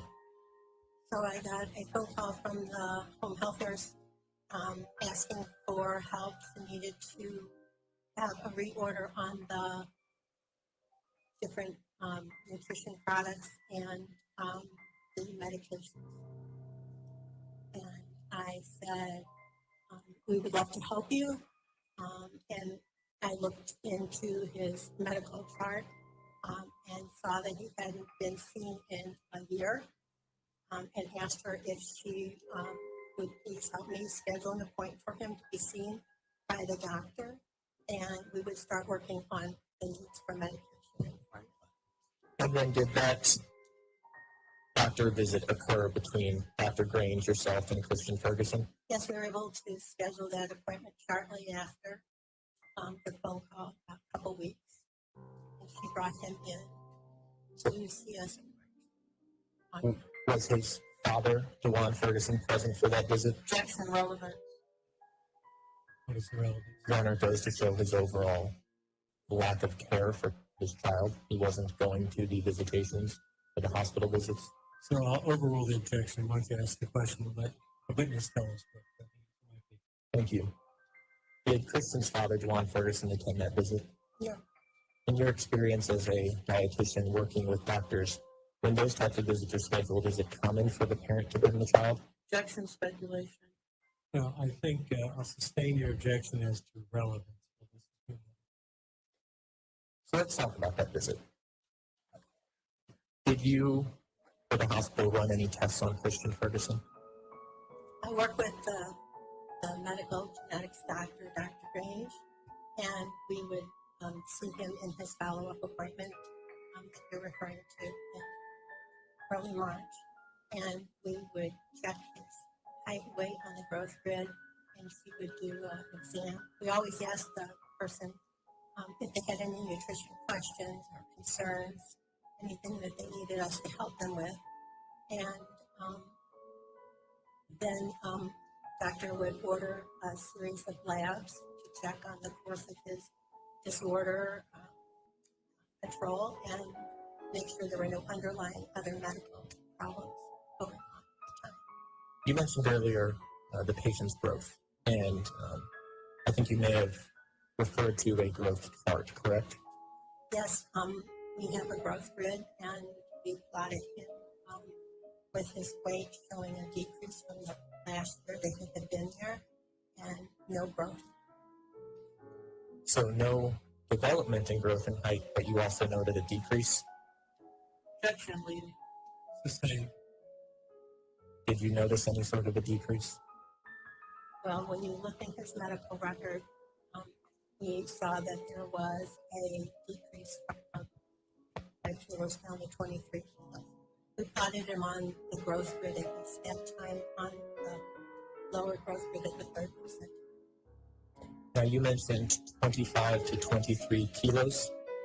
He was around 25 kilos in the year before, and I got on board, I said, in February when I saw him for his visit in early March.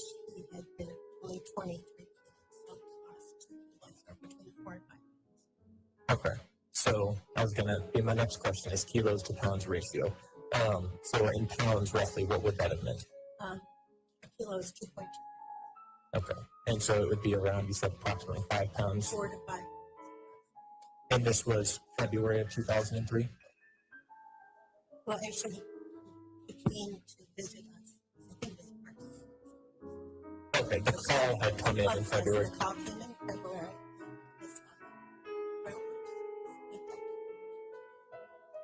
Did you have concerns about the weight loss? Well, we designed, as I said, our nutrition prescriptions to show that they're able to maintain development and have age-appropriate growth. And so it was surprising and disappointing that he had lost weight. A child with the disease sickle anemia, if their dietary regimen and their medications were being given in accordance with the plan of care, would you expect to see growth in a child? Objection, Judge. Speculation. Your Honor, she, I believe, is qualified to answer this question. She's not a doctor. She's a dietitian. I'm going to sustain the objection. Do you work with patients of various illnesses? I used And did you work with patients with diseases similar to Christian Ferguson's, like sickle anemia? We saw many patients with metabolic disorders. And was it your job duty to assess test results, weight, figures, create a plan of care to then adjust them accordingly? I worked with the physician to have the patients receive adequate nutrition support so that they would be able to have good growth and development. Overall, generally, in your experience, do you monitor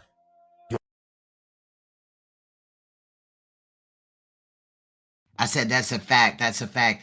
I apologize about the opera lady singing in the background. I just thought that like maybe trap music was not, the ideal background music for this video or whatever. But I forgot that she, started singing. So I hope it's not too loud. But yeah, if he got, the proper care that he needed, he would have been gaining weight. That's a fact. your patient's height, weight, and overall growth plotted on that growth chart and things like that? Yes. Is that one of the main responsibilities in your previous job?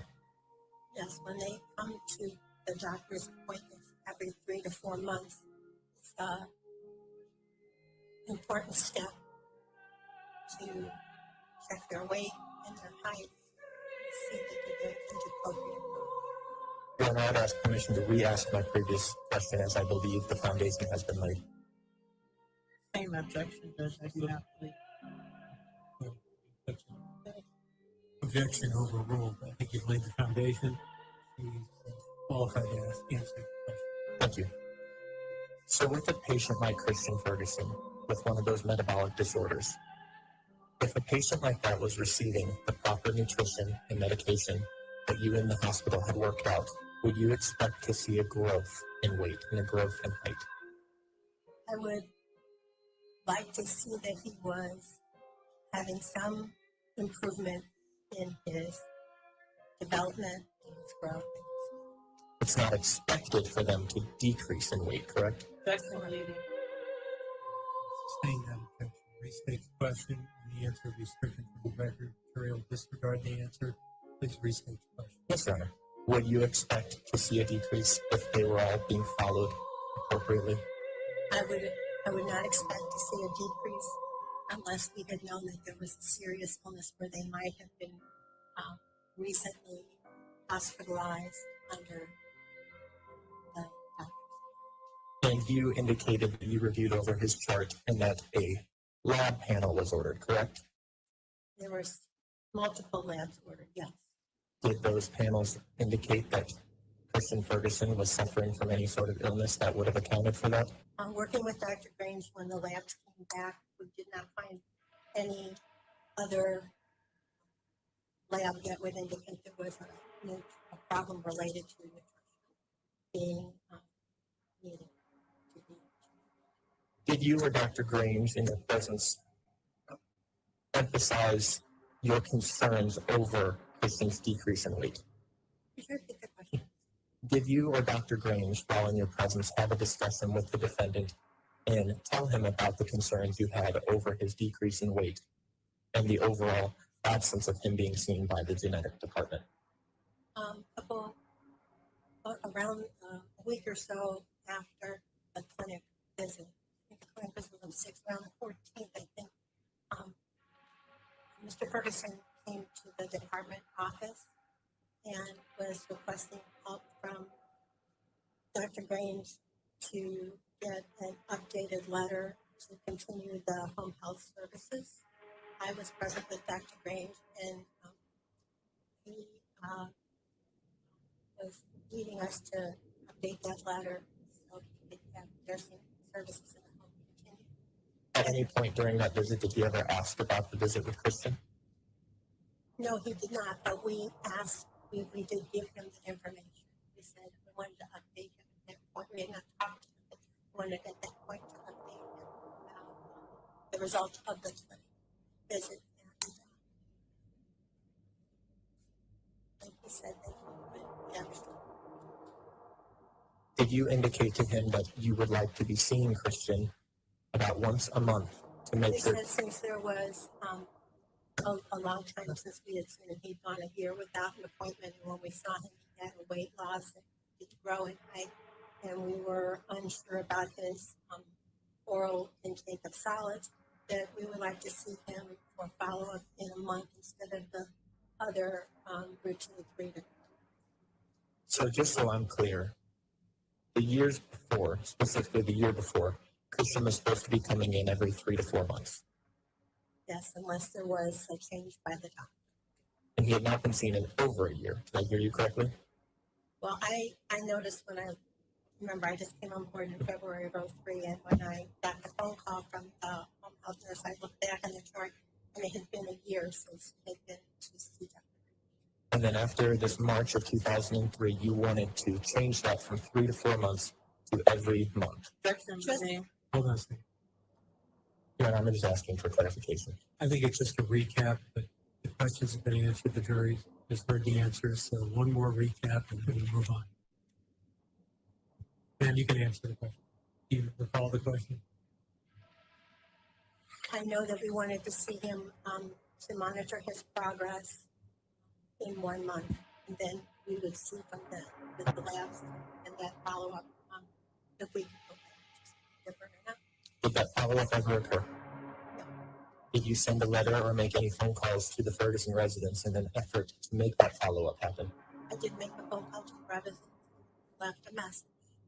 And was that in April of 2003? That's correct. Did you ever get a call back?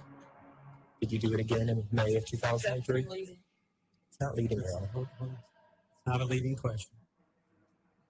So overruled. Yes, you may answer the question now. Very good. Please. I called again in May and left another message. Did you ever hear back from the defendant? No, I did No further questions. Thank you. Cross-examination. Thank you, Judge. Sure. You may proceed when you're ready. Thank you. Good afternoon. So, as you had testified, you became Christian's dietitian in February of 2003. That's correct. I started in that department February of 2003, and that's when I got the phone call from the home health. And Christian had specific nutrition management guidelines. Facts. This man ain't broken down once from any of the times that we looked at him. He just like seemed like he don't care. I just Supervised by Dr. Grange and the whole team. Is that correct? And these were goals to set up how many oral feeds he could have and how much protein he could have. Correct. It was based on he wasn't limited on oral feeds other than the nutrient protein. It was limited to 10 grams of protein. My name is Melissa, Melissa Hyam, Heigham. Ms. Hyam, will you introduce yourself to the jury for me? Hello, I'm Melissa Hyam. Tell them about what I do. Well, can you tell them what your educational background is first for me? Sure. I'm a pharmacist by training. I have a Bachelor of Science in Pharmacy and a Doctor of Pharmacy degree from St. Louis College of Pharmacy. I have a Master's of Health Administration from Simmons College in Boston. I completed residency training at Cincinnati Children's Hospital. I'm board certified in oncology, and I'm a board-certified pediatric pharmacy specialist. And how long have you been a pharmacist? 28 years. And how are you currently employed? I'm employed by St. Louis Children's Hospital. I'm the director of pharmacy and radiology. Have you been employed with Children's Hospital since 2003 or before 2003, correct? Since 1995. And will you tell the jurors a little bit about what your role is at Children's Hospital? I'm guessing that your role at Children's Hospital was different than a pharmacist, say, at CVS or Walgreens. Correct. My current role as the director of Children's, I have oversight for 4 pharmacies. We have an inpatient pharmacy that services all of the hospitalized patients. We provide services 24/7. We have a retail or an outpatient pharmacy, which is similar to your Walgreens or your CVS, but it's housed at St. Louis Children's Hospital. And then we have 2 additional retail pharmacies at our ambulatory surgery centers, one in South County and one in West County. And I'm responsible for the oversight and the full pharmacy operations at all of those locations. And are you considered the custodian of records for Children's Pharmacy? I am. Now, how is a prescription filled? If you get a prescription from a doctor, or how do you get one? Sure. So we'll just focus on the retail setting, so the outpatient setting. Prescriptions can come to us in a variety of ways. They can be called in by the physician, in which we take a verbal order and document the information from the provider. A patient can show up to the window with a hard copy of the prescription, or now we can get electronic copies of prescriptions through e-prescribing, which today is the most common way that we receive prescriptions. And also we can get them by fax. So 20 years ago, could you get the e-prescriptions? No. It would have been a hard copy presented to us. It would have been called in, or it would have been faxed. Okay. And when you get one, a prescription, what do you do with that prescription? Do you verify it at Children's Hospital? Yes. All the pharmacists are responsible for verifying the accuracy and efficacy of the prescription. So we would evaluate the medication if it's appropriate for the patient based on their diagnosis. We evaluate the dose that is being prescribed by the provider, the frequency with which it's being administered.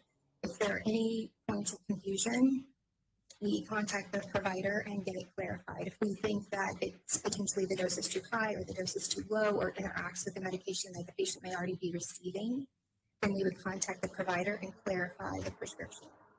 Now, what were the hours of the pharmacy? You worked there since 1996. What were the pharmacy hours back in 2003? Our retail pharmacy was open from 7 a.m. until 5 p.m. back in 2003 from Monday through Friday. Now, let's say a parent all of a sudden realizes at midnight on Saturday, oh no, I'm out of a life-sustaining medication for my son. I need it tonight. What would happen? So they just need to call the hospital and ask for the pharmacy, and our inpatient pharmacy, which provides services 24/7, 365, would fill that prescription for that patient to make sure the patient had the medications they needed until the pharmacy would open, and they could get a full retail pharmacy prescription. So there are safeguards in place. Absolutely. We don't want any child going without their medicine. And this was true in 2003 as well? Absolutely. Now, the medications that you fill at Children's Pharmacy, can these also be filled at your regular Walgreens, CVS, whatever the pharmacy there is? It depends. There are a lot of specialty things that we do at St. Louis Children's Hospital. So some compounds that a regular Walgreens or CVS or Walmart pharmacy wouldn't have the supplies to prepare. Many of the medications are the same, but some of them can only be received through our St. Louis Children's Hospital retail pharmacy. If I may approach this. Show us one more. Let me approach that. I do. Okay. And how do you recognize those documents? These documents were printed from our retail pharmacy software system, computer system in 2003. Okay. And are these, you earlier said that you're the custodian of records, correct? Correct. Are these documents made in the normal course of business by St. Louis Children's Pharmacy? Correct. Yes, we maintain electronic records of all of our transactions. And when you fill a prescription, even back in 2003, would that have been automatically updated into your computer system? Yes. at the time of the occurrence? Yes. And are these records kept and maintained under your care, custody, and control? Yes. Have you had occasion to review these records? I have. Okay. And are these a true and accurate depiction of the children's hospital records? That were kept by English Children's Pharmacy for Christian Ferguson? Yes, they are. Your Honor, at this point, I move to admit State's Exhibit 10 into evidence. Thank you. Any objection? Yes, Judge, I would object that these are records are hearsay. All right, so the objection will be overruled. State's Exhibit 10 shall be admitted in evidence. Thank you, Your Honor. In this time, you actually prepared a chart, is that correct? I did. And you based this chart off of your review of the records? Yes.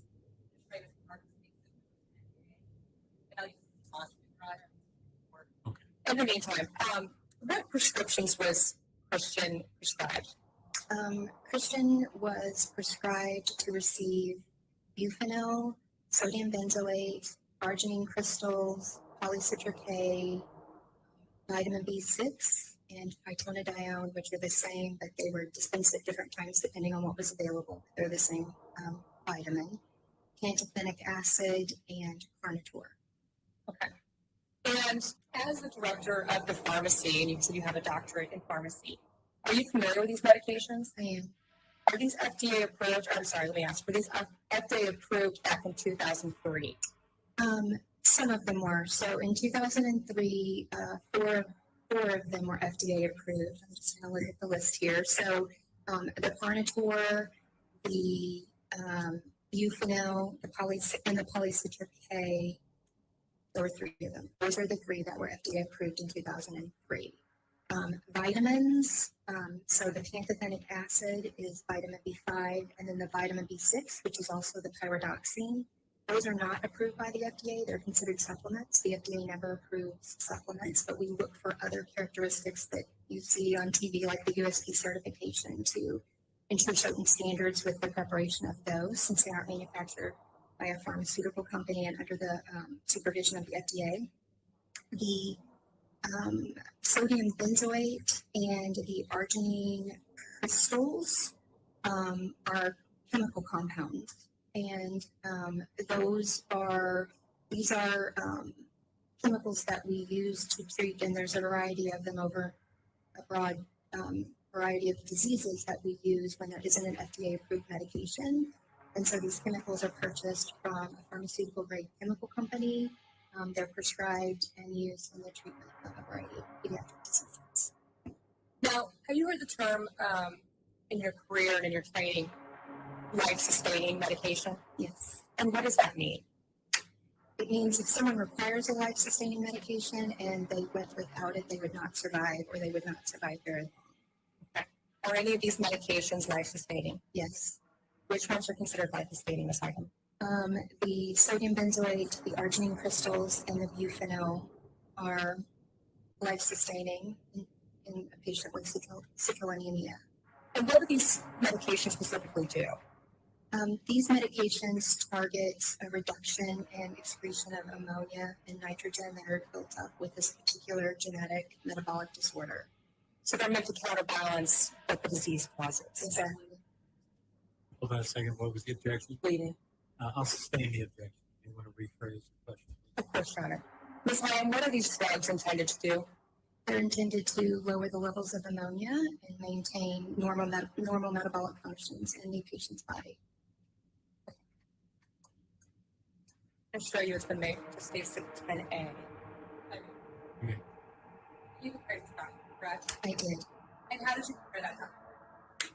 So you can see from the document from 2003, it was an older computer system, and everything that was printed from the computer system at the time in 2003 is in chronologic order. So for ease of review, I created a document by each specific medication in order, the number of days that the medication was prescribed and what we dispensed, and then the frequency with which the medication was picked up by the pharmacy for administration to Christian.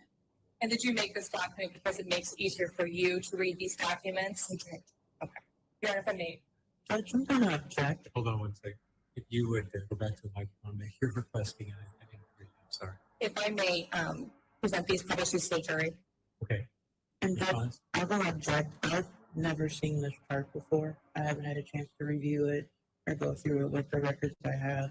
May I see that for a second, Yes, please? Your Honor. And it's a demonstration. Ma'am, this, the information contained in this demonstrative exhibit, that information is contained in those records. You simply collated it and organized it. I did, yes. Yes, I still object because I haven't had a chance to review that and look for that myself on the records. All right. Well, I'm going to overrule the objection. Is that the demonstrative aid, the witness has indicated she prepared it, the source of her preparation and materials.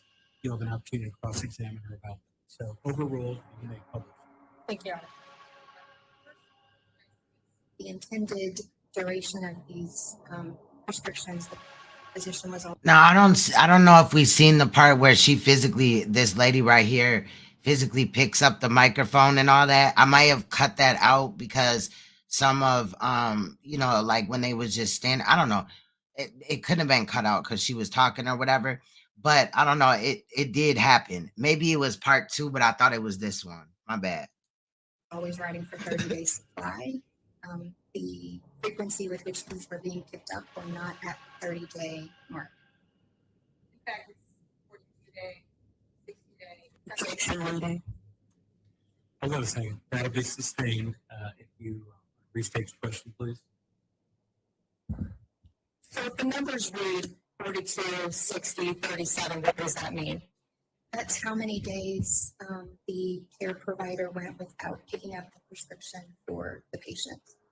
And you've been doing this since 1995, correct? Correct. Is this, in your experience, normal for people to be late picking up life? Okay, yeah, there she go, where she's picking up the microphone, is banging all around. Okay, I knew it was in here somewhere. Sustaining medication? Objection, speculation. Overruled. You may answer the question now. No, this is not normal. Let's talk about sodium benzoate. Sodium benzoate. Now, what is that considered life? I'm surprised that the judge didn't tell her to put the shit down. Okay, because she really does not need to like sit there and hold the motherfucker in her mouth. Medication? Absolutely.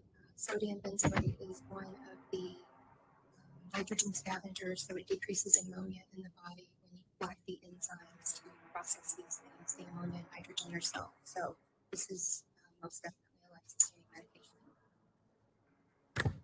There she go again. And now, if you remember on other days, this is petty, but on other days when she had, you know, was talking or whatever, other times, right? She was standing in front of the microphone and it was loud as hell. So I don't know why she felt the need to like pick it up and you know what I mean? Like it's just a lot. And then when you put the microphone down, it makes noise. So I did, you know, cut out some of that a little bit, you know, just her sitting down the mic or just random noises that the microphone made in between talking. You feel me? And in your training and your experience and being So I do apologize. I tried, but it's like if I lowered her voice to where it was reasonable, then we could barely hear this lady right here. And I don't know, maybe this day they turned up this mic higher than this one, but oh my goodness. pharmacy, what could happen if somebody did not receive creatine or sodium benzoate? Objection, speculation. That'll be overruled. You may answer now. The sodium benzoate is a life-sustaining medication. It maintains the safe excretion of ammonia. So if a patient who has citrullinemia goes without sodium benzoate, they will have an ammonia buildup in their bloodstream, which will lead to initially lethargy, listlessness, muscle weakness, followed by coma and death. And so looking at this chart, it looks like these referrals were initially, what does the 29 mean? Does that mean it was filled for 29 days of prescription? Yes. I took the information directly out of the records from 2003. And so the prescription was for 800 mils. And if you do the math on this particular medication, 800 mils only lasts 29 and a fraction of a day. So the system rounded it down to 29. So we would They want to dispense, and the physician orders the medication in a volume that is measurable. So that's why it's close to 30. And I see on here numbers next to that are higher than the 30, the 29 and 30. What does that mean? Same as before, that while these were intended to be 30-day supplies of medication, they weren't picked up for a span of 42 days, 60 days, 37 days, 74 days. So there were extended periods of time for a 30-day supply, that for a supply of medication that should have only lasted 30, but it didn't. Additional medication was not retrieved for 74 days.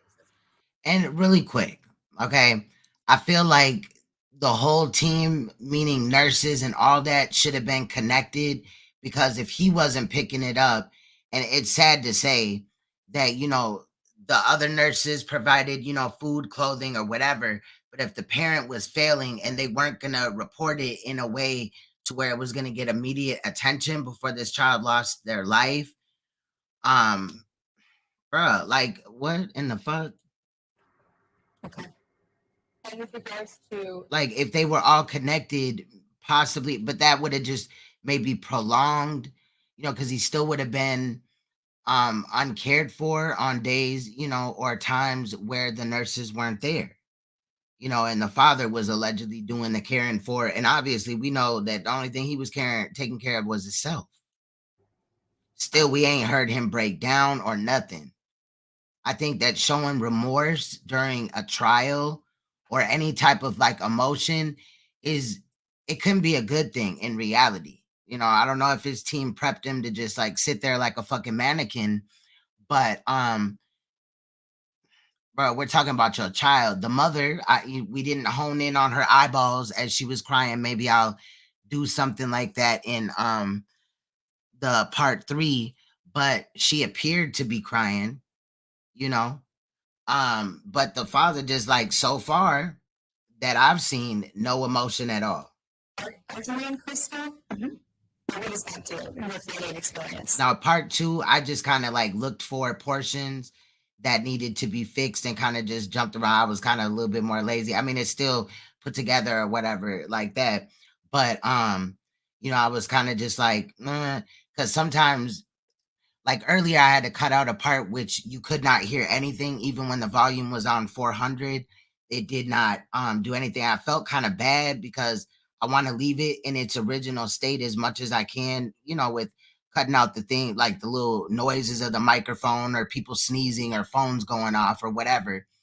But, you know, I don't know. So I left more of it in there, and I'll probably do that with part 3 or whatever, just, you know, so it's in its original state as much as possible. But any like loud, you know, shit or shit that needs to be, like, if the volume needs to be upped or something like that, you know, because even though a lot of the times like the news tries to or other channels try to, I feel like I could do better sometimes, you know what I mean? Not trying to shit on their skills, but you know what I'm saying? Arginine similarly. I literally enjoy editing. I can literally just like zone out. You know what I'm saying? While editing, it's just like a time for me where I think like, yeah, I'm focusing on the video, but I'm thinking about all type of other shit, you know? Anyway, let's get back into it. Pathway for ammonia excretion from the body. So also one of those very important medications needed to maintain lower levels of ammonia. So again, without the arginine, the patients could experience hyperammonia, and they would have listlessness, muscle weakness, coma, death. The two medications that are most important for management of the ammonia are the sodium benzoate and the bufenil, which is at the top of the next page. Those are the two very most important medications. The arginine is additive to that, but they're all an important part of the regimen. That is a good question right there. Where was the family? You know, we've seen the mom and the dad, but like, where's the uncles, aunts, you know what I mean? The grandparents, like, nobody stood up for this child. So yeah, the bufenil. And that's kind of like how it was in the Malia Davis case. You know, after the events had happened and she was, you know, missing, even though I think she died. before, Darian had come up with the story and went to the hospital and all that. I think she was already dead, but man, I can't even believe we have to like cover things like this. Just the fact that somebody could just let their child die or whatever, just fuck with a child like that. That shit's trash. In my mind, it's the most important. Like, this child needs you. The child is here because you had sex, you enjoyed that time. So whether your child comes out disabled or not, you need to be right there. And then if for some reason you just can't do it, I would kind of, besides certain circumstances, I would think that that was selfish, unless like, for someone like you were dying or, you know what I mean, you had some type of disability, there's a lot of other things that I would not look at it as selfish, at the end of the day, the child's safety and health is the most important. Medications that Christian was receiving. And the view for that looks straight from here. What is that 121 day number 7480? Yes. So we dispensed. Like, if she don't put this thing down, like, girl, is this your first court appearance? Why is she holding the microphone like this? Okay, period. Like she had karaoke or something. Day supplies as the prescriptions were written, and they weren't picked up at 30-day intervals. There was a period there of 121 days that went between when the two 30-day supplies were picked up. So it was an extended period. And I actually on this one, so for example, across those 10 dispenses, that would have been a 300-day supply. But looking at the time that those medications were retrieved and available for administration to Christian, that was 580 days.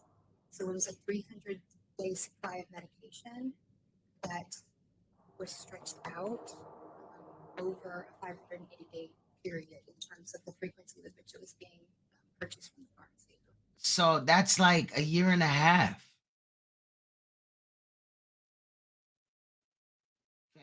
And this is why I'm saying that this care, whoever she is, should have been in direct connection with all the other people that were taking care of this child. The doctor, shit, the fucking pharmacy, shit, the father, the nurses, the guardian ad litem. They should have been in contact with everybody, so that if even one ball is dropped, we're talking about medicine that they only send, she had said it earlier, 29.5 days, so 29 and a half days. So if that person, if the meds are not gotten, that child is at least possibly missing a half a day of meds. That can be detrimental in a situation like this, in my opinion. Clearly. And you said But stretched out for 500 and something days, so a year's supply of medicine stretched out to 500 and something days.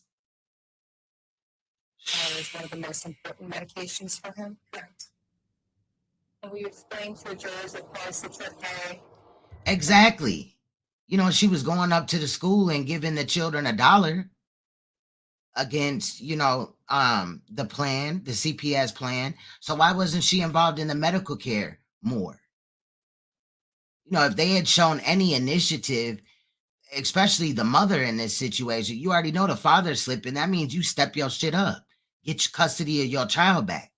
That means that you be there anytime that you can. You do everything that you're supposed to. You cut off anybody that you're supposed to. Because that was the issue. I think his name was Vic. One of her husband or her boyfriend or some shit, after she had divorced the defendant, Dawan Ferguson, CPS said they don't want Vic around the kids. Now, whether that was because the father, like, he was just hating on her, like, oh, dude, doing something to my kids, or, he told CPS something to where, he couldn't be around, or whether there was a real reason, I'm wondering how much she complied. And again, when the mother testified about certain things, she was very, like, evasive. She didn't want to talk about it. She didn't remember all of a sudden. Sure. Polycitric A is an alkalinizing agent that we use for a variety of things. In this instance, given some of the metabolic processes, big facts, help more, all that. It was needed to maintain You know, if they had only said that she could visit 3 times a week for 3 hours and 45 minutes, I mean 3 hours a month for, I mean 3 times a month for 3 hours and 45 minutes, then, you know, unless she had, you know, talked them into or got the plan changed, she would have had to stick to that. But I think on the backhand side, I think that, you know, the father and the mother, biological, they were at it for a certain period of time, and then they became cool before his death, and he was letting her see the child as well.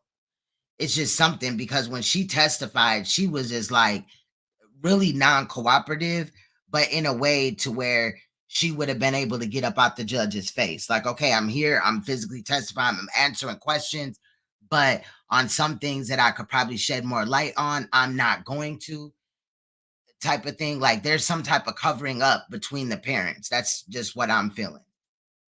pH in the body.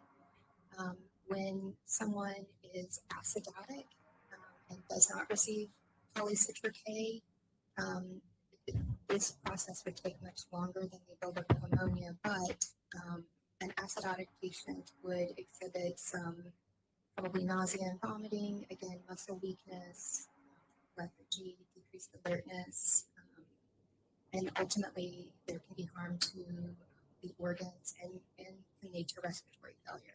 It's a much longer process.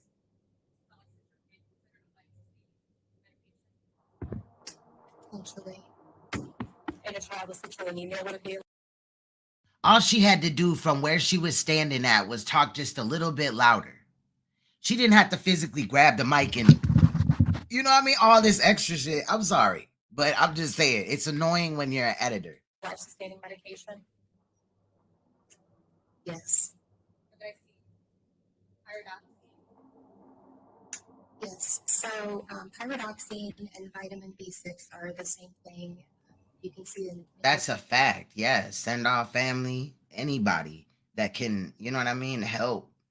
Shit. So it look good on your side. You know what I mean? I mean, ain't the end goal to get your kids back? That's why I also think that money was a motive somewhere across this. And I hope at some point that, you know, was the child on SSI, was that part of, you know, was that a thing in it? Because we know sometimes parents would just get custody of a child so that they can get more money out the deal.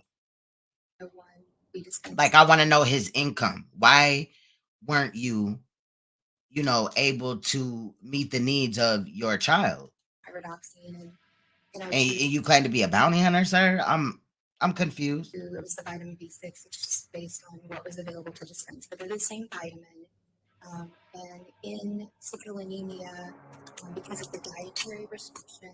Yeah, but I think that there was some type of drug issue or something with the mom, like something wasn't right, abuse or something. And also remember, or for those that wasn't here, not only is Christian the biological's mother son, the victim in this case, he's not alive anymore. He died in 2013, right? I mean 2003, my bad.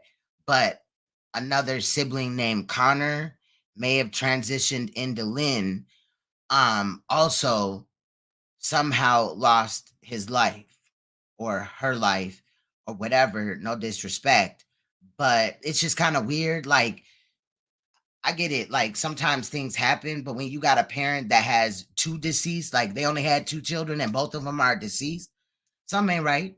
Something is not right. It's not uncommon to have vitamin and mineral deficiencies that require supplementation. So the vitamins were there to supplement the deficiencies. What about pantothenic acid? Pantothenic acid is also a vitamin supplement. It's technically B5, and it would be the same thing. It would be a vitamin deficiency that is being supplemented. Last date. What did you notice the last For 2203. And what does that mean for 2203? April 22nd, 2003. That was the last day that we dispensed or had a request to dispense medication for this patient. Carnitine for 2203? Yes. Is that a life-sustaining medication? Likely not. What about sodium benzoate? Yes. And the last refill date was 4/22/03? Yes. Euphonol powder? What was the last refill date? 4/22/03. L-acetyl-K? Hold on, it's 4/22/03. And then I think the pyridoxine and the, did you just get earlier the pyridoxine and the vitamin B6 are the same? Yes. And what was the refill date on that? 5/21/02. And the pantothenic acid? I mean, these are things that he could have ordered. I mean, they didn't have Amazon, I don't think, at this time because this was 2003. But he could have went to anywhere. He could have ordered these supplements himself. You know, I don't know. I'm pretty sure that they were paid for by insurance or whatever. Probably like a better grade. I don't know. But he could have definitely made sure a lot of these things, not all, but a lot of these things, you know, he could have just picked them up for Walgreens, CVS, any type of drugstore. Went to Target at the time, Kmart. Shit, they might have had this shit in Sears. What the fuck? What? B6, B5, or whatever she said. Bruh. Now, you've been doing this for a long time. If somebody can't pay, in your experience as the pharmacist, And that Pedialyte, and I don't know about the you know, milk powder type of thing that they were feeding him, if he could have picked that up at the store. But the Pedialyte shit, he could have definitely picked that up. I don't know if it's a different, you know, more higher percentage, but I mean, come on, like he just failed. He had the opportunity, even if he ran out just for the half a day or a couple of days, but he stretched out. Come on now, a year's worth of meds, 500 days. That's crazy. what happens next? They come to fulfill a prescription, they say, the client's declined, they don't have any money, what happens?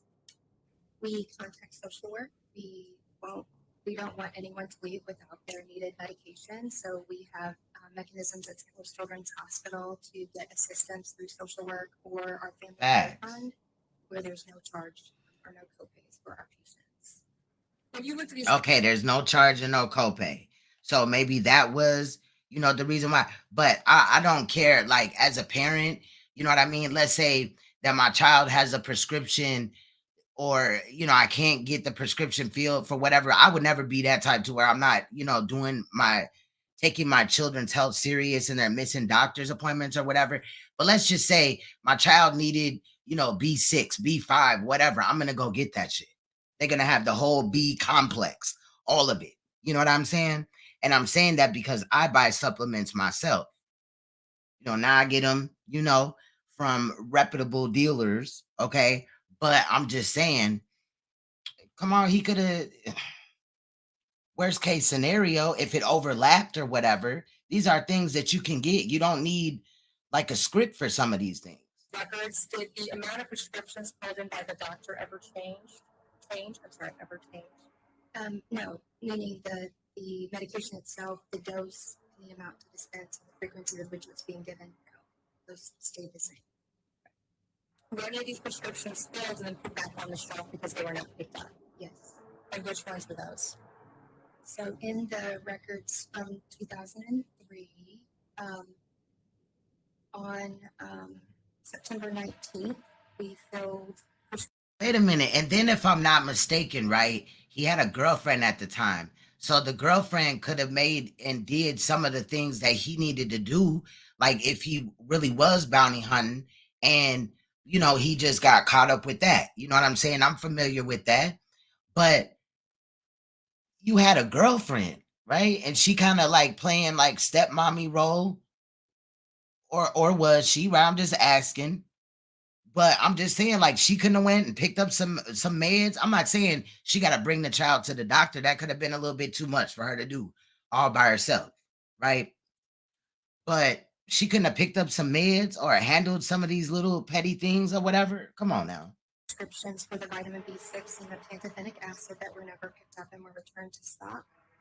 On March That's a fact. 14th of 2003, we filled prescriptions for the vitamin B6 again, the pantothenic acid, the polycitra, and the Carnitor that were never picked up. And then the last one was on 4/22. The last prescription that we filled for the sodium benzoate was never picked up. 422. So I guess to go back to your question, the last time we dispensed sodium benzoate from our pharmacy that was collected by a caregiver was on February 7th, 2003. I think you stated this earlier, but what would be the potential repercussions of February 7th, 2003. medication as prescribed by a doctor? Objection, asked and answered. Overruled. You may answer. So these medications, the sodium benzoate, the bucanol, and the arginine, ammonia would build up, muscle weakness, coma, and death. Nothing further. Thank you. Cross-examination. Just one quick question. When a child or a patient is admitted into the hospital and they have a hospitalization, to your knowledge, are they receiving medication furnished through the hospital during that stay? Yes. Okay. And the records that you have span from what period of time is that? So the report is from August 27th, 2001 to August 27th, 2003. Okay. And these are the records from Children's, not Cardinal Planet. Is that correct? That is correct. Okay. Nothing further. Thank you. Any redirect? Witness may be released. You may step down. Thank you. Good day. State may call the next witness. Thank you, Your Honor. The state calls Mary Ellen Pinnock. You may proceed. Judge, I need to state my objection based on pretrial motions from defense. Motion on lemonade. Seems like several people were slow. Shit, something. Court recalls the defendant's objection. Court has made a ruling as to that objection. Right. And then, okay, the girlfriend, because they said soon as you open the door to where the boy was, laying up at and, chilling at for the most part, it smelled like urine. So you mean to tell me that this other woman, like this woman, was just in a house with a child that was suffering like that? And she just, smelled the smell. Like I said, I feel like they were inclined to like closing the door instead of actually dealing with the problem. But like, she need to be up here. Shit, the mom, all them, shit. So it is overruled. However, the objection shall run throughout the testimony of the witness if you would like. Thank you, Judge. Thank you. You may proceed. Thank you, Your Honor. Good morning. Can you please introduce yourself to the jury? Hi, my name is Mary Ellen Pinnock. And how are you employed? Y'all, what if this was the girlfriend though? I would have died laughing. Like, what the fuck? All right, let's go. I'm retired now, but I was employed for 49 and a half years for the St. Louis City Family Court in their domestic relations mediation unit. And back in 2003, in May, June of 2003, what was your job title with St. Louis City Family Court? At that time, I was assistant supervisor of the mediation unit. And as a part of your duties, would you assist deputy juvenile officers and go to court and do things like that? Yes. Okay. Did you ever assist in the Christian Ferguson case? Yes. And did that involve his father, Dawan Ferguson, and his mother, Edith Wilson at the time? Yes. I want to direct your attention specifically to June 9th of 2003. Do you remember that day? I do. And did you attend a status conference in Judge Fowley's courtroom that day? I did. And what was the purpose of that status conference? Well, the mom had filed a motion to modify custody, and at the status conference, it's like a gathering of the parents and the judge and the attorneys talk about what is happening in the case, what's the status, what's gone wrong, how can we fix it. In this status conference, did the issue of missed visitations arise? Yes, the father had not brought the children to the court-ordered visitation many times, and the mom brought it back to court to address that complaint. So why was it many times though? She knew that she wasn't seeing her child. It was mandated in court that she have visits 3 times a month for 3 hours and 45 minutes. Again, the first time that I wasn't able to see my child, I would have been, talking to the court. It wouldn't have been several meetings where he just wasn't there? Was it just that it was convenient also for her? Did she also know that her child wasn't even alive probably anymore? And if you know, I mean, then the last time you seen him, you weren't even, the mother wasn't even sure if she was going to be able to ever see him again. Like he was going to pass away. Her words, not mine. So come on, why wouldn't did Judge Farley make any comments about the missed visitation or intention of reinstatement? facts remind the father of doctor appointments? The girlfriend could have also, been on the phone with the distributors of the supplements and medication or whatever to put order requests in or whatever. Like some of that shit. Come on, my king. He has a son. Then he also has a stepson from a previous marriage and shit. Bro, I've helped with both of them boys. You know what I'm saying? Just like I would do for my children, because that's how he is with my children. Like, I just don't understand. Motherfuckers would be laying around fucking, and that's the only thing that they have in common and the only real thing that's holding the relationship together. I get it. If you're not with the original mother, normally, if a father, let's say a mother was fucked up, couldn't have her kids, she was the issue. I would have saluted a father for standing up and being there for the child. But what's the point of arguing for custody if you're not even taking care of said child while you have custody? It's ridiculous. Stating that visitation. Objection hearsay. Right. Are you asserting that this is being offered for the truth of the matter asserted? Is that the basis of your hearsay objection, correct? Ms. Steele? Yes, sir. All right, thank you. Response? And Your Honor, I'm not offering it for its truth. All right, thank you. All right, the objection overruled. You may answer. Please. Okay, go ahead. If you remember, did Judge Farley make any comments or statements with regard to the missed visitation and resuming the visitation schedule? Yes, he did. What, if anything, did he say? He directed the dad's attorney to speak with his client about how long he would like to stay in jail if he chose to continue not complying with court-ordered, and it was Judge Farley's court order, not complying with court-ordered parenting time for the mom. And did you observe the defendant as these comments were being made by Judge Farley? I did. And can you describe to the jury the defendant's appearance and mannerisms while this was being said? Objection relevant. That's overruled. You may answer. He was upset, agitated. I mean, I've been in court a lot of times, and lawyers have to talk to their clients and explain things to them, what they need to do. And Mr. Ferguson was upset, agitated at his lawyer telling him he must comply. Nothing further, Your Honor. All right, thank you. So why did he remain the one that had custody of this child if he wasn't complying? Why give him custody of a child that A, he's not providing for? He's not meeting the needs of this child. Again, where's the guardian ad litem? Like, I don't know if she is. I don't know. Some of this I'm trying to just get through it, because if I think about it too much, it's just gonna affect me, and then I'm gonna be more drained. You feel what I'm saying?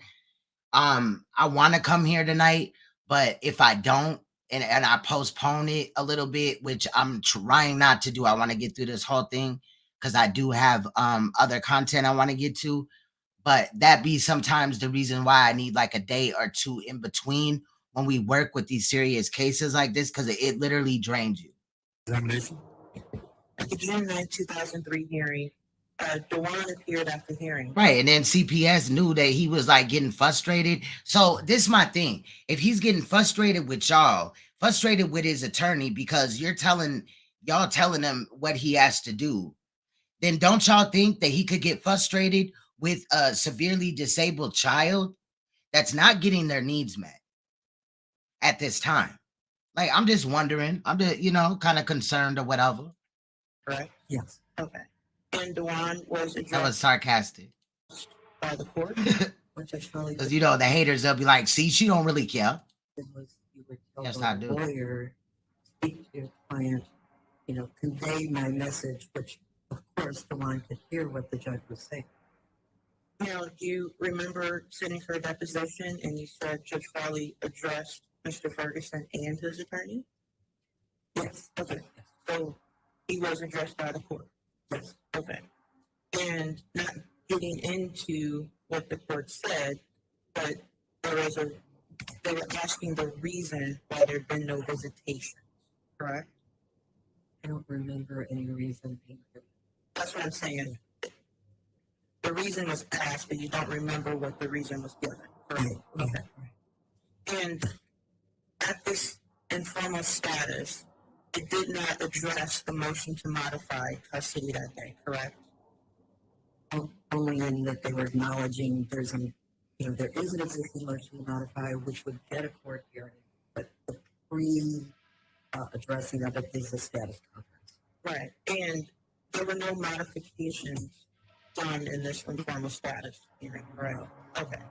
So there was no changing of exchange. It didn't modify exchange schedules or anything like that. Okay. And it didn't modify any custody arrangements. Right. Okay. It was simply, we need to do the visitations that include both Vin, Connor, and Christian. Correct. Okay. And your testimony here today was that when you saw Dawan in court, he appeared upset and unhappy. Yeah. Okay. And back in September of 2003, you spoke with Special Agent Lázaro DeVico in regards to their investigation of Christian Ferguson, which was closer in time than it is testifying here today, correct? Correct. Okay. And you never told her that you saw Dawan's demeanor as upset and angry. I know you've got the notes there. I don't know whether it's in there or not. Nothing further. Thank you. Objection. The witness may be suffering from a light form of dementia. No, I'm just playing. But this is a older lady, not to disrespect her or nothing like that. But, you know, remembering 16 years ago, and this lady is, I don't know. I'm not trying to be offensive at all. I would say at least 76 or something. I don't know. Not trying to be funny. So, you know, I'm just saying. But I was just being funny. But I wasn't. But I was serious. But I wasn't. But I was. You like that? Yeah, Your Honor. Witness may be released. Yes, Your Honor. Thank you, man. You may step down. You're free to go. Good day. Go. Her hair is cotton white. All right. You all ready? You may proceed. Thank you, Your Honor. What if that was just a wig, though? I'm just playing. My name is John Cloves. I am a retired police officer with the City of St. Louis. So I want to direct your attention back to June of 2003. Did you work in the 911 dispatch unit? I was assigned to the communications division at that time. So. Okay, what were your job duties in that role? Basically, I was the person who took care of custody, control of all of the records of the communication. And that would include 911 calls?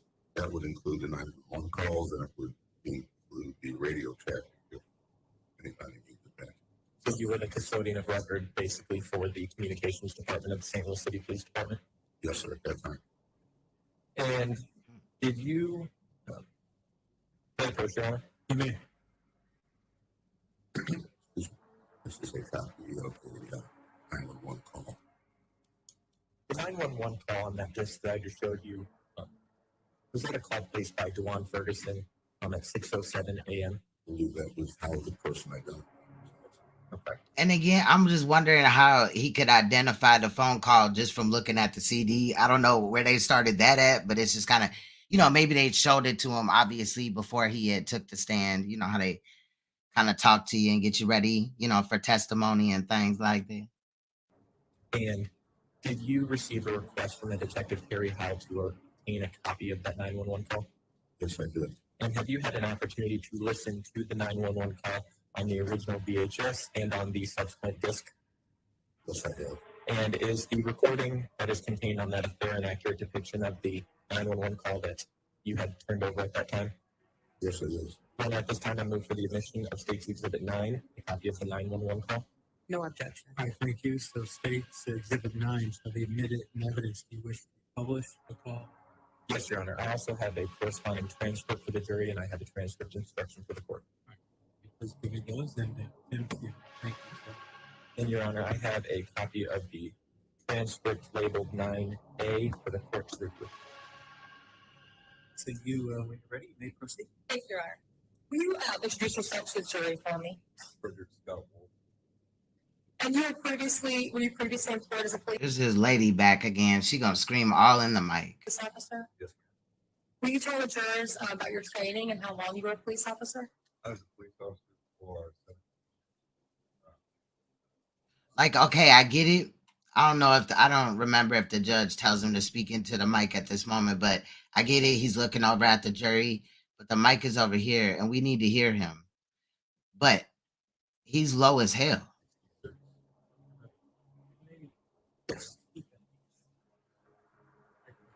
He got a hover round, y'all.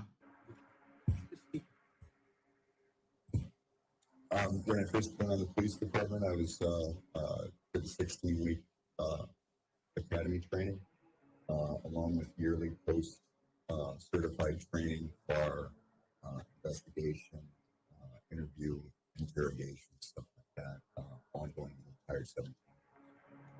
And when did you first become a police officer? What year? 1987. And then that will also just make me question, like, how many times have you testified in court and you don't even know, like, where to speak at? I get it, like eye contact, but you have to, like, talk into these mics. These mics ain't, like, performance mics. These are just rinky-dink mics. 87. And so in 2003, were you a police officer with St. Louis City? Yes, ma'am. Did you have occasion to respond to page and speaker on June 11th of 2003? Yes, I did. And will you tell the jury what happened that morning or why you responded to that location? Very early in the morning, I recall it was just after 6 a.m. I was riding with a gentleman named David Nerviani, who's also an officer. When you say riding, like partner in the same car? Exactly. We received a radio assignment. We're actually handling only radio calls. We received a radio assignment for a stolen auto at Stinker and Page, and further information that the victim's child was still in the vehicle. So we were actually fairly. And again, that's because Dawan Ferguson, the father of the victim, told them that. Close to the vicinity, so that's not. And when you say radio call, you had dispatch telling you we received a call to Page and Stinker. Yes, ma'am. Okay. When you responded to Page and Stinker, what was the first thing you did? Upon our arrival, I observed the defendant standing at the intersection, standing at the corner by the payphone. I didn't pay too much attention to him because I also saw two different police cars that were also in the area that I could see visually. So I wanted to get them to my in my presence so that I could tell them how I wanted to proceed with the search area. There's a very certain way that I wanted them to search. In what way did you want them to search? The latest information that we had was that the vehicle was last headed east on Page. Well, I wanted them to start east on Page in the first 2 to 3 blocks. The 2 to 3 blocks immediately east of our. And when you say east on Page, help me familiarize myself. Would this be east on Page? Would that be headed into the city? Would that be in the county? East towards the city, towards our basically our downtown area. Okay.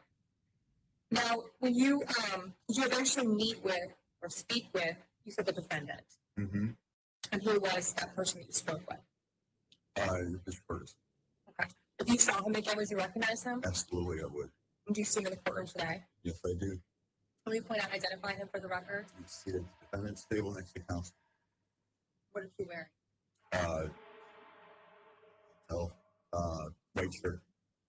Will the court note the identified defendant? Yeah, the record will reflect. Thank you. And when you spoke with Mr. Ferguson, what did you take away from that conversation? Objection, hearsay. That'll be overruled. I don't think you're asking what the defendant said. You're asking what was his impression, his demeanor, things like that. Yes, Your Honor. But also object to the relevance. That'll be overruled as well. So you may want to respond. When you spoke with Mr. Ferguson, what was your impression of him? My first impression, and like I said, I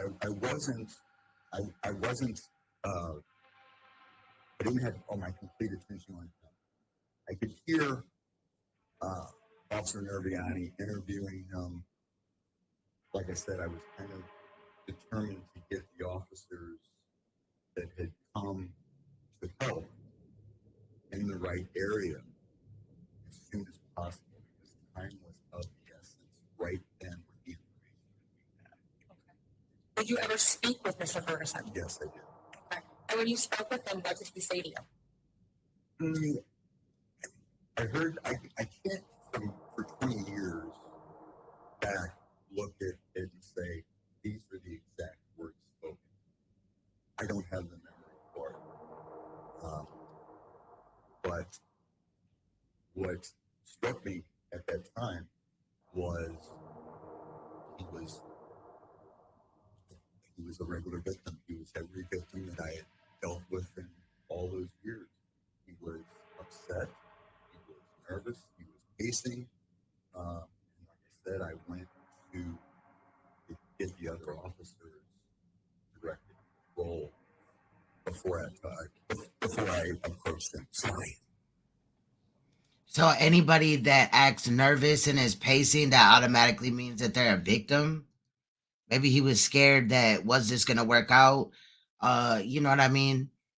Was he going to get away with it? A lot of the times, especially for somebody that is in trial and shows no emotion at all, is just sitting there still face, especially about their child's death that they are on trial for.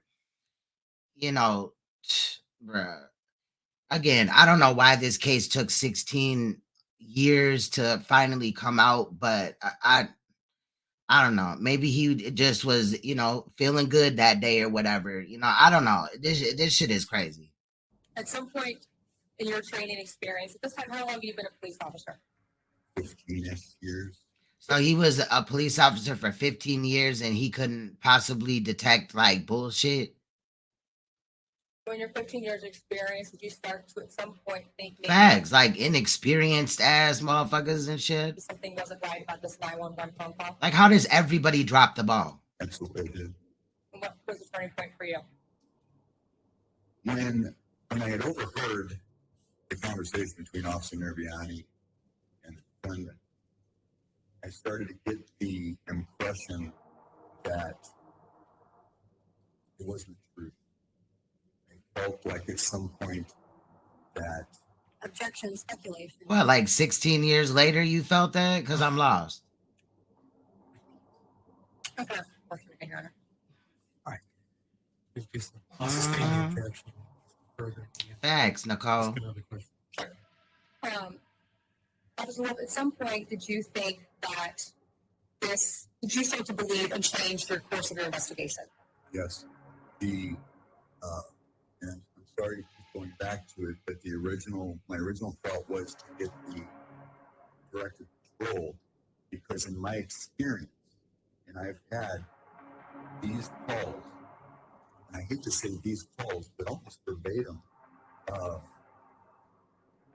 people that left to go to work and take their child to school and forgot to put in the coffee maker off. Stuff like that. So I'm going to leave the car going or running, and I'm going to run in the house and come back and the car's going. So this isn't a call that is just so miraculous. It's something that I handled several times before. So I was as it. So let me ask you, what was it about this call that stood out to you?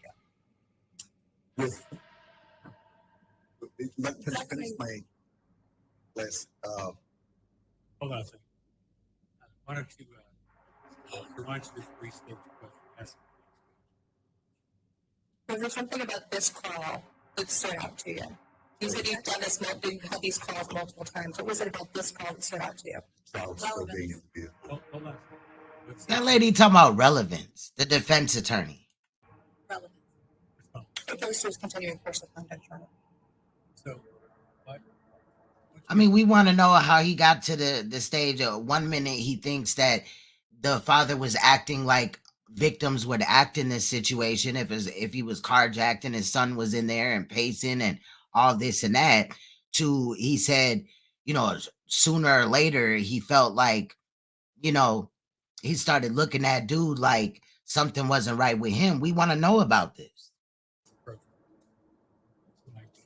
Chair trick did now. I'll think of something. All right, so I'm not quite sure where we were in terms of the jury. Why don't I'll sustain the objection. You'll just ask me. Sure. Sir, let me ask you this. You been a police officer for 15 years at this point. You had investigated, I think you testified earlier, multiple stolen car reports. Absolutely. And you were starting to say there was something about this one that wasn't the same as the others. Right. That's what I'm trying to say. Like, bro, was it this year that you decided? Like he said, at some point. What point did you feel like dude was full of shit? Because his case been sitting here for 16 years. Yeah. And y'all still don't have a body. You really don't have any more information than what you had, when you discover, like, okay, it's a problem and shit ain't making sense. And this child, was not abducted, from a carjacking, like him laying in the car. You know what I mean? Come on, bro. Like, or y'all just thought that for years? Because as far as what I had seen, no. I don't get it. It's just crazy. Was imperative. A cop for 15 years. Bro, you could say somebody's a professional by that time of them doing something for 15 years. And he just like, oh, it looks normal. And then later on, what point though? Like, team goofy, big facts. In my past experience, and in this case also, I had a fairly high degree of confidence that we were going to find the car along with Christian in fairly short order. And the reason for this is, like I said, my past experience. People that steal a car want to ride. They don't want a kidnapping charge. So my first indication that there was something different about this case was number one, that we didn't come up with the vehicle and Christian in short order. We had cars from other districts, other jurisdictions, and we were just tearing everything apart trying to find it. Because I'm not back to the narrative. Yeah, I'll sustain. Like, well, how many days did that take? Or how many hours? You said that immediately after you arrived, there were two other cars you directed in the direction of Page and City, correct? Yes, ma'am. And nobody ever located Christian. And nothing further. All right, thank you. Cross-examination. Good morning. Good morning. So you and your partner arrived at the payphone. Mm-hmm. You made contact with Mr. Ferguson. Yes. You testified that he was very upset. Mm-hmm. You said you had about 12, 15 years experience somewhere in there Yeah. at this point in time back in June 2003. Based on your training and experience, Man, in facts, imagine how many other criminals are still out there just based off of this man and the other people doing their policing. 16 years. It took you 16 years with no new evidence to come to the conclusion that, the father did it. And then I'm also saying, like, the mother, bro, she culpable. Why didn't she, Ben said something? But the fact that she lost custody of her kids and it was a visiting thing, I still hold her accountable, because at the end of the day, why did it take you 39 visits or whatever? I'm just, to bring it to anybody's attention that you haven't seen your child. witnesses who are upset He is, for real. can have difficulty giving a description of a suspect. Is that right? And you said you've investigated several car thefts? Yes, ma'am. Would you say dozens, hundreds? Say hundreds. Hundreds. Based on your experience and your training, you've testified sometimes, sadly, cars are stolen with children still inside them. Yes, yes. And in those instances, the car is quickly abandoned because the thief recognizes there's a child here. In a case where the child is not readily visible in the car, lying down, asleep, covered by a blanket, it would take the thief a bit longer to recognize. Hold on a second. I'll sustain the objection. Calls for speculation calls for So she's up here trying to make it because she's from the defense team. Don't get this girl confused with the prosecutor lady that grabbed the mic. This is a different girl. I had to make that correction already. But she's just saying that like maybe the carjacker didn't know that the child was up under the blanket and all this and that. But remember, the child was allegedly, not walking around, but maneuvered around with 2 shitty diapers because he was incontinent. So the person didn't smell that in the car allegedly. See, that's what I'm saying. Like these defense attorneys always just got to try to make a way. And I get it, but that's just sick and perverted to me. That your job is to represent somebody, whether you believe they did it or not. facts nodding at it. Like you just still got to ride with them. That's bullshit. That's like what Tracy and them doing, child. That's the same thing. Fuck.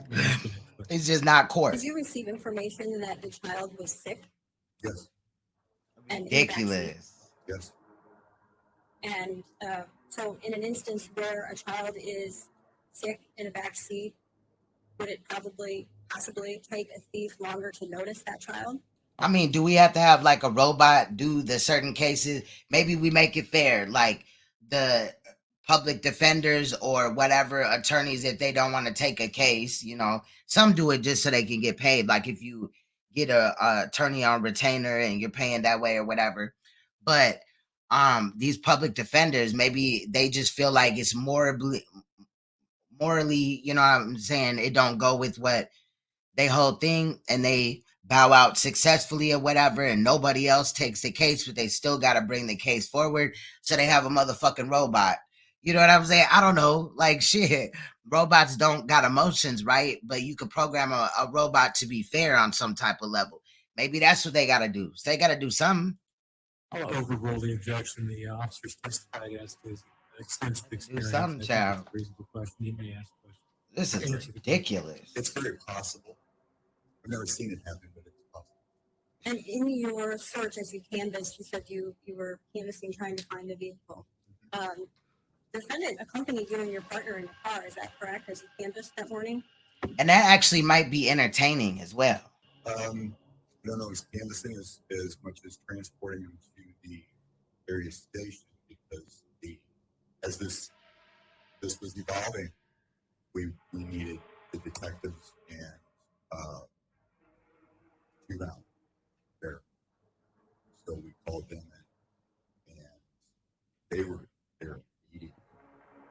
So we did more transportation. We didn't, as far as Nerviani, very minimally searched the area. We let that go with everybody else. You remember coming in for a deposition earlier this month? Yes. When you came into the prosecutor's office and talked with us, you were under oath to tell the truth. Oh, that's right. I'm sorry. No. And at that point, I asked you, so Mr. Ferguson accompanied. You may. Mr. Rand, do you have a copy of the transcript for the witness? Yes, Judge, I do. Okay. And what page and line are you going to be referencing when you visit with the officer? I'd like to.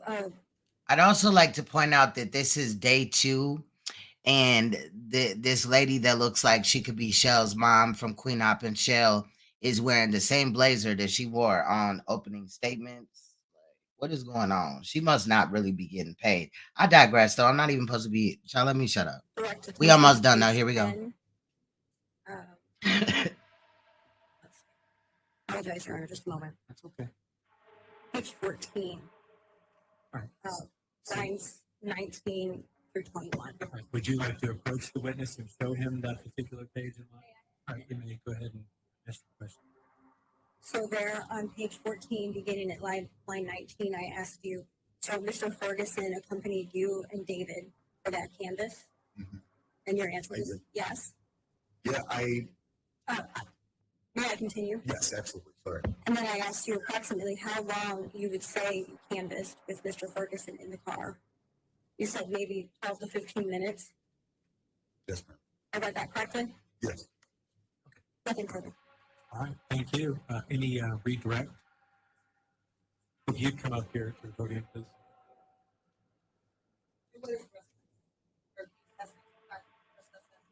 So Mr. Ferguson accompanied you and David for that canvas. I would guess approximately how long did you say the canvas with Mr. Ferguson in the car? Maybe 12 to 15 minutes, I think. And it's just, I think that we were directed to take him to the station. You were directed to take him. Yes. All right, thank you. Any further recall? No, Your Honor. Witness may be released.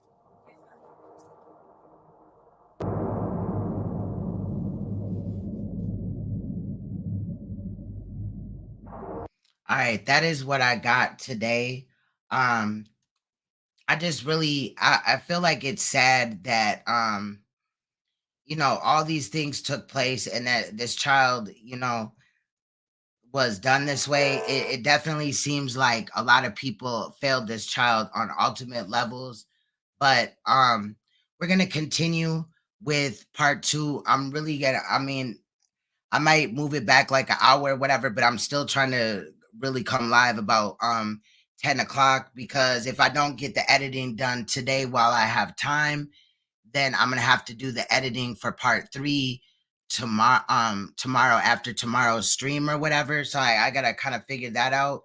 But as long as I can speak, because I am sick right now. My kids had gotten me sick, they going back to school and all that and that type of thing. But it was cool today. I coughed behind mute. But I think that, more people need to look into cases like this. A lot of this stuff, people could remember, especially like a case like this, if they're from St. Louis or was into true crime, around or about that time, they could have heard about this case. And I think that ultimately the fact that this child does not have, his remain does not have a proper burial for the remains, I think that that's sad. Again, spoiler alert, the father was convicted. We'll talk more about that in part three or moving forward. Tonight's video on this part two is about 3 hours and 13 minutes. I had condensed it down to, cutting out the breaks and things like that. But add, my commentary, because I'm here to, state if I have something to say, I'm gonna do that. But also, it's important to remember that the no commentary version of this trial will be on Queen's Throne TV, so that you can draw your own conclusion. Again, you don't have to agree with me. You can, feel however, and I mainly said that for rewatch, but you can feel however you feel. Maybe you peeped something I didn't or something like that. So I will have that running tomorrow, the part one during the day, and then we'll come back at night. I may not be in that live because obviously I have to edit or I have other things that I have to do because I actually take care of my kids. So if the moderators do go in there and things like that, but I'll probably just set it, in a certain way to minimize any of these type of troll bot type of situations that come into the chat. But we will continue on this case tonight and kind of go from there. Shout out to everybody that did stop in, even if it was for a minute, even if it was just to like, or they rode out with me the whole time. I did get some donations. I appreciate the donations. Basically that's it. That's all. Stay you, stay royal, stay uncompromisable, and please stay woke because you will see me, hear my voice, or be watching one of my edits very soon. Again, shout out to my moderators. I don't know if I said that. Before we get out of here, though, I don't know if a lot of people know that I do music. My artist name is Cash Me Out. I did make a song that kind of just reminds me of these type of situations. It's called Forgotten Victims. I'm gonna play that on the way out. You can leave or you can stay. But this is, to anybody, sexual abuse is highlighted in this, but also maybe I should do a song about, children that die at the hands of their parents, since I am going back into doing music as well very shortly here. But I wanted to share this song with y'all. I can have you guys watch the video because it is mine. So that's how we'll end the stream today. Much love. Shout out to everybody. This is Forgotten Victims by myself, aka Cash Me Out.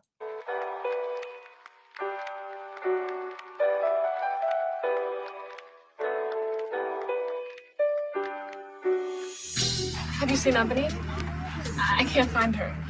No, I haven't seen her. Did you see Ebony? Yeah, she's a video of her people.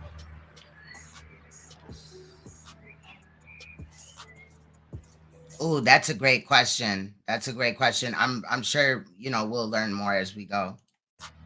But it's also fair to remember, or important to remember that the father did not participate in any of the searches. I'm gonna shut up now. Much love, y'all.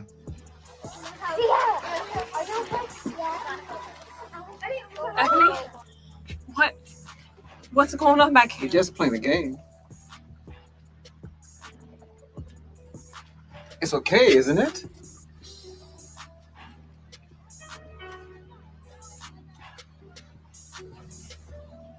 Oh, I was just worried. As long as she's back here with you, everything is all right. Mommy? Shh. Shh. Mommy! Stand against the predators amongst us. Be the voice of change. Break the cycle.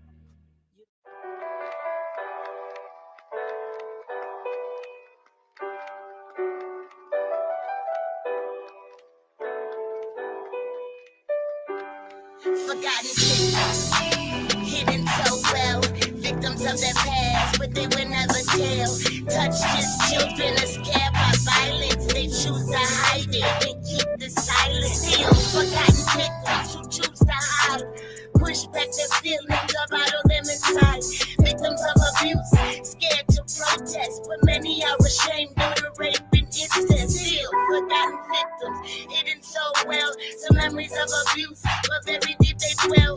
Women and men hiding feelings of shame, but they are still victims and shouldn't be blamed. Still forgotten victims who choose to hide it, keep quiet cause society takes sides and downplays violence. Many fear being believed, but they are still victims, so don't be deceived. Forgotten victims, hidden so well, victims of wanting love but truly living in hell. Day after day they may suffer new pain, like someone often close but it could be far away. You may not have a voice, but I'll be yours today, so wipe those tears away and let my words relieve the pain. Don't drive yourself insane, no red stress to your brain, trying to figure out why you've been treated this way. Just hold your head high and know when karma comes around, she'll knock them to the ground when their time come around. The best way to heal is to seek help and talk about it, cause you never know your experience just might help somebody. I had my time of being quiet, hiding behind my tears for so many years, but one day I understood with my experiences I could help the next, so I'll dedicate my last breath to prevent future victims from this pain, and so all my survivors can stand tall again. I'll be your shield from the wind, the paper or the pen, take my hand, it just say win. Forgotten victims, forgotten victims, hidden so well, victims of the past, but never would it tell.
happened to me. It happened to me. It happened to me. It happened to me. It happened to me. It happened to me. It happened to me. It happened to me. It happened to me. It happened to me.